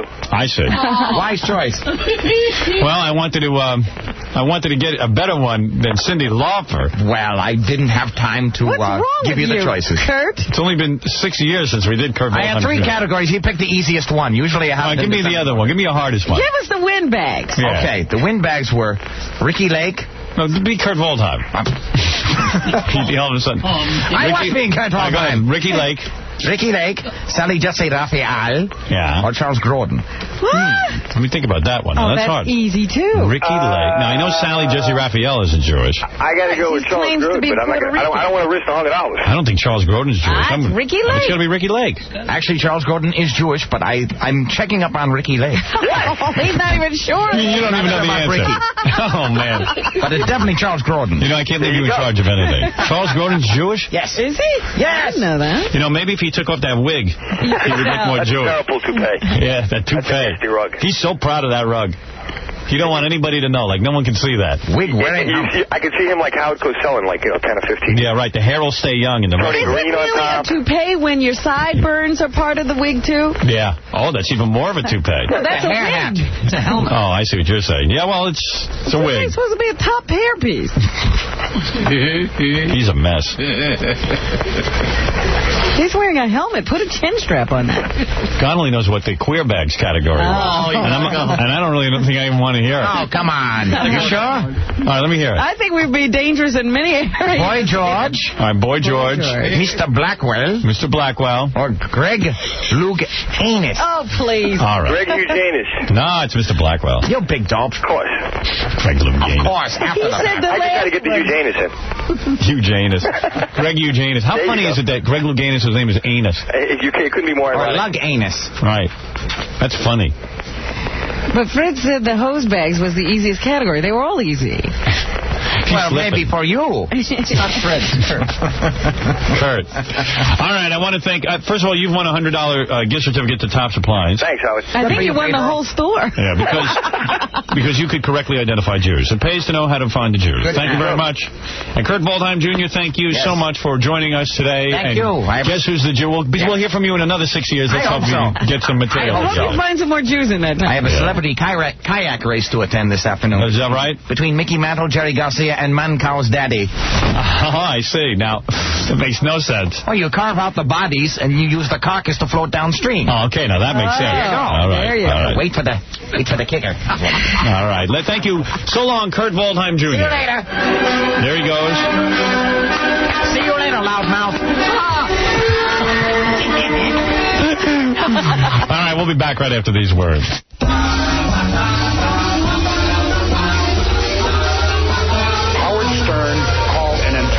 Race of people, an ethnic minority, a bunch of cowardly scumbag peckerheads. And I am ashamed that so few of you think there's anything wrong with that.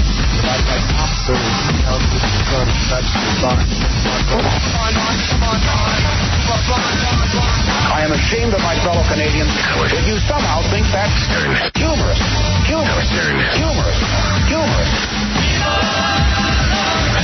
You all think this is great. Shall we shag now or shall we shag later?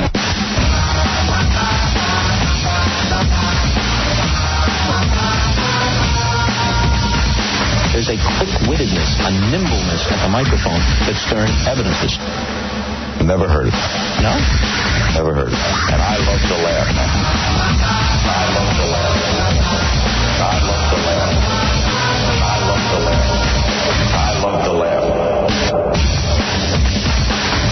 WNBE, Honeoye Falls, Rochester. Now back to the Howard Stern Show on 95.1, The Nerve. I'm Rosie Perez, and I developed this cute accent just so I could tell you that here, once again, from high atop the Howard Stern building on the Stolen Vehicle Police Recovery Network, it's my half-Jewish Ricky Ricardo, Howard Stern. Henry Hill's on the phone. He wants to tell us he's going back to jail. Really? That's what he says. Henry Hill, for those of you who don't know, especially our fans in Detroit now, all three of them, we just started there yesterday. That's right. Henry Hill is the guy, if you saw the movie Goodfellas, he's the real deal. He's the real guy who, was the mobster and stuff. And he's the guy the movie was based on. Right. And now Henry has been in seclusion because he's been in the witness protection program, but every once in a while he calls us and gives his location. Yeah, he surfaces. Defying the mafia to kill him. Good morning, Henry. Good morning, Robin. How are you? Hey, Henry, you know who I become somewhat friendly with? Ray Liotta. I saw him on a plane the other day. Did you? Yeah, I mean, we had a nice conversation. Lovely guy, isn't he? Yeah. Real nice kid. Yeah, he's so lovely I didn't want to whack him. Did he give you the famous laugh? No. You do it. No, he's got it done better than me. Yeah. So what's going on, Howard? How when did you move? Henry, we're fine. Yeah. You know that. What is your problem? No, I'm not drinking. Really? No, that's when they're sending me back to prison because I'm supposed to urinate for my parole officer every so often. And you won't do it? Well, she's a female, number one. Right. Now, what's going on? Are you really going to jail? Honest to God, they got a warrant off. I got to tell me something. Are you serious? What happened? What because I missed the test.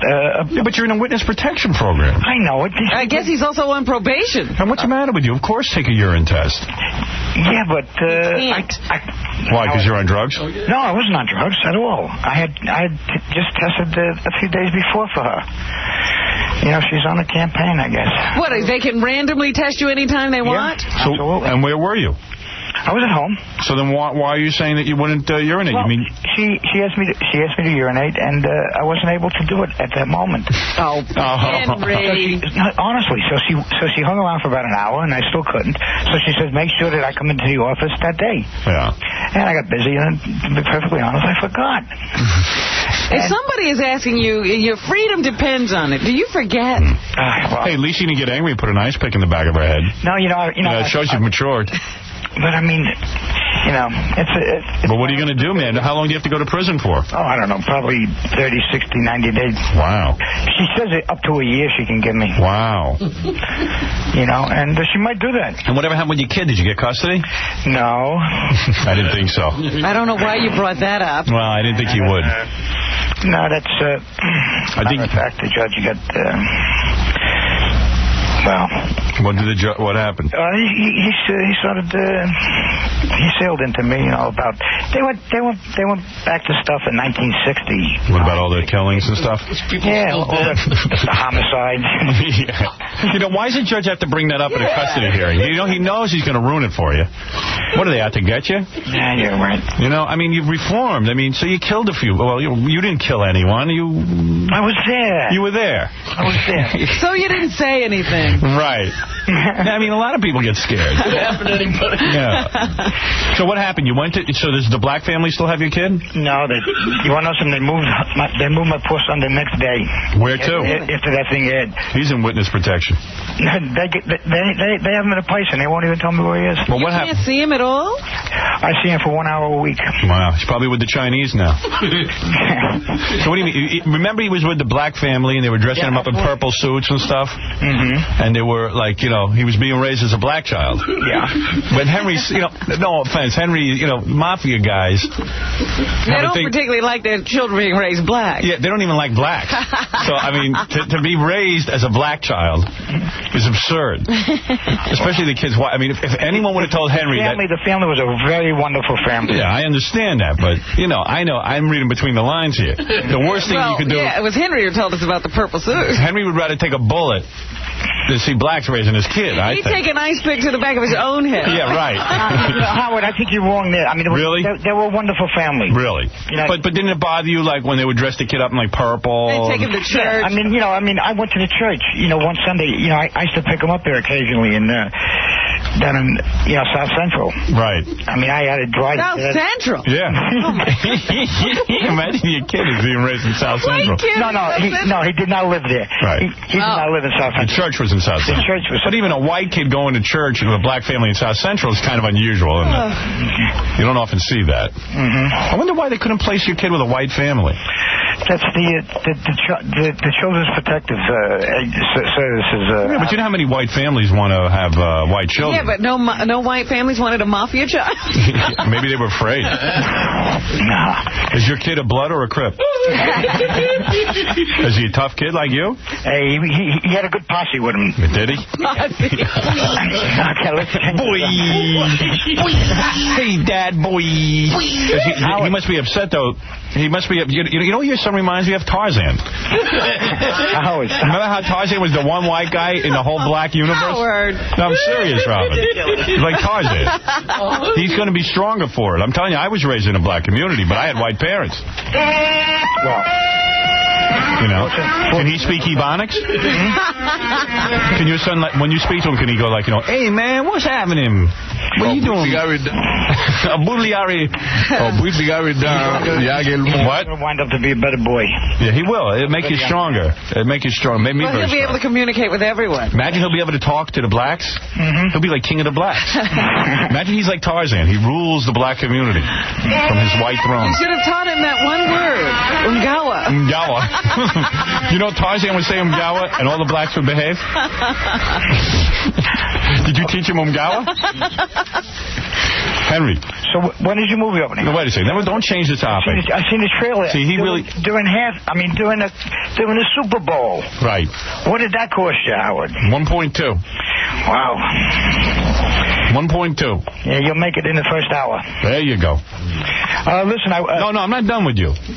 Don't go anywhere. I understand something here. We haven't talked to you in a while. Yeah, we're not done with you yet. Oh, please. He doesn't like when I talk about the black stuff. No, honestly, I mean, they happen to be a wonderful family. Right, so you don't even know where your kid is now? So he's this is...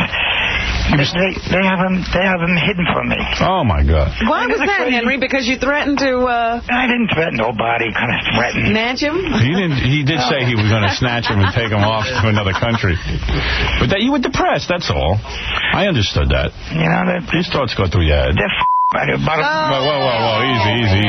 Henry, the F word. Yeah, you better learn it, Bonnick. The F word. Are you getting laid regular? No. I need give me a dollar date or something. I would put you on dollar date. Would you? Yeah, but you got to come in here. Oh, I can't go to New York.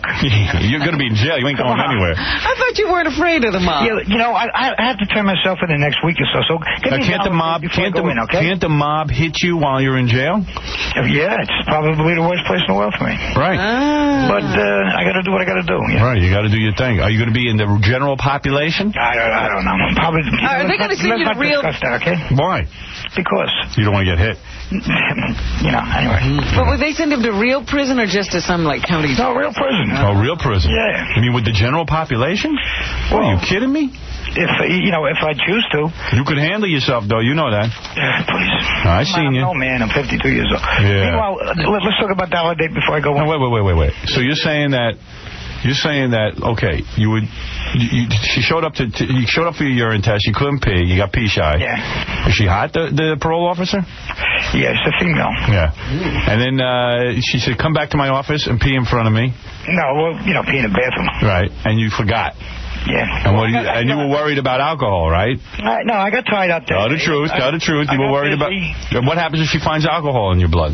Well, then she could put me in prison. She could. Is that right? Yeah. Anyway, they're telling So what's about... You mean you can't have... possess alcohol or drink alcohol. But you're an alcoholic. Of course you have to have alcohol. That's what I try to explain to them. They don't see it my way. Yeah, I mean, that's ridiculous. I think this is like... You might as well throw him in jail if you're going to tell him he can't drink. This guy had a screwed-up background. If he's an addict... He stopped killing people, which I'm glad. Mm-hmm. And now, so he has a few drinks. Who cares? That's right. Of all of his vices, alcoholism was not the worst. He's got an addiction problem. That's all. But for this, I gotta go to prison now. Why would they give him treatment? Prison's not going to cure him. They put enough money into him already. I told my parole officer, let me go to treatment. She says no. Well, believe me. There's no treating you. Trust me, you need to drink. He loves that booze more than he loves staying out of jail. No, it's just as strong as it ever was. It is. Yeah, they own the they own the cities. You know what I mean? I hear you. The blueprint is there. They have they have the concrete and they have the labor. Right. They have the unions and they got the garment center, the truck, and so ain't nobody gonna get them. No, I don't mess with them. No, why should you? I'm not doing nothing. I'm minding my own BI business. I just want to have fun. That's all. That's all. Let them have all that. They don't control the movies, though, do they? Well, they got their hands in everything. Do they really? Uh-oh. No, but not. I think Betty Thomas might be in the mob. You filmed in New York. Believe me, somebody got an envelope. Really? Maybe 2 envelopes. Hey, Henry was right about... really. Henry was right about... Oh, really. Henry was right about... He doesn't know what's happening. Henry was right about the World Series. Yes, he was. He said the Yankees are going to win. Even when they were 3 down, he said That's right. He says the fix is in. And he said they're going to win by 11. Remember that?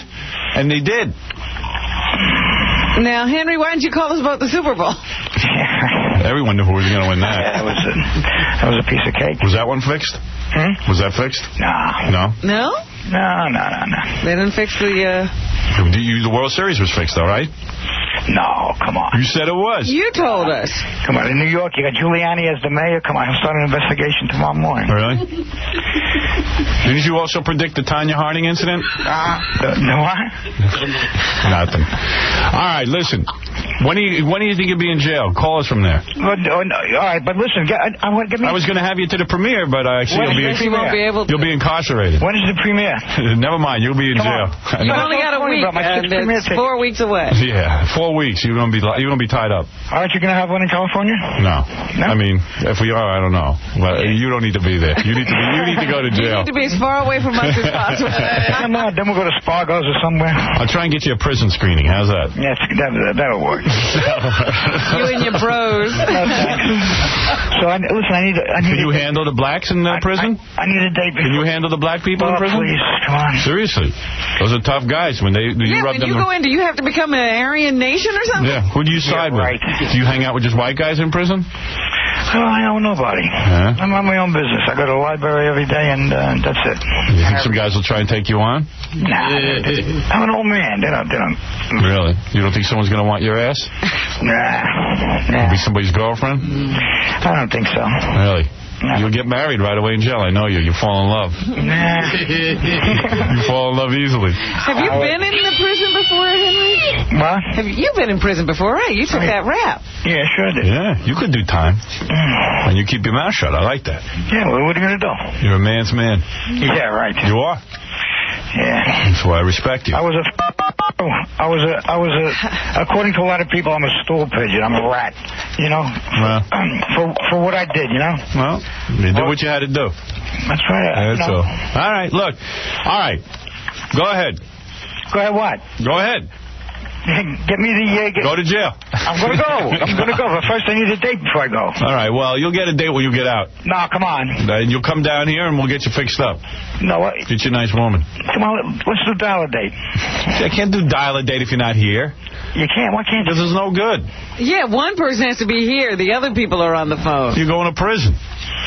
Go in prison, see if you meet anyone there. Hey, on the way, there must be some women. You think you'll have a roommate or they'll keep you in isolation? I don't know. What happens if, some black guys come up to you and they start messing with you? Well, they don't know who I am. Well, what if they start in with you because they see you're a white guy and you're a loner? You carry yourself right, they don't bother you. Really? That's right. How would that be? What are you going to do? You going to bring a weapon with you? No, of course not. You just carry yourself properly and they don't mess with you. Really? Yeah. You act like an asshole and you get what's coming to you. We don't know the rules. We better stay out of it. No, I mean, who? I mean, if you act like an a-hole, you get what's coming to you. It's a terrible way to live. I mean, it's a terrible way to live. But But how does one? Like an asshole. Say a-hole. Say a-hole. It's all right. But what are you saying? If some guys, you go to prison, right? Yeah. Now, give me an example of a guy who acts like an a-hole. What does he do? What does he do? He walks around with his chest out. You know what I mean? Bragging. He walks with a swagger down a here. No, whoa. No F word. No F word. No. He walks with a swagger down the hall? Down the tier. Down the tier. He left his yacht, his surfboard, and If a guy looks like a pussy and he swaggers around, they'll beat the crap out of him. That's like right? asking for it. That's asking for it. Yeah. Right. Attitude. If you walk around humble... you walk around humble, but with some self-respect also. Well, here's some guy who wants to talk to you, okay? Oh, here he is. No, different guy. Some guy wants to ask you about jail. Cigarette. When I was a cigarette. Hello? Yeah. Hi. This is Larry. What is it, Larry? Larry. Hello? Yeah. That's Henry. Oh, where's Larry? Where is he? Larry, you there? Yeah, I'm here. Oh, okay. Yeah, what did you want to say to Henry? I want to tell him to stop crying about going to jail. He's going I'm not crying. You're going to protection anyway. You're going to protection. You know that. You're going to do 23-hour lock-ins. You know you're going to go hide. They ain't putting your stool picture out in the population. You know that. Listen. Listen what? Yeah, what? How many people did you save? Mr. Save the World over there? Well, then go do the bit like a man. Go to I'm doing it. Shut up. Come on. Like a man. You think I'm sniveling? Yeah, go like a man. Time in the phone. Easy. No F word. No F word. Than you ever did in what could do. Protection then. Go to population. Go. Tough guy. You're a tough guy. I know. I'm a tough guy. Yeah, you're a tough guy. Wait, no, don't say F word. Hey, Henry, don't say the F word. Okay, I won't. All right, please. Jeez. Larry, what are you saying about Henry? You're saying that he's really not going to do hard time? He ain't going to do no time. They're going to send him somewhere. Where are they going to send you? Somewhere where nice, where they put you in protection and you stay all by yourself with all the other stool pigeons and the mutts. Is that right? What's a mutt? Is that right? What's a mutt? Is that wrong? Am I wrong? Are you in the witness protection program? Are you going with the mutts or aren't you? No, I'm not in the witness protection program. Oh, you're not? No, I'm not. No. You walk around the street now, right? Yeah, of course. Yeah, okay. I know you're in the street, but you ain't walking around New York, are you? No. What do I And when you go away, when you go do this violation, where you going? You're going to protection, aren't you? And what's in there? What's in there? What'd you say? Flea bags, mutts, rainbows, stool pigeons. That's where you're going. Yeah, right. Good for you. Congratulations. Yeah, thank you. What are you saying, Larry, that Henry is really just going to be in with a bunch of, like... Rapos, stool pigeons, I see. fags. That's where he's going. Larry, have a thing to worry about. Are you in the mob? No, I'm not in no mob. But you seem to know something about the criminal system. Yeah, a little bit. Right. Who's he with? Who are you with? A little bit. I ain't with nobody. I've been trying to throw this. I've been listening to you for years, though. Right. Thank you. What is a mutt? When you were out of the closet stern. Right. Hey, Larry, were you ever in jail? Yeah, why? No, I'm just asking. You seem to... time? Yes. Wait, have you do time? Where? Yeah. Almost everywhere. The feds, the state, Attica, Clinton, Lewisburg. Wow. You must have really done something wrong. It's with these guys, that's like, where'd you go to school? Yeah. Yeah, where did I go to school? So, Larry, you've done hard time. Yes. Right. And I never was in protection either. Where you going, Henry? Go. You want to know something? Don't call up Howard and cry that you got to go away. Who's crying? Who's what crying? were you saying? You were moaning about you couldn't pee in the bottle. I couldn't pee. Right or wrong, you were moaning. Hang up the phone. Go back. Go crawl under the bed. Yeah. No, I don't have to do that. Yeah. Yeah, right. You're going to do that where you're going. You'll be out 1 hour a day. They'll take you out in the yard with the other mutts. What's a mutt? What's a mutt? One on the other end of the phone. Yeah, well, but what do you mean? Describe it. What's a mutt, Larry? I don't understand the terminology. It's hard to say on the phone. Larry, what do you do for a living, Larry? Well, it doesn't matter. Come on, genius. What do you do for a living? It doesn't matter. It doesn't matter. It doesn't matter, does it? Larry, doors do you open? Whose car doors do you tell open? on people. What do you do for a living? You tell on people. You're a lot boy. And I know what crew you're with, too. And you're still a lot boy. Yeah. You know what crew he's with? Yeah, I know who he is. Who is he? Larry. And you know him? You met him? Please, Howard. Really? Please. All right, Howard. Are you with a crew? I like that cream shine my shoes or Tommy's shoes. Hey, Larry. Are you with a crew? What? No. Is he right? No. You open the door? No. If he was with a crew, they cut his tongue morning. Wait, don't say the F word. Well, they cut his tongue out tomorrow. What, if he was with a crew? Who killed Tommy? If what? If you were with a crew, they'd cut your tongue out tomorrow, Henry said. Yeah. What did I say? Why'd they cut my tongue out?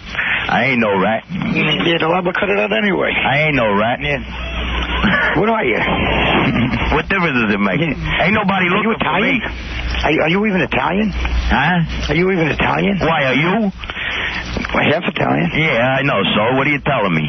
No, I'm asking you. Are you Italian? Yes, I am. That's good. Henry's jealous. I just called to say, you don't have to worry about him, Howard. He's going to protection. Right. No, he'll be safe. He'll be all right. What was Larry in jail for? Yeah, Larry. What did you do? What did I do? A few things. No, come on, tell me the truth. What did you do? Come on now. Please?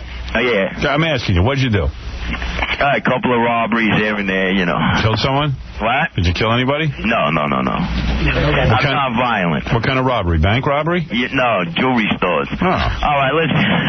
He's got to go because... Yeah, because you've been in a lot of jails. I'm trying to be a citizen now, Howard. Are you? Are you playing it straight? Yeah, I am. You are? I am. I'm a citizen now. What is that, Henry?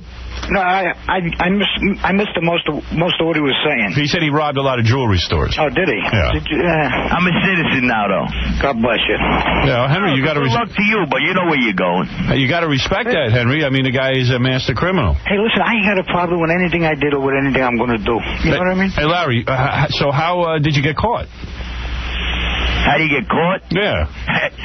It's not hard. Believe me, it's not hard. Nowadays, you can't get away with nothing. Is Really? that right? It's gotten harder? I mean, well, you break in, what, the alarms trip you up or what? No. It's just a matter of, even if you get away, somebody will manage to put you in the mix anyway. Somebody squeals, right? Yeah, exactly. Because you need a team. How many people in the crew? That doesn't matter. We can't go through all this. I got to go to work.